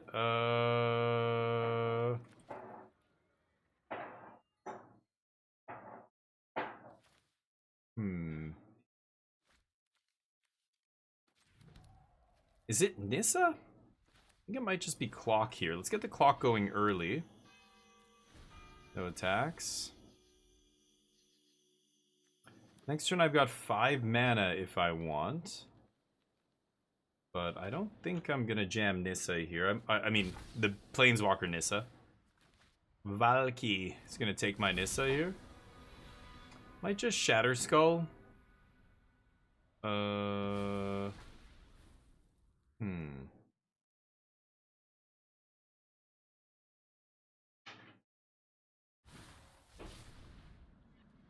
Sure. Kill all my stuff.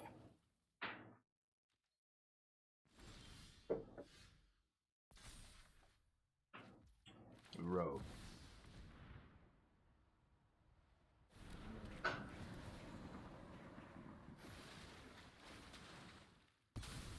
Awkward. Okay.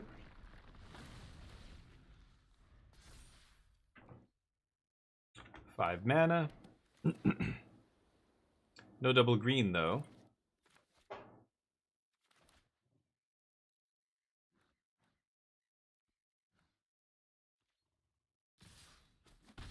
Take some damage. Ghost vacuum? Sure. Eat my Uro, I guess. That's random. Don't think Ghost vacuum is very good, but this isn't Vintage Cube and stuff where Underworld Breach is a thing. Played for 6. Comes in with 5 loyalty, makes a 6/6. I think I like that. And then next turn we can play Bram. Oh, I can only make 2 green. Ah, right. Okay, that's fine. Gonna go for it. Could blow up vacuum, but I don't really care. Make a dork instead. Turn into Nissa? Sure. Next turn I can cast a fetch quest here. Mill 7, put a creature, enchantment, or land onto the battlefield. Might hit an Itali. Can't hit like an Ugin or a Nicol Bolas or something, which sucks, but...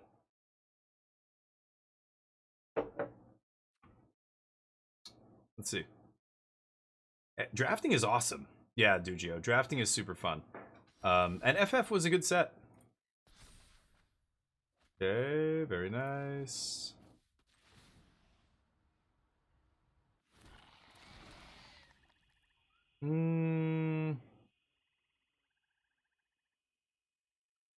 Tick, tick. I could just tick up the clock, but we didn't come here to not cast our 7 mana sorceries, am I right? There's a tally. Skadoosh. Is that a Sublime Epiphany? Holy shit. You know what that does? Copies a tally. Jesus. Let's bounce this.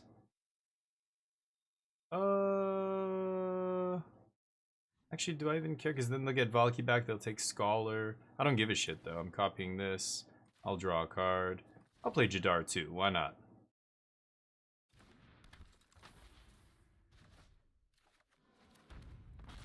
Tally number 2. I'll keep that one. Sphinx's Rev off the top. Holy shit. Okay. Elspeth's can't target anything. But still annoying for my opponent. That was one Atali that did all that. Actually, that was not Atali. That was, what's it called? Bramble Familiar. Fetch quest. Go. Welcome to Chromatic Cube.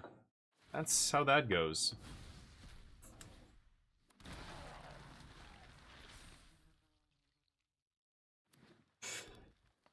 Midnight Clock means I can't deck myself? Okay, they have to kill Atali, I'm assuming. They kill Nissa. Okay. Fascinating.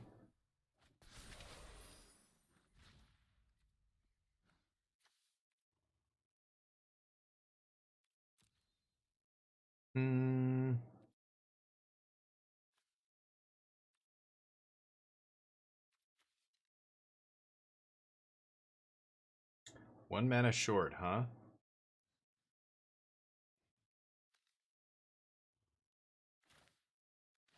I have a forest? Basic forest, right? I have one left.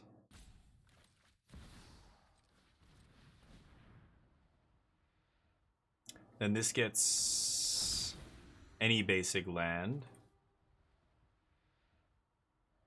Which is going to fizzle. Okay, that flips though, right?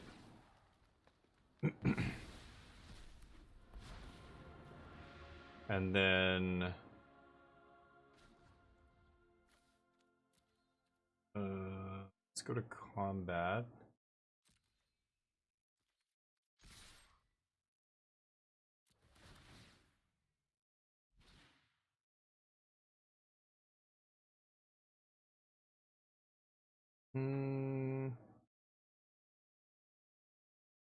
I played my land this turn.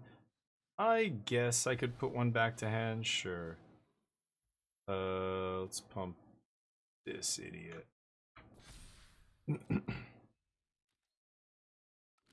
Gotta block my 7/7 here. Put them to 1. God, I feel like there's a way I could have killed them there, but I just missed it or something. Let's make a 4/4. I think I'm gonna leave up Sphinx's Rev here, or just double activate Midnight Clock, and then I can time twist next turn. Also refute up here. They're at 1 life. Feels pretty tough to lose this. Yeah, they only get the creatures back from this. Sure.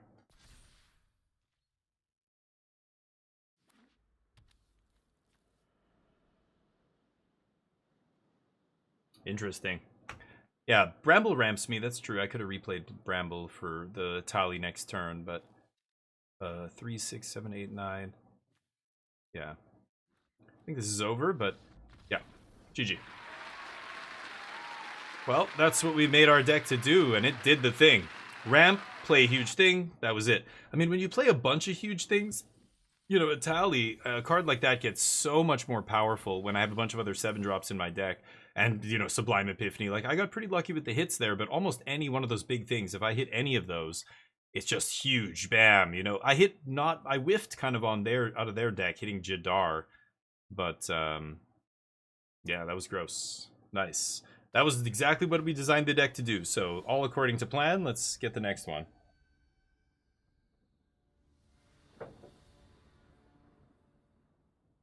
Looks good to me. Turn 1 Elves into turn 2 Sutina. And pretty soon we're going to be at 7 mana. Can't make blue off this yet, but soon. Yeah, turn 1 Land of War Elves on the play has got to be pretty rough. My opponent's going, ah, shit. They kill this if they can, but yeah, they can't. Yeah, let's just play her. And I think I'm going to get a blue source here. Got our black already. And she ramps every time she attacks, which is pretty insane.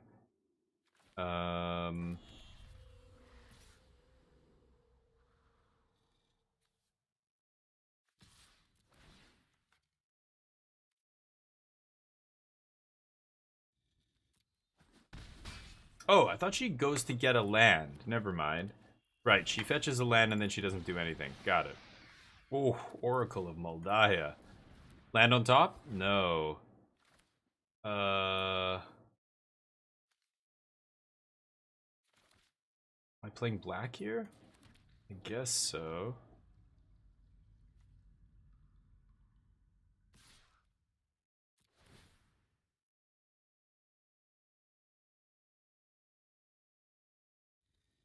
I've got birds next turn. But I could play a land off the top, right?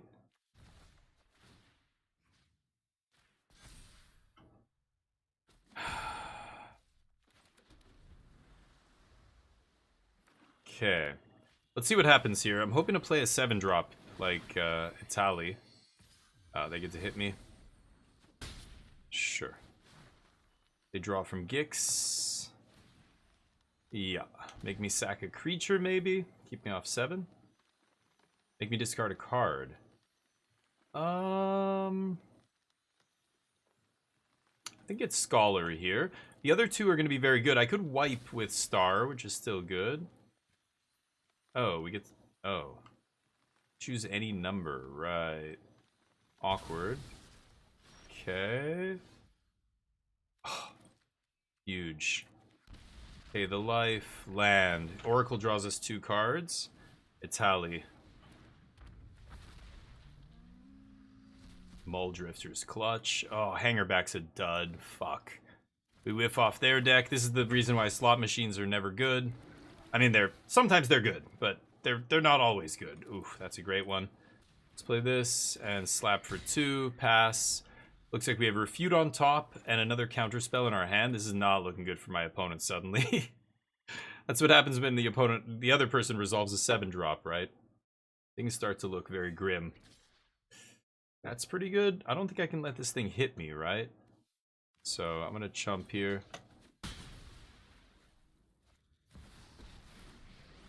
Sure, I'll lose an elf. Or make me discard a card. I'll lose Nissa here. Sublime Epiphany's bananas. I could even lose Star of Extinction, to be honest. Land on top, beautiful. Let's make a green source. Land on top, no. What if I activate 1, 2, 3, 4, 5, 6, 7, 8, 9? No need to do that. I have 10 mana. Yeah, probably for the best. I was gonna say, I'm just counting up my mana there. You know, if I pay 9...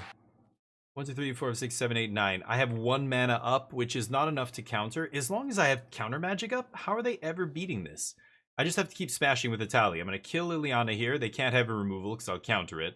And then on their turn, I can bounce whatever they play. Bounce this, counter whatever they play, copy Italy on their end step. And then untap and kill them, right? So, GG's. 7 mana cards, good. Congrats to those who bet on yes. We're ramping into big things here. We're 2-0. Let's keep going. Will we win this match? I'll bet no this time. This is why I'm saying, like, when you're building the deck, you don't have to worry about 4 drops. You're not building a curve that looks like, you know, that kind of goes 2 drops, 3 drops, 4 drops, 5 drops, 6 drops. Your curve goes like 1 and 2 drops, or 2 drops, 3 drops, and then 7 drops. Like, just like this huge spike on the top. You don't care about 4 and 5 because you're skipping those steps, right? So I don't want to put it, I literally just put 7s and ramp in my deck and then skip the mid game, right? That's the whole point of playing what we're playing here. No blue mana sucks. Goldmane's insane though. I'm gonna try this. Do not love, but Okay. And having 7 drops in the opener is just that's the price you pay for playing this kind of decks. You can't mull when you have a 7 in your opener. It's fine. Ooh, beautiful. Beautiful. I will keep that. I might even kick that. We'll see. Yeah, I probably will kick it. This isn't blue-white? No, we're playing clickbait. Oh, no, I'm sorry. The title. The title. Sorry, everybody. Let me fix the title there. Thank you for letting me know.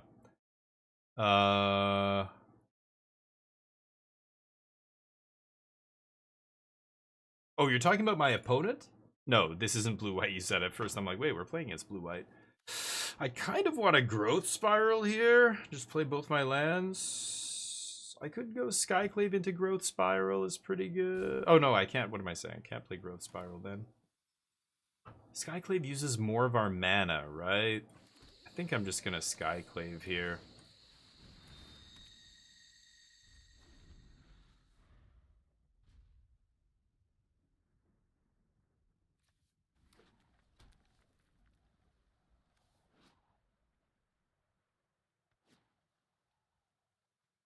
That's 1 or more colors, huh?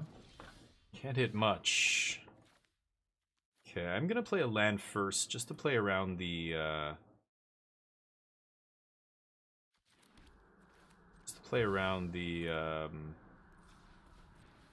counter spell here. I feel like they have a counter spell. This lets us double spell, plus if they have a counter I can pay 2. It forces them to use either a hard counter here. Yeah, I think I'm fine with that. So even though I'm, not playing the land that I'm showing them here, I've got Growth Spiral to put it into play, right? So let's just pass.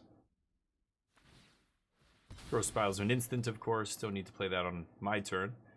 They don't play that on their turn. Now, I could Growth Spiral here just to do it when they don't have much mana up, but they still had 2 mana up. If they do have a mana leak or some kind of miscalc, something like that, I don't want to do it yet. Bait them with this. Ooh. Put the one they know about into play.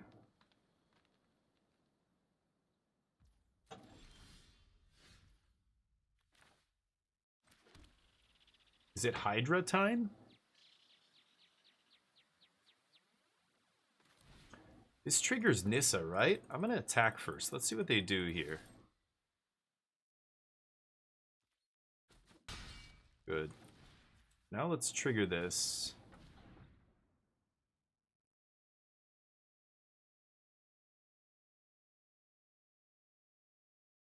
I'm trying to avoid getting my shit countered here.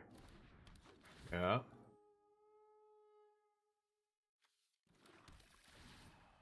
Flip into Planeswalker. Now they're gonna kill it? No. Immediately get piece of cardboard. That way if they do kill it, I'm up a card. Pass? I'm not gonna bust Hydra out. I feel like they're sitting on a counter here.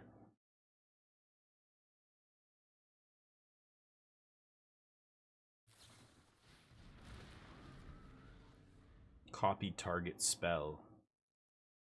Yeah, that's not amazing. All they did was copy this. Classic Damien. Name, what's up? Oh, you were the one who said, yeah, this isn't blue-white. Sorry, I didn't see who said that. Nano and Name, your names are almost the same. I don't know. When I glanced at the chat, they look the same. I thought it was Nano who said it. She sucks, but I'll put this in front. Let's trade off here.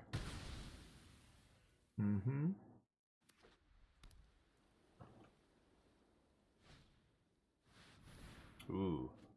Not bad, but they tapped out for me. That's problems. Unfortunately, this is colorless, so I can't get rid of it with this, which is very annoying.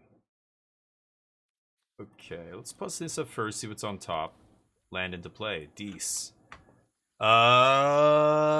Could Starve Extinction. It wipes Nissa, unfortunately. Maybe I just go massive Gold Vein here. 3, 6, 7, 8, 9 mana. I can just do 8/8 Gold Vein Slam. Get this over with quick.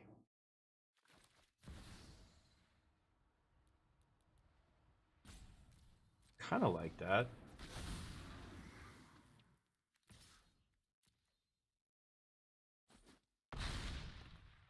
Could have bounced the land to put another counter on him, I guess. Thrown away Sutina. Let's see what they do about that. It's a large dork. They need exile removal here if they have it. O-Ring is ideal against Goldvein.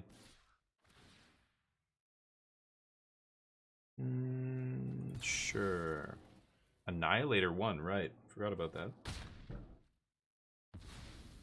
Okay.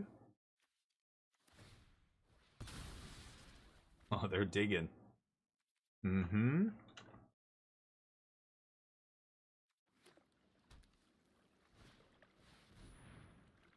They're not gonna... Yeah, okay. Okay. Rona. Not great draws.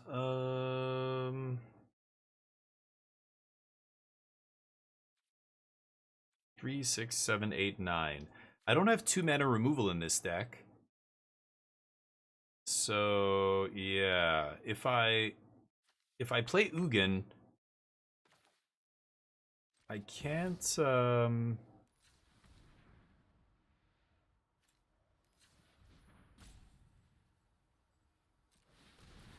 yeah.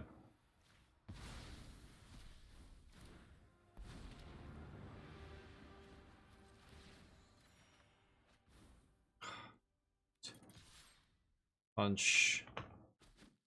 They take it. I'm gonna play Landware Elves just to have a sack outlet in case they have another, something that makes me sack a creature. I don't know. White won't really have too much of that, but I can't refute anyway, so... See if they can stop the Hydra. 3 clean shots from the Hydra and it's over. So I slammed it, put them on a short clock, and they were under the gun to find an answer here. I don't think they found one. They're gonna scry. Land. They've got to hold back. It's plus draw. What is the minus again? Search your library, colorless non-land cards, right? Let's Uro.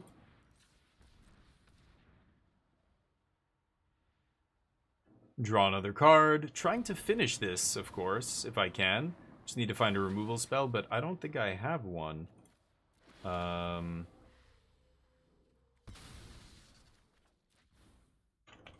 This is kind of a shitty 7. I probably shouldn't be playing Scholar in this deck.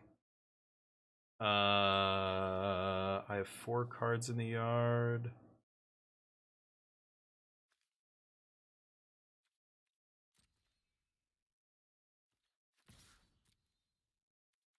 I mean, this is crazy. They have to have an exile removal spell here, right? I have Refute up. No. Oh, protect the Hydra here. I don't need this. I'm gonna get a lot of treasure. Make it rain! We're in the strip club. Oh, it's tapped. Oh, shit, it's tapped. I forgot about that. Go. Whoops, it's tapped. I'm gonna untap with infinite mana next turn, and they're at 2 life. I miss the old Ugin. Just play it, zap, zap, GG. Gaining life is not quite as good as zapping any target. But it didn't draw you cards, I guess, the old Ugin, until you got to ultimate. Swing both? Yeah, I probably should have swung elves too. Yeah, I don't know why I didn't swing with the elves. Oops. Okay, the hits keep on coming. I guess we're just drawing cards here. We have infinite mana. 7 in yard. I mean, there's so many options here. Let's start with Uro.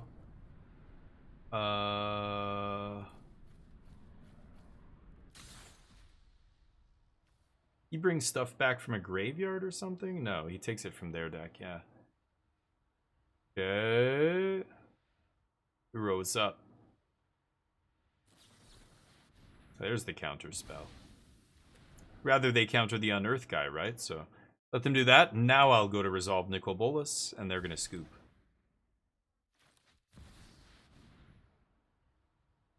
Still have 8 treasures, homie. And pay for your counter spell. Show me the counter spell anyway. Oh, what does this do? A duplicate of Nicol Bolas. Okay.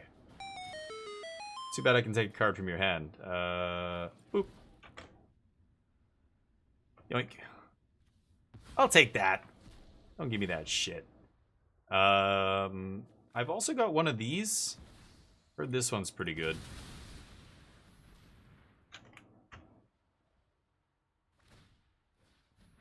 Mm-hmm. Got him. Woo! Big boom booms. Why just Nissa? Oh, and minus? And give trample? Fuck that. Is that what you were saying? Because I have a bunch of forests? How many do I have? 1, 2, 3. I had 3 forests. +3/+3 and trample. Yes, whatever. This is still fine. Just because for fun. Yeah, like Soft Trump saying. I wanted to cast Nicol Bolas and wreck them. And they even had some kind of interaction, and it still didn't matter because Nicol Bolas just exiles. We're 3-0. Let's keep cruising. Take the dub there. Congrats to those who bet on yes. You got some wings off me. Will we win this match? Get your bets in. I'm gonna bet no. Let's bet 10k on no. Let's try and get the 7-0 here on our first Chromatic Cube draft. Chromatic Cube is so kind of too similar in a way. It's funny. You've got all these big things to ramp into and good fixing, and there's like barely any interactions, so it's easy to like get away with all this shit.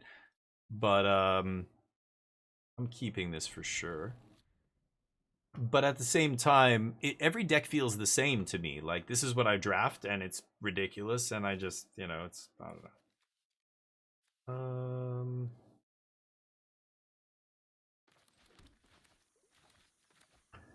Play that one first. I've got blue for off of Midnight Clock here, but I just have to make sure my lands come in tapped, sort of, you know, second and third. It doesn't really matter. I could probably lead with forest there, but why not lead it with green that also, I don't know, doesn't matter. The only white card in my deck, Sphinx's Revelation. Little 5-color ramp, no big deal. But every deck is like this. It's just a pile of like ramp cards. Basket, how you doing? Hopefully life is good. Okay, so no blue land here to cast Growth Spiral on 2. That's sad. But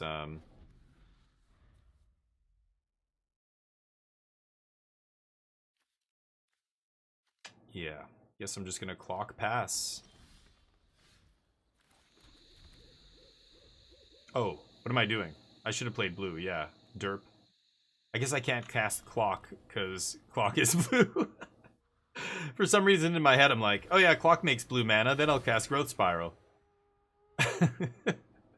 I forgot it's not an artifact, it's a blue artifact. Right. Okay, you get to play some and Scholar in the hand? I think I'm gonna keep that. You get to play a couple cards here before I crush you like a grape. So this is going to be clock into Growth Spiral plus land. Let's see what we draw. Not bad. I have red already. I have lots of green though. Let's go double red. We'll play the clock. And pass. Growth Spiral on their end step, I guess. And then we can just start doing stuff. Like Ugin, kill Overlord, plus draw cards. I can leave up Sublime Epiphany pretty soon. I can Nissa minus kill Overlord. Ooh, not bad. Okay, let's do this. Okay, nothing to put into play. Make your own luck.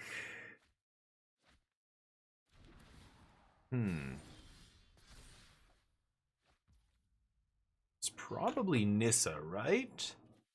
Nissa for 5 loyalty plus. And then she goes to 6, they hit her to 2. And then I minus kill Overlord before it comes into play.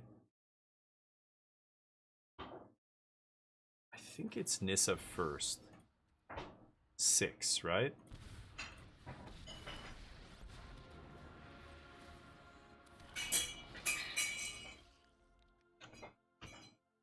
Okay, clock, tick-tock, tick-tock. Now Nissa gains us some life, basically, because I don't think they can let her sit in play. Not when she can easily deal with Overlord and pump the board with giant dudes. Oh. Wait, did they just... Cast that for free? Oh my god. Time walk for free, pretty good. Off make your own luck there. Well, now Nissa's gonna die. Oh, I'm dead. Yeah, free time walk. That's why I said I should look at the list. I didn't even know this was in the cube. Oh my god, they're attacking her? Why wouldn't you just kill me? I guess I'm dead either way. They still have 5, 9, yeah. Yeah, I guess some Xaxie's dead here because I could block Nissa, but why wouldn't they just kill me? I don't know. Anyway. Unfortunate, but what are you gonna do? Can't even wipe the board here because of Sanctuary Warden with the shield. Unfortunate. Okay, so now they can't kill me. That's great. They could have killed me easily, but they decided not to. Okay. Yeah. Endless or a Star of Extinction. Does this bounce spell? Oh my god. That bounces a spell randomly, so I won't be able to win this. Darn, that's unlucky. I think that was the best hit they could have possibly found in their deck. The free time walk. That is gross. They're still attacking Nissa for some reason. Maybe they're going to take a counter off Sanctuary Warden and draw a card. That would be amazing. It doesn't matter. They're not. This can't resolve. They're just going to endless detour it, and that's it. Maybe I swing with the 6/6. They endless detour that, and then I resolve Star of Extinction. Come on, draw a card, right? Like a dude. I think my opponent is realizing they could have just killed me with Time Walk and 2 attacks. But I live. Bonus. Hey, J-Lope, what's up? How you doing? Hopefully life is good. You're, chillin'? Illin'? Okay, let's see what they do. This is gonna be hilarious. Doesn't really matter what I name here. Come on, detour me, baby. Just for fun. He's good. They're gonna do it. Oh, come on.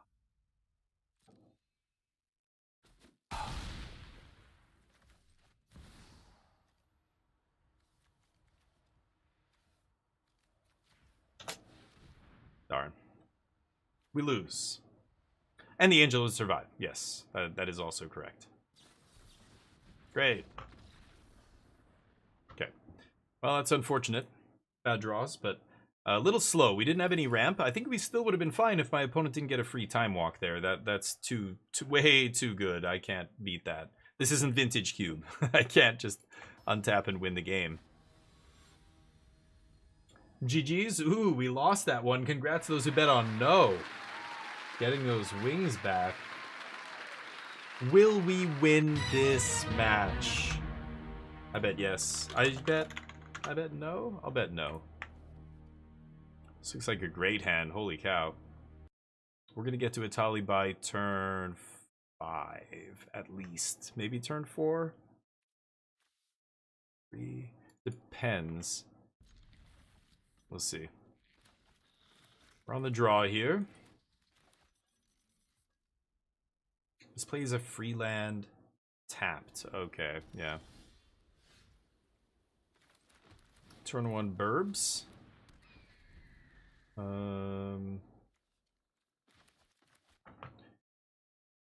So turn 2 clock.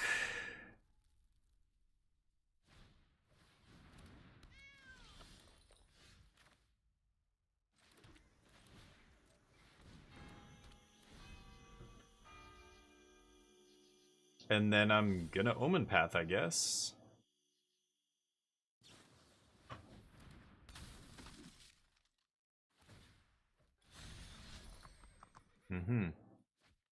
They can blow up my Midnight Clock with that guy if they want, but right now that's pretty dumb. They're the aggro here. Unless they really want to stop me ramping. They might do it. No?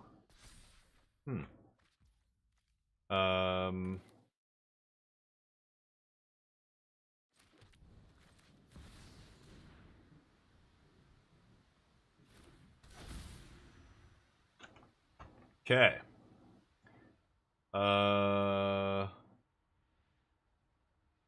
One. And then I want black, I think. 2. And I want blue. 3, 4, 5. Get white. Got to be a little bit careful, because if they do O-ring this... Oh, great. Okay. So I still have multiple of all those cards, so we should be fine here. I guess I don't have white, but I can make the Captivating Crossroads get white. Sure. Thin my deck a little bit there. Ooh, key not bad. In a mono white deck. Guess they could be technically splashing blue for something, but... Normally, I would be scared to see some crazy 4-drop aggressive creature there, but... Hero of Bladehold or something. All they have is key, that's fine. Maybe they're playing a... Well, if they're lucky, they get Approach of the Second Sun. That'll be tough to beat. But, let's see. I didn't play... Yes, you're right, Basket. I didn't play the blue land there. I fucked that up. I was blabbing and didn't think about it. Yeah, you're right. Oh, that could have been the L right there. I was a turn behind. I would have had Midnight Clock on board a turn sooner, etc., etc. Oh, they're looking at my Midnight Clock? Maybe they're looking at Krosan Grip in the pile there. And they're like, should I blow up that clock? Krosan Grip sucks, though, right? Normally you don't want to take a card like that. This is not looking amazing, because I don't have anything except lands and a 7-drop. I mean, we're on 5 here, we're going to 6, but this turn, specifically, I can't really do much. No blocks.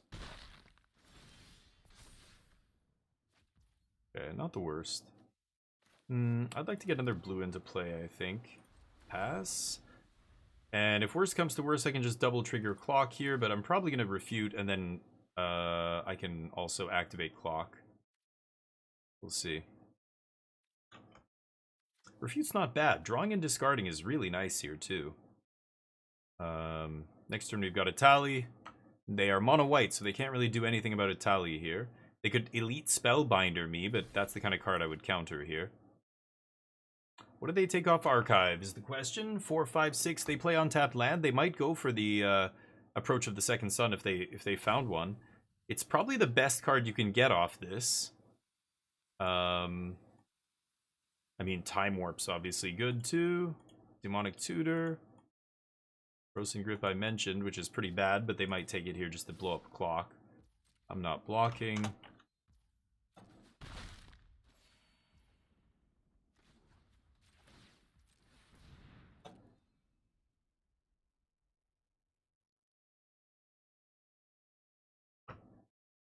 Oh. They have something for instant speed here. I just don't know what it is. Oh, wow. Get wrecked. Ooh. I wasn't going to activate it either. The second time, I was going to leave up Refute, but they played into it. Nice. Now it Tally resolves. That's huge. Okay. Nissa off the top. Nasty. And what is this? Oh, yeah. Okay, so 5 pause, non-land permanent. I could get rid of the links. I should get rid of the key. What's in my yard? Omen Path? No, I can't bring back Omen Path. Let's just go 2, 2, 1. Get rid of that, get rid of that. Make Nissa. They draw some cards. How the tables have turned. All it takes is one giant red dino. They're back down to 4 mana.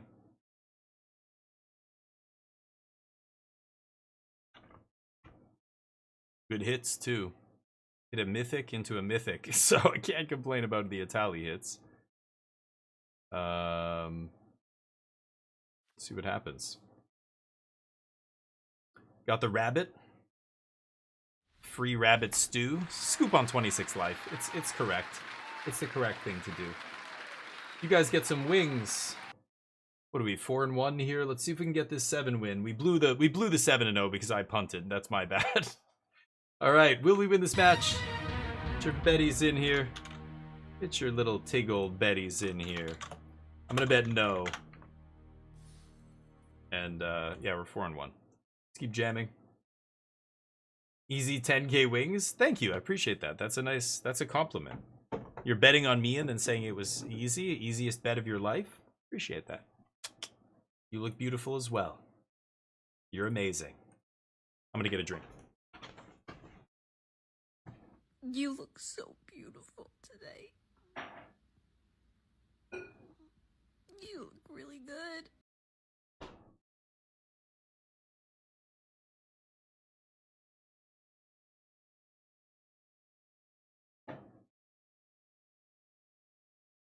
You sure about that?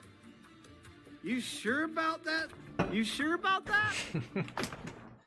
I said you guys look good. You're like, are you sure about that?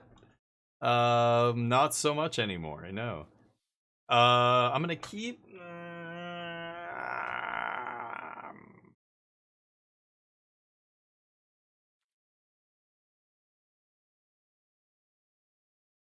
I'm gonna keep this. It's risky. 'Tis risky. Not gonna lie. Blue? No blue. Okay, bramble bags. So Tina's not bad. She'll get me blue here, then Growth Spiral ramps me again. I'll get there. I'm gonna get to Ugin pretty quick here now. Assuming they don't kill my stuff. But again, this format doesn't have a lot of that kind of thing. They don't have a lot of cheap removal. They don't have, you know, Fatal Push and Counter Spell and Mana Leak and stuff like that. They don't have good early interaction because they want people to go for these kind of decks, right? Case in point, we untap with Bramble Familiar. Ooh. Okay, I can kick that soon enough here. I'm gonna play her, even though right now the bouncing the land thing I don't think I'm gonna do here, right? Just punch for 2? Should I punch? Should I pass? Next turn I've got 6 mana and I can kick this?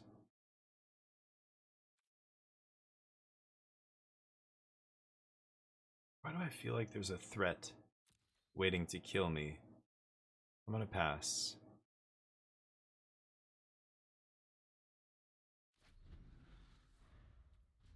Maybe I punted away 2 points. I don't know. I'd rather they waste their mana there. I don't know. I don't know what's possible in this format, so yeah, I'm not really sure. Okay.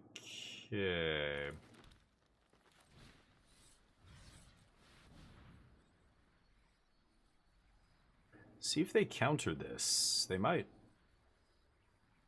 It's good. That means we resolve one of our actual spells next turn. Sure. Not gonna bounce. Okay, so now I can play a 7-drop if they tap out here. I can actually slam Nicol Bolas and just eat 2 cards from their hand. That's probably the play. Obviously, Ugin's much better when they have stuff in play to eat. I just want to make sure this resolves. Oh, there it is. Beautiful. They main phase cycle in order to find a land, and they whiff. This is... If I was the starting player, they were the starting player. Oh, during the first 3 turns. Oh, so now it's just an untapped land? Really? I don't trust it. Am I reading it right? During your first 3 turns of the game, it enters tapped if you were the starting player. So otherwise, it's just come into play untapped any color land. Right? If I play this and it's tapped and then I can't play Nicol Bolas, I'm going to scoop. So please tell me, am I wrong? I feel like this is what I'm gonna... You know what I'm going to do? I'm going to shock myself just to make sure. Just to make sure.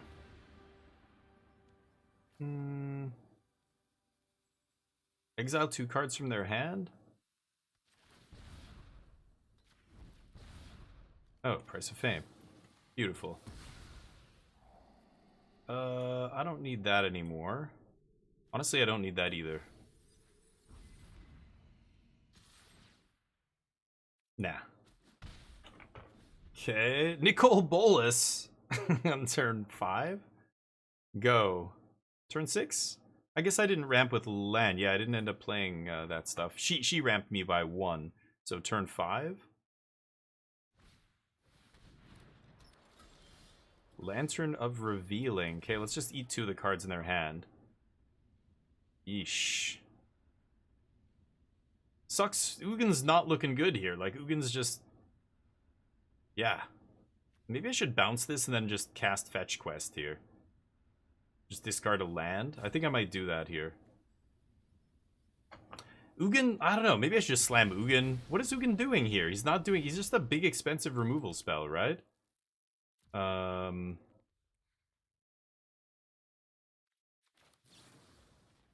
gonna chill on Ugin.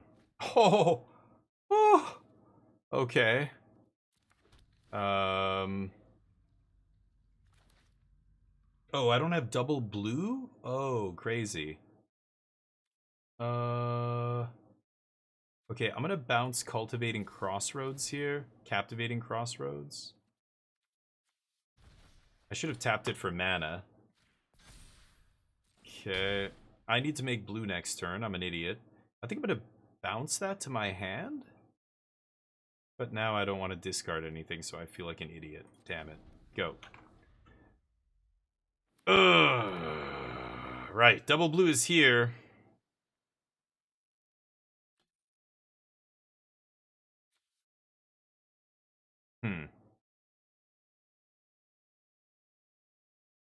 Yeah, you get to draw some cards. It's okay. Drawing 2 cards a turn is good, but for 7 mana, I want to eat something, goddammit. I'm gonna wait for them to play something. Hey, Exile. Yeah, I was gonna say, it's because one of my blue was untapped, or was tapped there, I couldn't Sphinxes. Still think I'm gonna make this blue, though.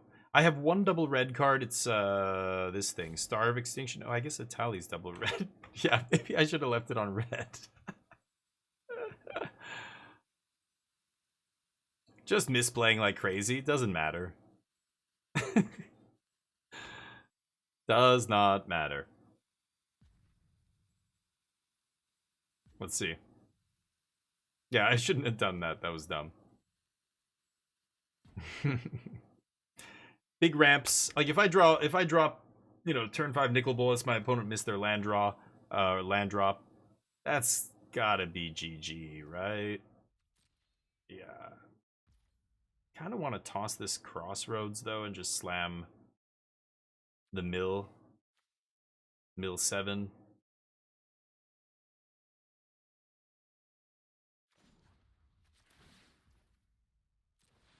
I'm gonna do it. Oh, it's discard first, so if they kill this now, I don't even get this back and I discard for nothing. Feels bad, man. Okay.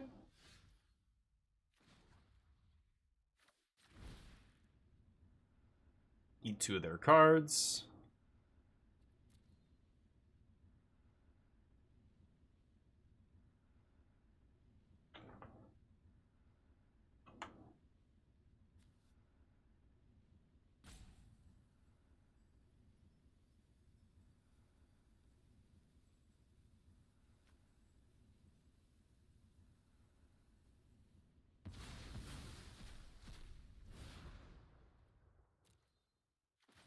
Okay.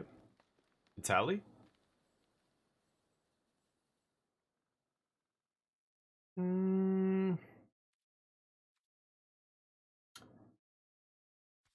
Nah.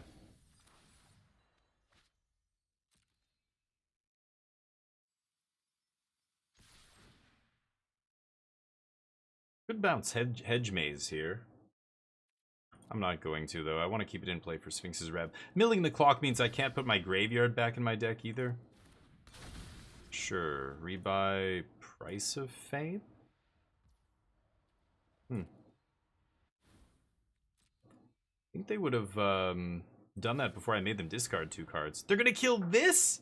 Doesn't this kill... Oh, it only kills creature. I thought that killed Planeswalker. Okay, so they don't have anything. I'm just gonna slam Bramble Familiar. I could also Ugin here.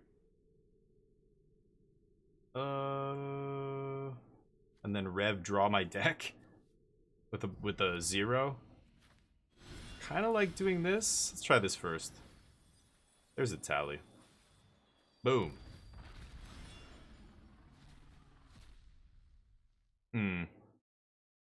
Tracks off the top though. I whiffed on half of it, but the other half... Oh, spicy little number there, you cheeky boy. You had a Traxa, didn't you? Oof. That's why I bounced that thing. I was like, should I do it? I can't hard cast the tally, but if I mill 7 of my 24 cards, like if I mill a third of my deck, I should be able to find some huge bomb to slam, right? All right, we're 5-1. Let's keep going. The bet's up. Will we win this match? Who needs to play well? Playing well's overrated. Just play like a slob. Just sloppy as hell.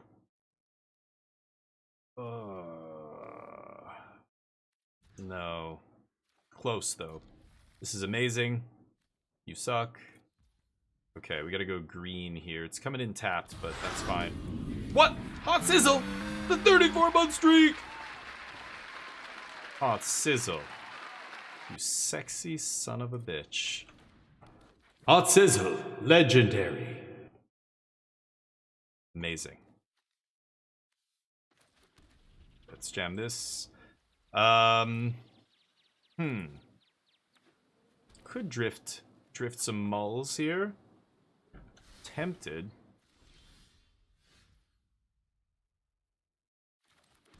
I should just hard cast it next turn, right?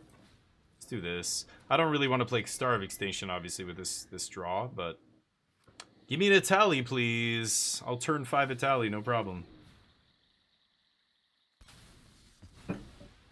You get a Llanowar Elf for 3 mana. Oh, Vaultborn in the yard. What? Oh, I'm such an idiot. Oops, I didn't even look. Derp. Well, I could have paid 3 life. I think I'm still saving this, though, right?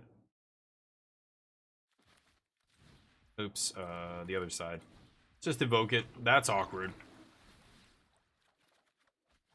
Ooh. Okay, looking for a quick Sphinx's Rev, maybe, here? Gets lands. This is the one that attacks and you ramp. Right. Probably just gonna smashing it. Ooh. Get to 7.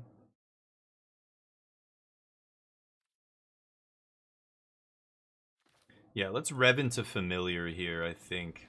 Pass.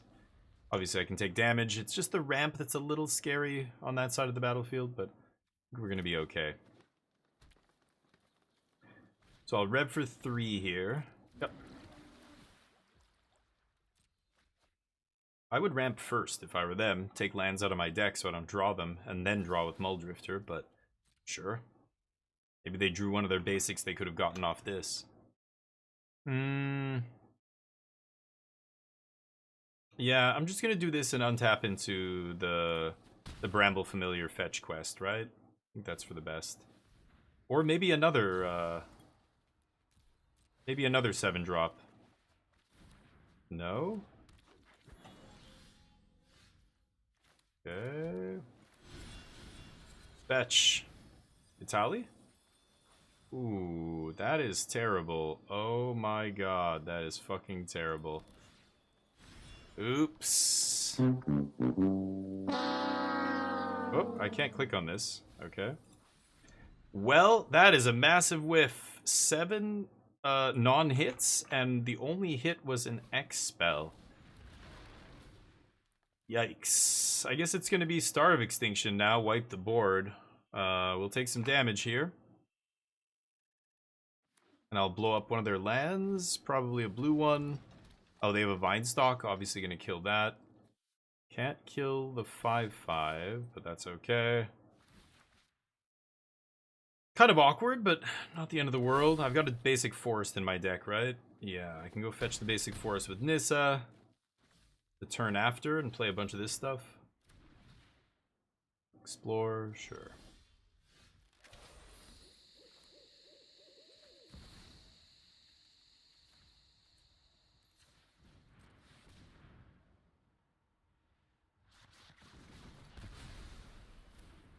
Sweet animation. I can play this. Go.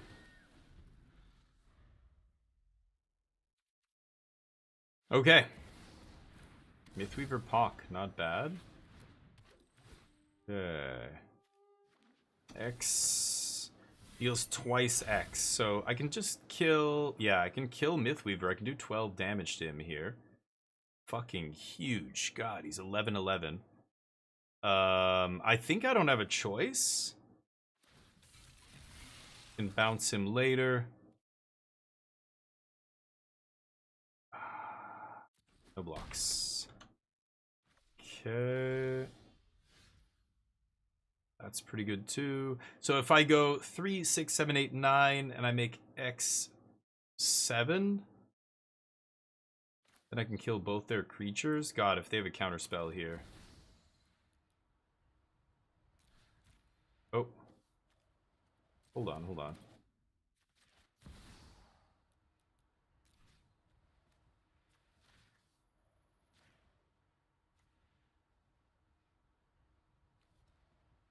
This gets bigger when? Equal number of lands you control. Whenever one... Yeah, okay.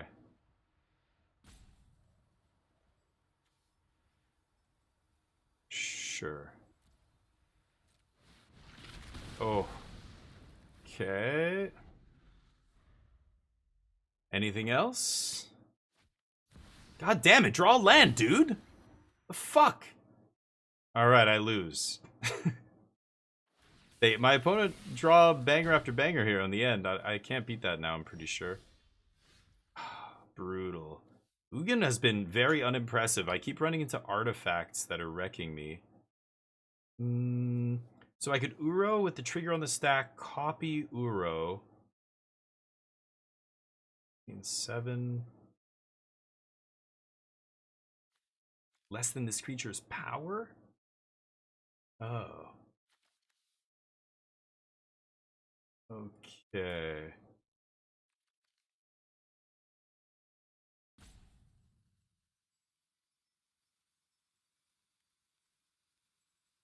Oh, that's so annoying. How am I beating that guy?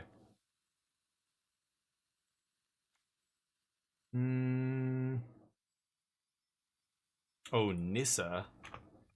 I could rip a Nissa here to kill him. Should I Uro?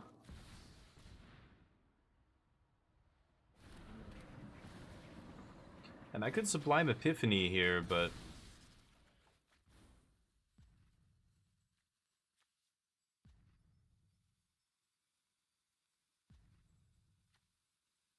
Upkeep, bounce, copy, draw. Bring a thing back. I'm gonna go for Uro again.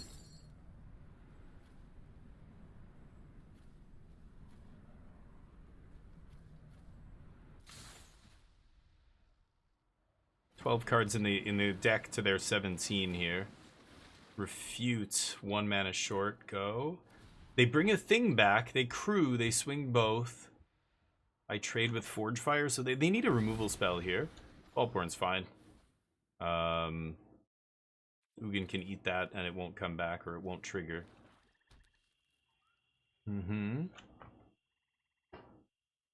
It's these other things that Ugin can't kill that are the problem here.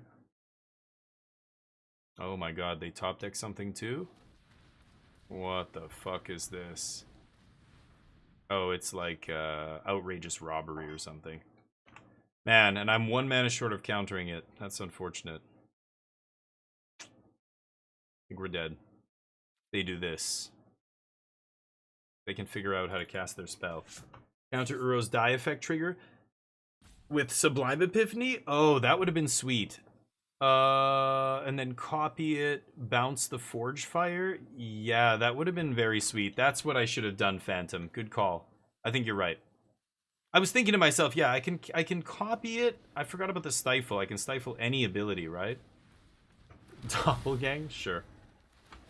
They might deck themselves. They gotta be very careful here. But I don't... Well, I have... Scholar of Lost Truths. I can Scholar of Lost Truths cast Star of Extinction and wipe the board again. But then they get a bunch of guys back, right? Because these things die. Oh, they deck themselves. Welcome to Doppelgang.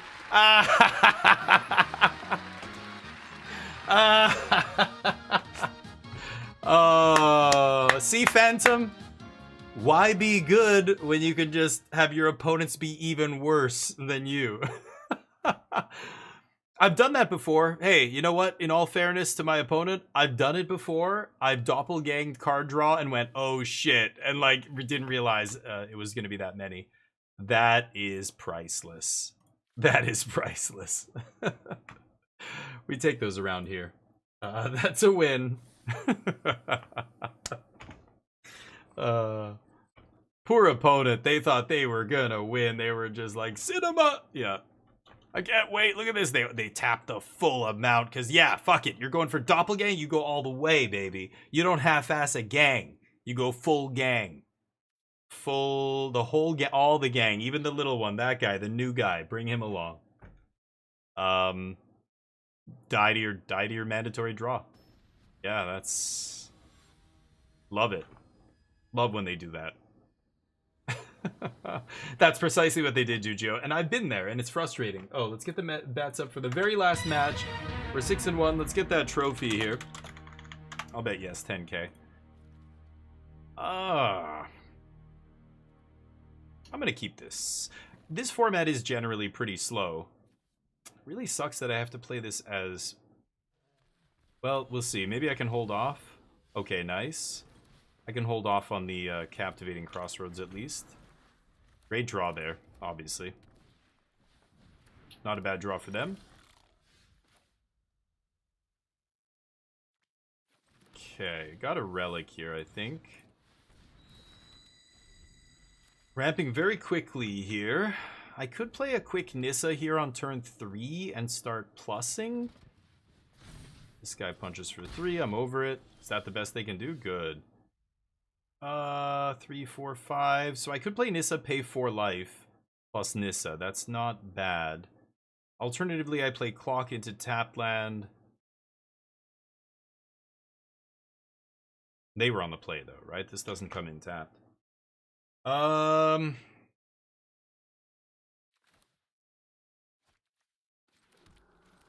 think I'm going to do it. I think I'm going to play Nissa here.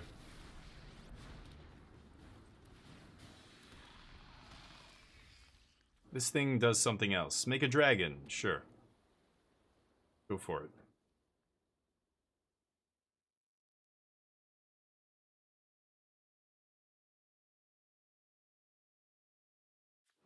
Only as a sorcery? Each ability only once, right? No sorcery speed. Okay, so let's name blue. Now I can Sublime Epiphany, bounce that thing. I want to counter something else of theirs first, so I'm going to plus again here.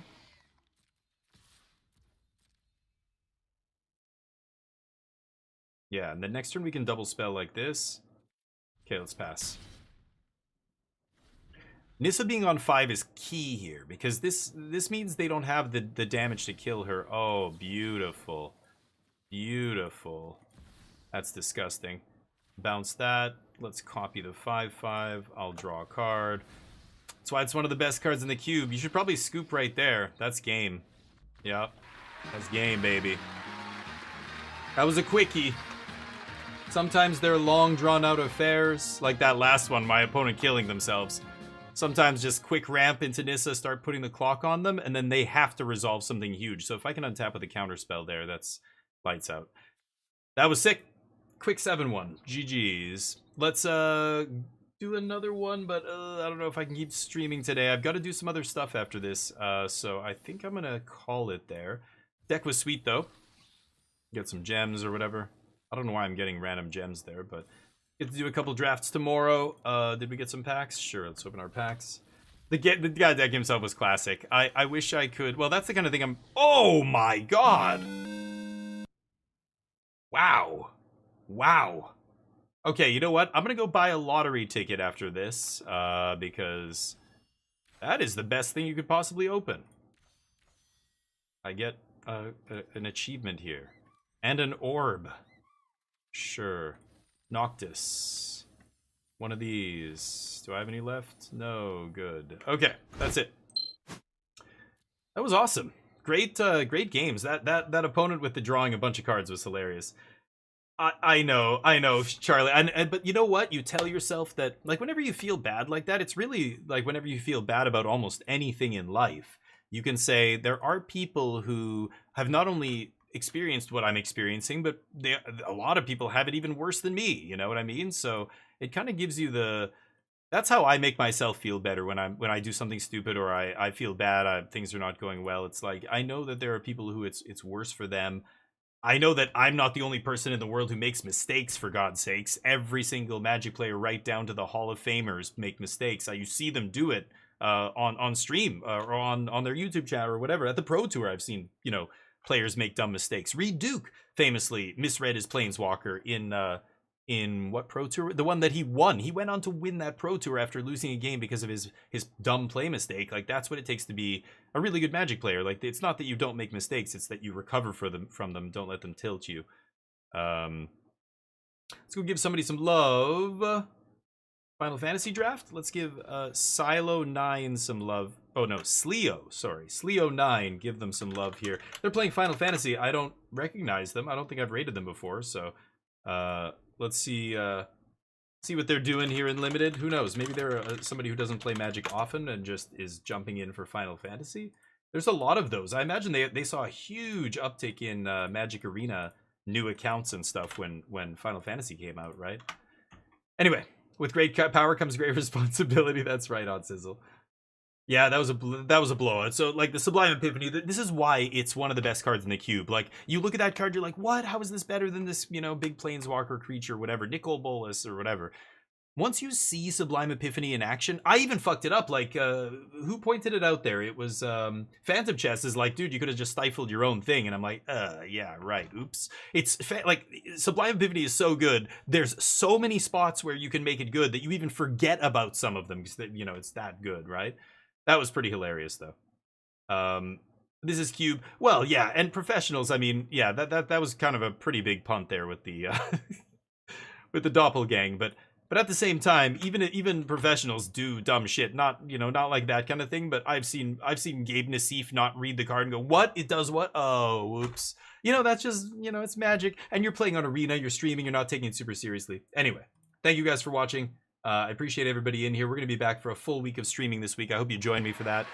If I don't see you, have a great week. I'll be here every single day, so come check it out, hang out. Otherwise, have a good one. Peace.